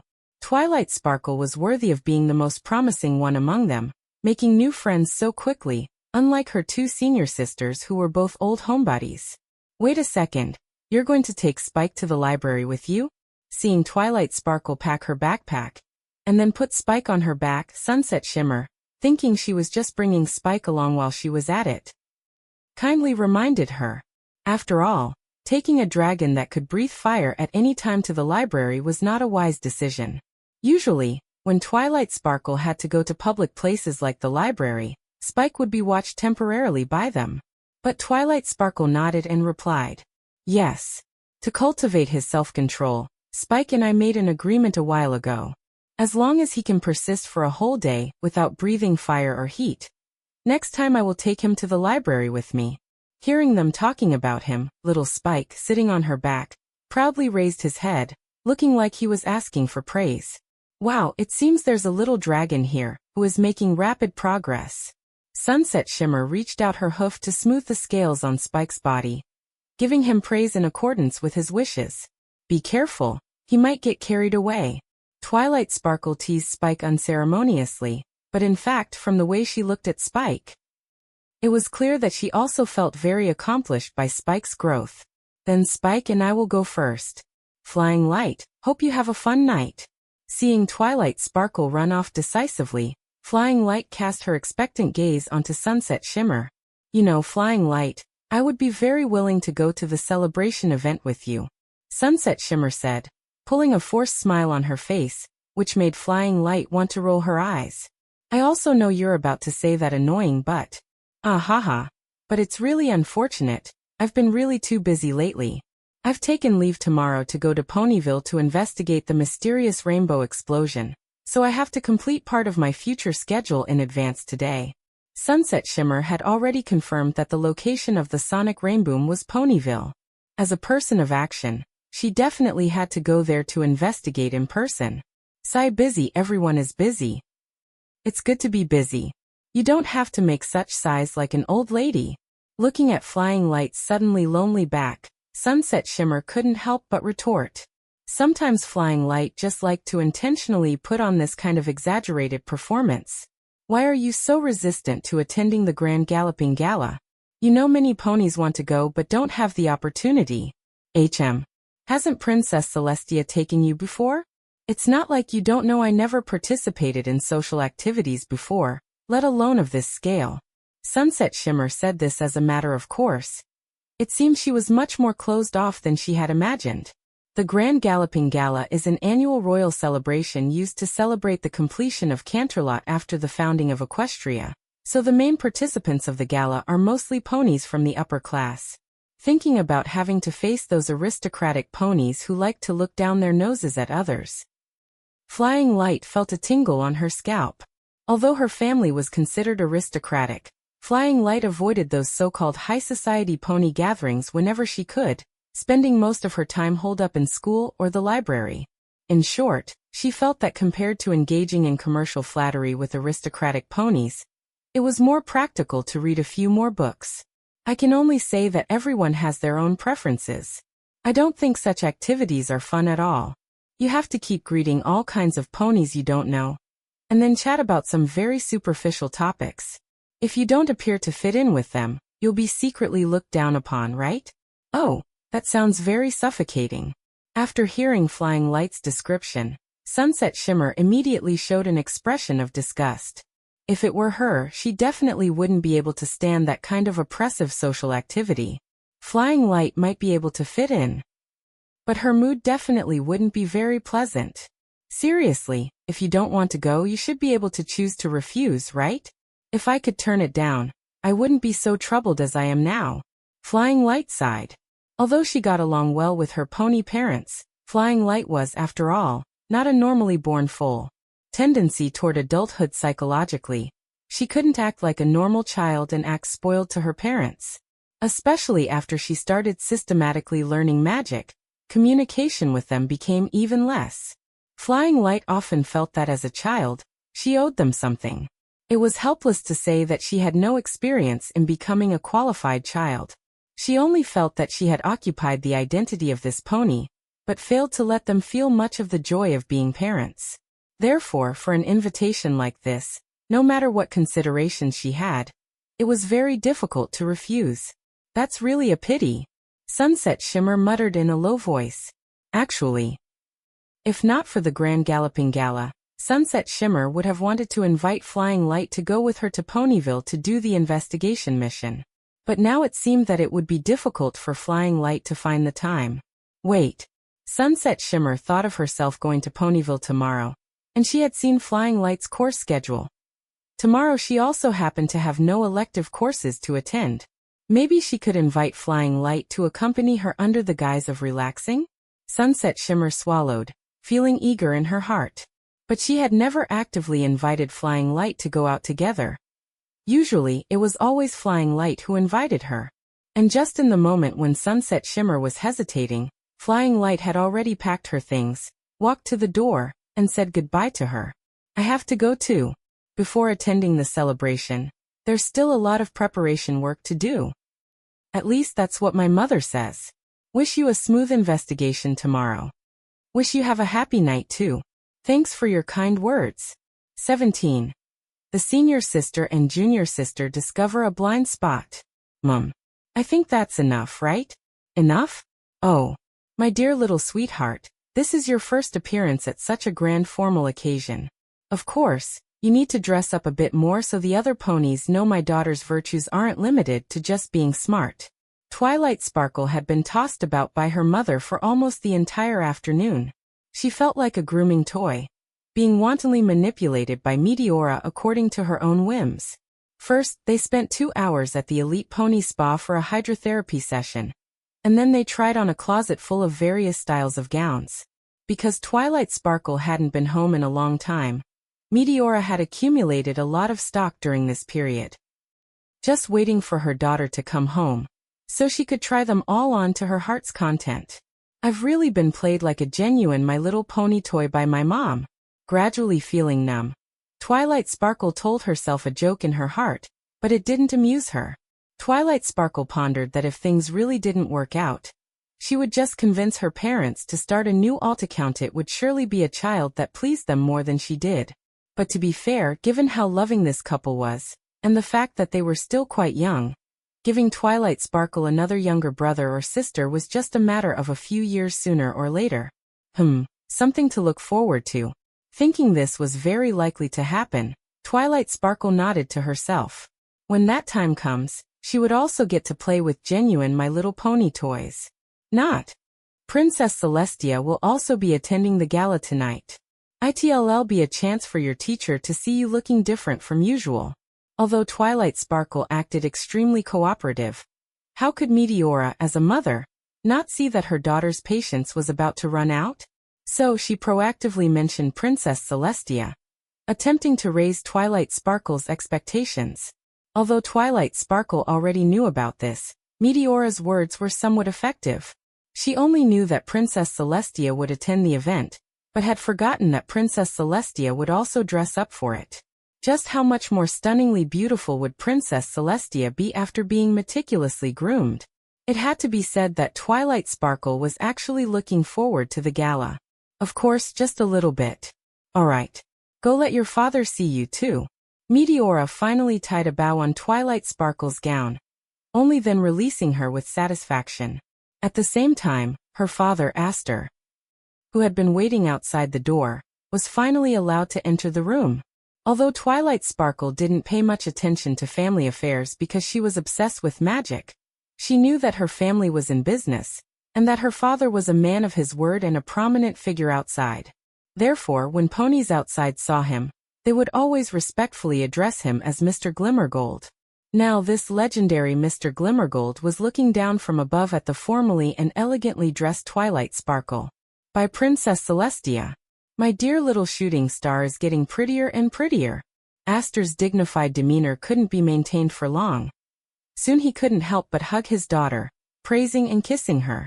The woody scent of his perfume mixed with a hint of tobacco drifted into her nose. It wasn't unpleasant. Be careful, Aster. Don't mess up her style. Oh. I'm so sorry, I'm just too excited. I haven't seen my little shooting star for so long. Look. She's grown into a beautiful young lady. Exactly like your mother when she was young. Aster somewhat exaggeratedly pulled out a handkerchief and wiped away the tears welling in the corners of his eyes. If his competitors saw this tough guy with a soft heart side of him, they would surely be shocked. Twilight Sparkle looked at herself in the mirror, a very cute little pony, but she always felt a bit psychologically uncomfortable. It looked good, but the feeling of wearing it was another matter entirely. Normally, ponies don't need to wear clothes because their fur is warm enough, so Twilight Sparkle now felt like she was wearing a cool short-sleeved shirt over thermal underwear. Perhaps it was a difference in cognition. Although Twilight Sparkle had tried very hard to adapt to living as a pony, her decades of human thinking habits weren't so easy to change, especially regarding details like this. However, all the ponies at the Grand Galloping Gala dressed like this. If she dressed more plainly because of her own preferences, she would instead become the center of attention, so Twilight Sparkle accepted this setting. Let's go, Mom and Dad. I hope we'll still have some time to go back to my academic hut after the gala ends. Attending such a large-scale social event was very energy-consuming. If time permitted, Twilight Sparkle wanted to go back after it ended to cuddle with her senior and junior sisters to recharge her energy. At this time, the Canterlot Magic Library should already be closed. Usually, they wouldn't rush back to their respective places, but instead gather together in Twilight Sparkle's academic hut to discuss what they had learned that day. Since Twilight Sparkle was rarely absent today, what would Sunset Shimmer and Twilight Sparkle talk about together? Sitting in the carriage, Twilight Sparkle looked towards the direction of her academic hut outside the window. Her thoughts drifting away, just as Twilight Sparkle had anticipated. After saying goodbye to Minute at the library, Twilight Sparkle took Spike straight to Twilight Sparkle's academic hut. This habit seemed to have been gradually formed since the day Twilight Sparkle invited them. This location was far from the bustling city, very quiet, well-equipped, and had a rich collection of books, including many obscure but professionally valuable ones. She really didn't know where Twilight Sparkle had dug them up from. In short, Both Twilight Sparkle and Sunset Shimmer loved staying here. When Twilight Sparkle easily pushed open the oak door of the academic hut, she knew that Sunset Shimmer had already arrived. Twilight Sparkle navigated through the rows of bookshelves with familiarity, and saw the familiar amber pony sitting there at a glance. At this moment, Sunset Shimmer had already dealt with the trifles in her schedule, and was organizing the things she needed to prepare for her investigation trip to Ponyville tomorrow. Seeing Twilight Sparkle walk in, she looked up and greeted her. "Hey Twilight, you're here." She also saw the little dragon on Twilight Sparkle's back waving its claw at her. "Oh, and our little Spike. Good evening, Sunset. Are you ready to leave tomorrow?" Twilight Sparkle sat across from Sunset Shimmer, watching her put the organized items into her backpack one by one. "Yeah, I hope this investigation trip will yield some results. By the way, what have you been investigating recently? Haven't I told you?" Twilight Sparkle didn't reply, just watched Sunset Shimmer quietly. Everything was implied, and it made her feel a bit uncomfortable. Perhaps it was because they hadn't known each other for long. As a newcomer and the youngest junior, Twilight Sparkle didn't interact much with Sunset Shimmer. And Sunset Shimmer was more willing to communicate certain things with Twilight Sparkle. Plus, neither of them were the type to initiate social interaction without urgent matters. Often, Twilight Sparkle acted as the glue between them, preventing the three of them from studying separately for too long and drawing criticism from Princess Celestia.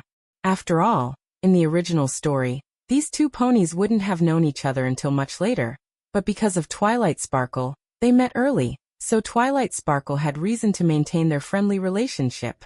Oops. Sorry, I might have been too absorbed and forgot to tell you.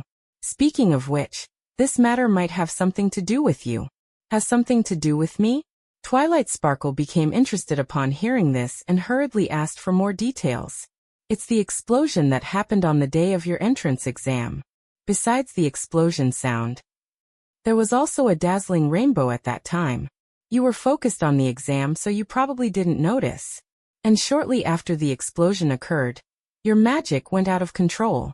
Sunset Shimmer analyzed it step by step, then realized that she hadn't actually asked Twilight Sparkle about this. She was too focused on finding the source of the explosion, which made her overlook this detail. There was indeed an inexplicable explosion at that time. Awakened, Twilight Sparkle recalled the scene that happened during the entrance exam. This was an important moment she would never forget in her life. "I remember that I almost didn't pass the exam at that time. Just when I was ready to give up, that violent explosion gave me a start, and then my magic surged out uncontrollably." Originally, Twilight Sparkle had already helped her guess the exam questions correctly. Prepared, Twilight Sparkle wasn't as helpless as in the original work, but because she was too nervous. The efficiency of her magic output was poor. If it weren't for that explosion, she would likely have failed the incubation, or hatched an unhealthy dragon. Twilight Sparkle's description differed from Sunset Shimmer's conjecture. She had originally thought that the sound of the explosion had stimulated Twilight Sparkle, causing her magic to go out of control. Now it seemed that the explosion had instead stimulated Twilight Sparkle's potential, allowing her to perform beyond her normal capabilities. The more they thought about it, the more shocked they became. And they made an incredible discovery: if that explosion hadn't happened, Twilight Sparkle might not have passed the entrance exam, and thus wouldn't have been discovered by Princess Celestia and taken on as a student. Was this just a coincidence? Or perhaps it was a major event that could determine the fate of one, or many, ponies? Sunset, what I want to ask is, can I go with you to investigate tomorrow? 18. Grand Galloping Gala. Flying Light looked out through the carriage window, and when it stopped at Canterlot Castle, she couldn't help but sigh. She usually studied here with Princess Celestia often, but she was somewhat reluctant to come tonight of all nights. If she had the choice, she would much rather have stayed with Sunset Shimmer and Twilight Sparkle. "My dear, don't wear such a long face. Tonight is your debut in a social setting, so try to look a bit happier."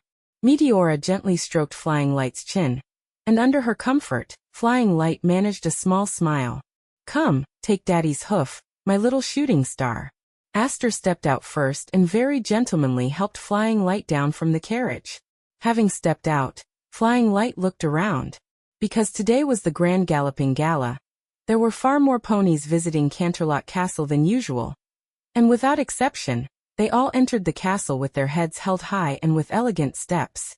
To be fair, the scene was actually quite spectacular, much like dressage and equestrian sports. The only difference being that there were no humans riding on them to command these ponies to perform the movements. Flying Light felt her understanding of the term Grand Galloping Gala deepen a little more. Just then, a roar came from the sky. It was the Wonderbolt's performance.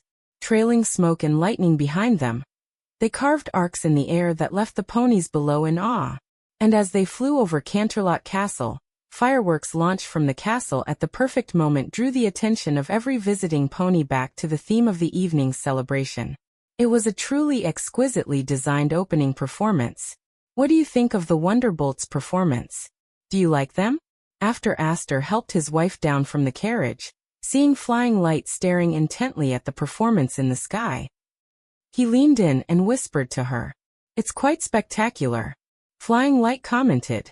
But if asked whether she liked them, Flying Light's feelings were perhaps not as invested. After all, the current Wonderbolts were not the Wonderbolts of her memories, and even their uniforms were not yet that avant-garde blue spandex. The best is yet to come. Let's go, my dear. If you'd like, we can chat face-to-face with members of the Wonderbolts once we're inside. Thinking Flying Light was interested in the Wonderbolts, Aster used this as a hook, hoping to make her look forward to today's celebration a bit more. Understanding Aster's good intentions, Flying Light nodded and followed alongside her parents into the castle. After entering the castle hall, Flying Light noticed Princess Celestia standing on the steps to welcome the guests at a glance. Princess Celestia was dressed in her finest for the night, a coral red chiton highlighting her holy aura. As a white mare, the princess was a natural clothes hanger who looked good in anything, and this elaborate styling made her mane look even more elegant than usual. Ooh, she is so beautiful. Seeing such a beautiful sight, the smile on Flying Light's face became much more genuine. Just for the sake of Princess Celestia's beauty, Flying Light felt this trip to the gala was worth it. After receiving a group of ponies, Princess Celestia looked up towards Flying Light at the entrance, a flash of pleasant surprise in her eyes. She nodded to her from across the room, her gaze conveying an invitation to come to her side. Flying Light naturally had the same intention. Compared to other places, being by the prince's side was clearly the most comfortable niche in the entire gala. However, there were still many ponies around the princess, and Flying Light still had to spend some time with her parents. So Flying Light decided to go to the prince's side a little later. After a brief exchange of glances with Princess Celestia, Flying Light returned to her parents' side. At this moment, Aster was chatting with a young stallion. When Flying Light arrived, they were in the middle of a pleasant conversation. Flying Light glanced at the stallion's attire, and identifying him by his uniform, it wasn't hard to guess he was a member of the Wonderbolts. It seemed her dad was the one who truly liked the Wonderbolts. You're here, my dear little shooting star. Let me introduce you. This is Soren of the Wonderbolts. He is a great aviator. Hearing the name Soren, Flying Light quickly searched the keywords in her memory, and actually recalled information about the high-spirited aviator in front of her. I have heard of your deeds. You are the record holder for first place in the Mustang Marathon. It is a pleasure to meet a legendary Pegasus like you in person. Mr. Soren. Although in Flying Light's memory, this Soren was middle-aged and increasingly petty, even using underhanded means to frame and suppress up-and-comers like Rainbow Dash to maintain his title as first place. But such bad behavior was something that might only happen in the future, so it couldn't be counted against the current Soren. As of now, Soren was undoubtedly a respectable and outstanding aviator, and his first place was won by his own strength. Haha, I am also honored that my talent can be appreciated by such a beautiful lady. Hearing his glorious deeds spoken by a young child greatly satisfied Soren's self-esteem, and consequently his estimation of Flying Light rose significantly. Mr. Aster, you have raised such a beautiful and knowledgeable daughter. I imagine you must be very proud of that. Does that even need to be asked? My little shooting star has never let me down. Originally, considering that Flying Light shouldn't know Soren's identity, Aster was about to explain, but he didn't expect Flying Light to fluently recite Soren's deeds. Even if Soren was famous, for ponies outside the circle, his popularity was quite average. So did this mean his dear little shooting star actually had more common topics with him than he imagined? Aster looked down at Flying Light. If they weren't in public, he would definitely want to kiss and hug his cute little shooting star. As for what Soren said afterward, Aster automatically filtered it out. He didn't care whether Flying Light could make him look good. Now he only felt surprised, as if he had discovered a shared hobby with Flying Light, along with a very secret happiness. Sensing that Aster seemed to have misunderstood something, Flying Light gave a polite smile, and chose to let it be. Honestly, her knowledge of the Wonderbolts was limited to the members of Rainbow Dash's generation. And this Mr. Soren was only known to Flying Light, because he happened to have had interactions with Rainbow Dash, and the others in the plot. To avoid being dragged into continuing to chat about the Wonderbolts, and exposing that she didn't actually know them very well, Flying Light prepared to make an excuse to leave. "Excuse me, gentlemen, I'm afraid I must take my leave. Father, do you know where Mother has gone?" Thinking of saying hello to Meteora as well, so she could go find Princess Celestia for some quality time, and then beautifully disappear into the background of this social event, Flying Light asked Aster about her mother's whereabouts. "Oh, I almost forgot. Your mother is chatting with some friends she used to know. They seem very eager to see you. If you'd like, you can go over and make some new friends." "Okay." Flying Light nodded, and after bidding them both farewell, she headed in the direction Aster had pointed. And the moment Flying Light turned around, the smile on her face slumped slightly.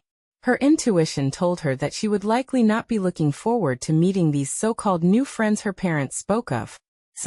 Senior sister, Twilight, I miss you all so much." Sunset Shimmer suddenly felt a moment of trance, as if some pony had been thinking of her just a moment ago. But she immediately dismissed this vague sixth sense, because her reputation remained neither good nor bad. Besides Flying Light, what other pony would be thinking of her? And Flying Light was busy dealing with the gala at this moment. She probably didn't have the time to think of them. Achoo. Coming almost at the same time as Sunset Shimmer's illusion was Twilight Sparkle's sneeze. She rubbed her nose in confusion, feeling a momentary doubt about her own emotional fluctuations that couldn't be explained by science, but in the end, like Sunset Shimmer, she chose to put it behind her. "Do you have a cold?" "I don't know. But I don't think it's a cold." Twilight Sparkle quickly denied that the sneeze was caused by a health issue. Since she had already decided to go to Ponyville with Sunset Shimmer tomorrow, she didn't want to be absent because of a cold. Come to think of it, it's already autumn now, and the temperature is gradually starting to drop, so you should be a bit more careful. Sunset Shimmer thought for a moment. She remembered that Flying Light had stored some things here in advance that could be used at any time. So she got up and rummaged through a nearby cabinet. "Found it. I think this will make you feel better." Everything in this small cottage was arranged neatly and orderly by Flying Light. Sunset Shimmer easily found a few clean blankets and chose one to drape over Twilight Sparkle. "Thank you. I didn't expect Flying Light's things here to be even more complete than I imagined." Yeah, she has always been this attentive. After a brief conversation, both ponies paused, and the cottage suddenly became eerily quiet at this moment. Sunset Shimmer subconsciously looked towards the door, then spoke with some hesitation. "Flying Light isn't here today. It really feels a bit unusual." Twilight Sparkle also nodded along. Usually at this time, it was Flying Light who created topics so the three of them could chat together, or do the same thing together. In the eyes of the two of them, Flying Light was a pony with many ideas. Sunset Shimmer actually knew this might have something to do with the originality Flying Light had been pondering all along. Heaven knows where she got so many wonderful inspirations. When they studied the same magic, Flying Light's perspective was always the most tricky. She would take apart every syllable of a spell to explore the connection logic and pronunciation habits within it.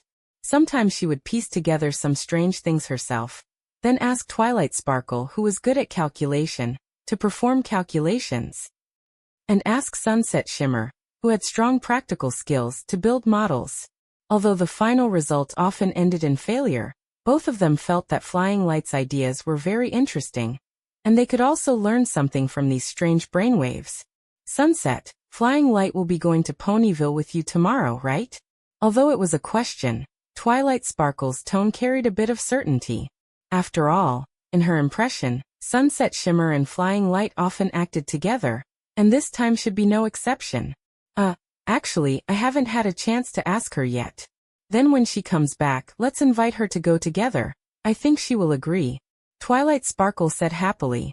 In Twilight Sparkle's impression, Flying Light had always been a gentle and easygoing senior sister. In her view, Flying Light was as good a pony as Princess Cadance. Seeing Twilight Sparkle's eyes shining, Sunset Shimmer guessed that she must be secretly counting Flying Light's advantages again. However, Flying Light did usually spoil this junior sister, so it was natural for Twilight Sparkle to like her. However, Twilight Sparkle didn't know yet that this kind and gentle senior sister Flying Light she liked was, in essence, a schemer. Seeing Twilight Sparkle so enthusiastic, Sunset Shimmer didn't want to dampen her spirits, so she didn't say what was on her mind. Actually, she felt that Flying Light wasn't very interested in this mysterious rainbow explosion. This made Sunset Shimmer feel strange. Flying Light had always been a pony with a strong curiosity about the unknown, but she seemed particularly indifferent to the rainbow explosion event. When the explosion occurred, she did show normal surprise, but that was it. It was as if it were just a sudden fireworks show that wasn't worth paying too much attention to. However, Sunset Shimmer couldn't prove this sense of dissonance that was like an illusion, and just assumed it was suspicion caused by her own nervousness. Perhaps Flying Light was just too devoted to her research, and simply wasn't interested in that kind of mysterious phenomenon. 19. The annoying Prince Blueblood. Flying Light left the VIP area where Aster and the Wonderbolts were located, and returned to the main hall to search for Meteora. During her search, Flying Light encountered two donkeys flirting in a corner. They looked familiar, and since donkeys were a minority in Equestria especially, those who could attend the Grand Galloping Gala at the castle, Flying Light was fairly certain they were the donkey couple who would eventually settle in Ponyville.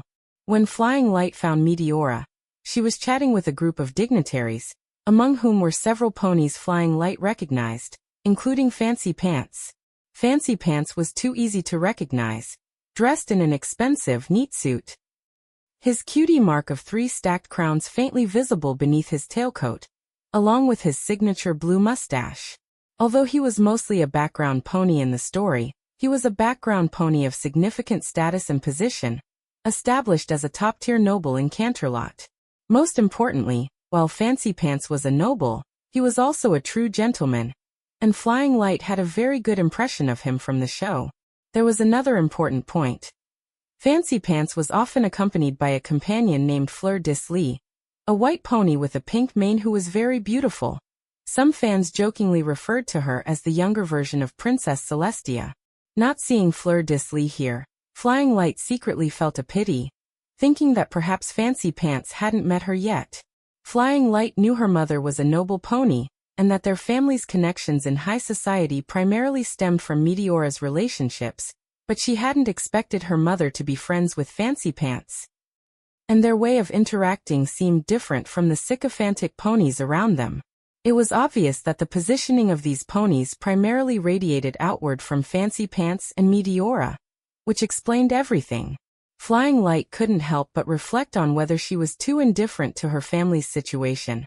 Her understanding of her parents seemed too little. "My dear, I'm so glad to see you've come. Come over and chat with us."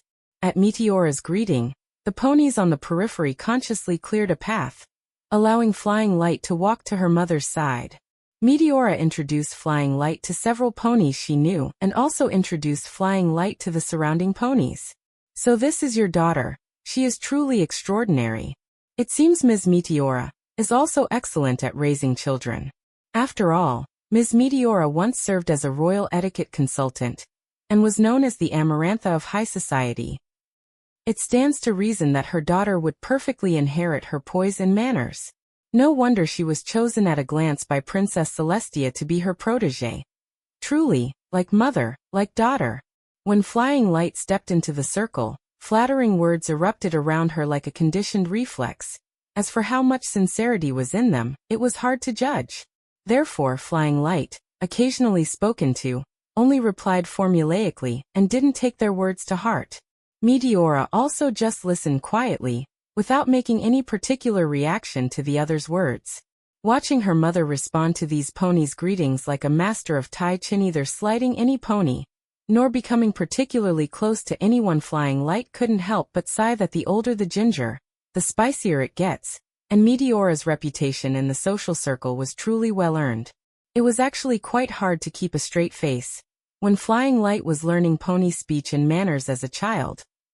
She had used her mother as a reference. After all, she hadn't drunk Mangpa soup when she was born, and with behavioral cognition modules already installed, it wasn't easy to insert a new species behavioral module. Although biological instincts helped her initially adapt to walking on four hooves, further integration required acquired learning. And the most suitable reference template was naturally her mother, Meteora. Flying Light didn't have high demands. She just hoped she wouldn't look like some bipedal animal awkwardly crawling on four hooves. However, when ponies praised her elegant bearing, it at least proved that her imitation of her mother was quite successful. Hello, Miss Flying Light, I am honored to meet you. I heard that you possess profound knowledge at such a young age and are quite accomplished in the field of magic. Seeing you today, you are indeed extraordinary. It should be my honor, Mr. Fancy Pants. I have long admired your reputation. Flying Light nodded slightly, her tone full of appreciation. Fancy Pants was indeed the model of a gentleman recognized by fans. When gazed upon by him, Flying Light could feel that she was being respected as an independent individual, rather than some sort of family appendage. I can finally understand why dear Meteora is always unable to resist talking about her proud daughter at tea parties. Hearing Fancy Pants teasing, Meteora's smile brightened a bit, and she gently hugged Flying Light, saying, Fancy Pants, look at what you're saying. I shouldn't have been that obvious, right? Meteora said this, but everyone could see her bias toward her daughter. The eyes with which they looked at Flying Light all shared a touch of heat. A pony with noble bloodlines and an extraordinary relationship with royalty. It was hard not to make these dignitaries have certain expectations for her future. And before they could take action, Meteora made the first move. Thank you for coming to chat with us for a bit, dear. Are you planning to go speak with your teacher next? She knew Flying Light didn't like this kind of social atmosphere, and didn't want to force her daughter to integrate into this circle. Being able to see Flying Light make an appearance here was enough to satisfy her. With her mother offering a graceful exit, Flying Light was naturally happy to take it. Yes.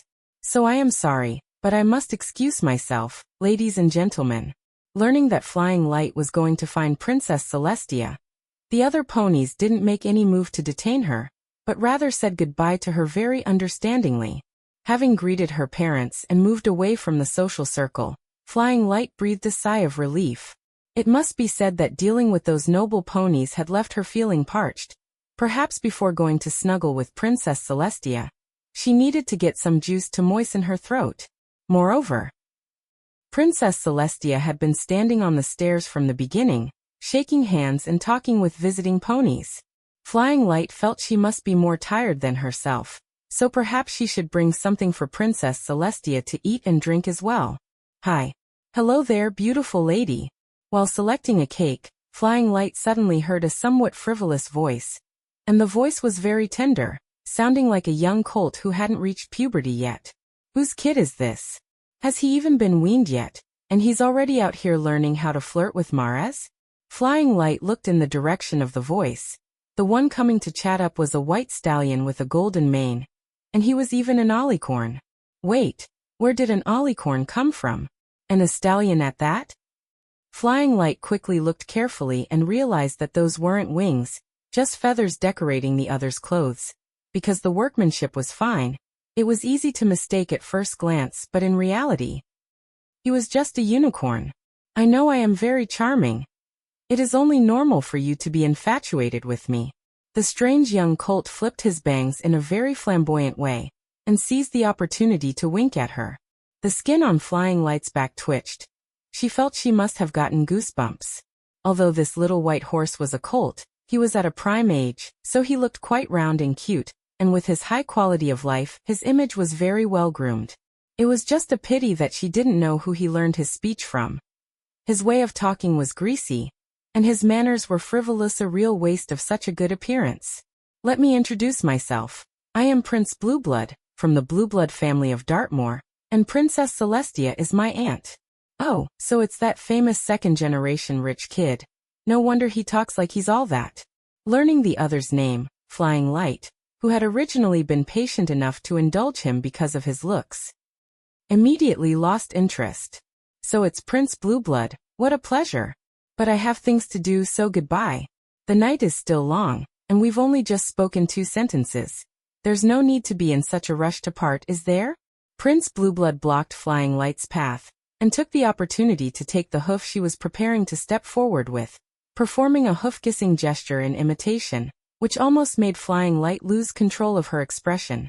Flying Light didn't know what was wrong with this narcissist, why he had to pester her so much.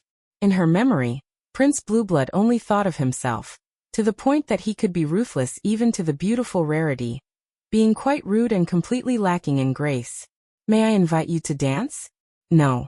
Thank you for your invitation, but my shoes today, yes, the heels are too high, not suitable for dancing, and I've never danced with a stranger. So let's just forget it. Flying Light had already exhausted all her effort just to learn to walk elegantly on 4 legs, let alone dance ballroom dances. While politely refusing, she retracted her hoof like lightning. If it weren't for her upbringing requiring her to save face for the other party, she really would have wanted to wipe the part that Prince Blueblood had touched on the tablecloth. Stranger? You wound me with such words, my dear Flying Light.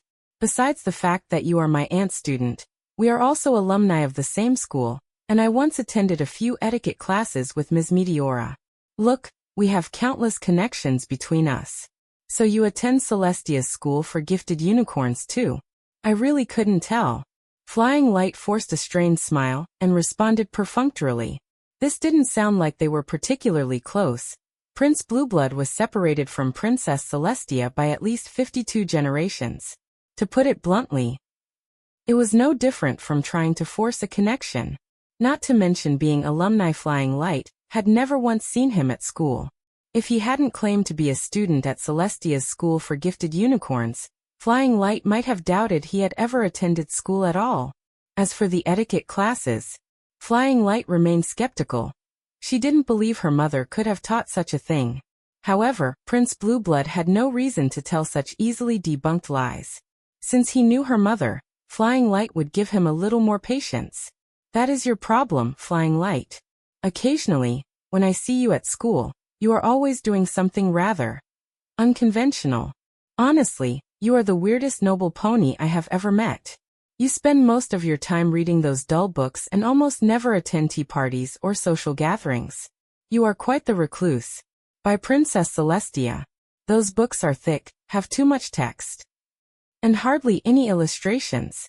I once thought that besides a bookworm, surely no other pony could finish reading them.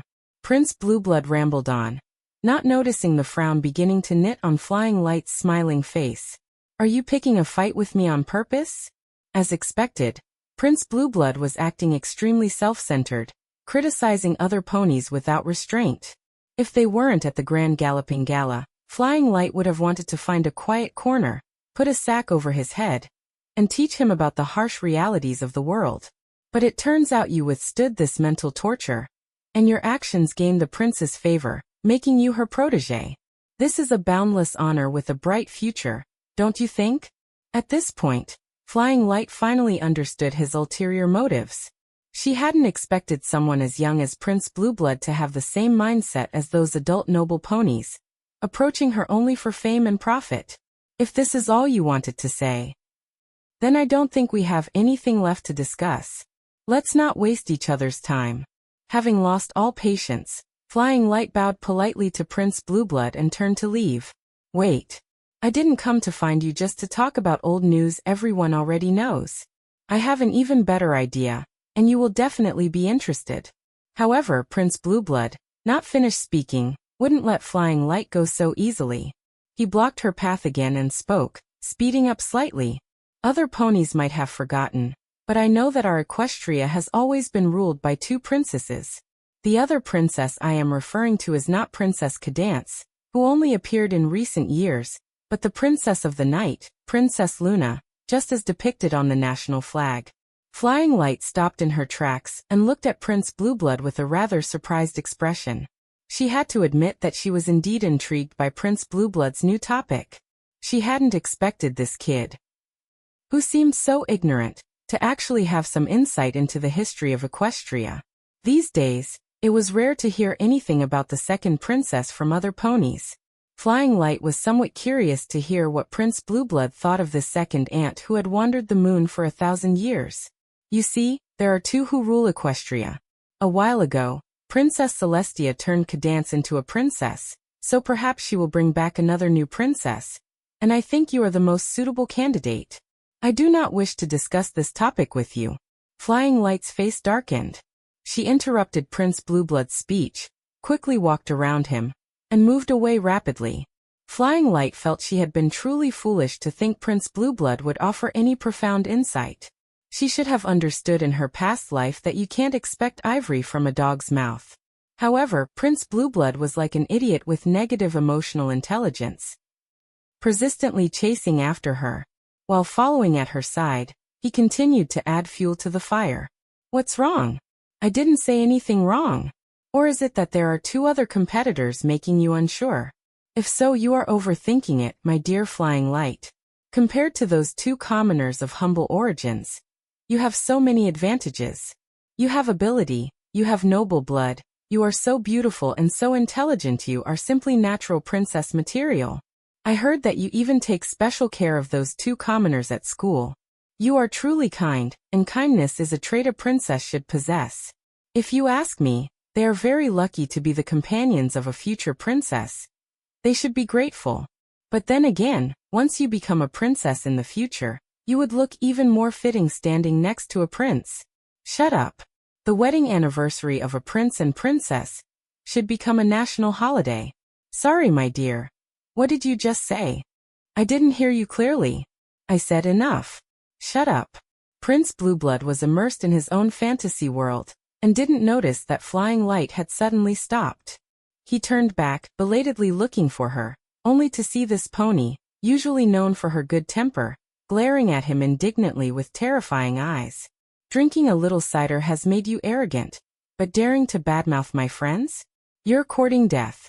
Insulting her to her face was one thing she could endure it for the sake of peace, but Prince Blueblood's unrestrained mouth had dared to insult Sunset Shimmer and Twilight Sparkle, which instantly ignited Flying Light's fury.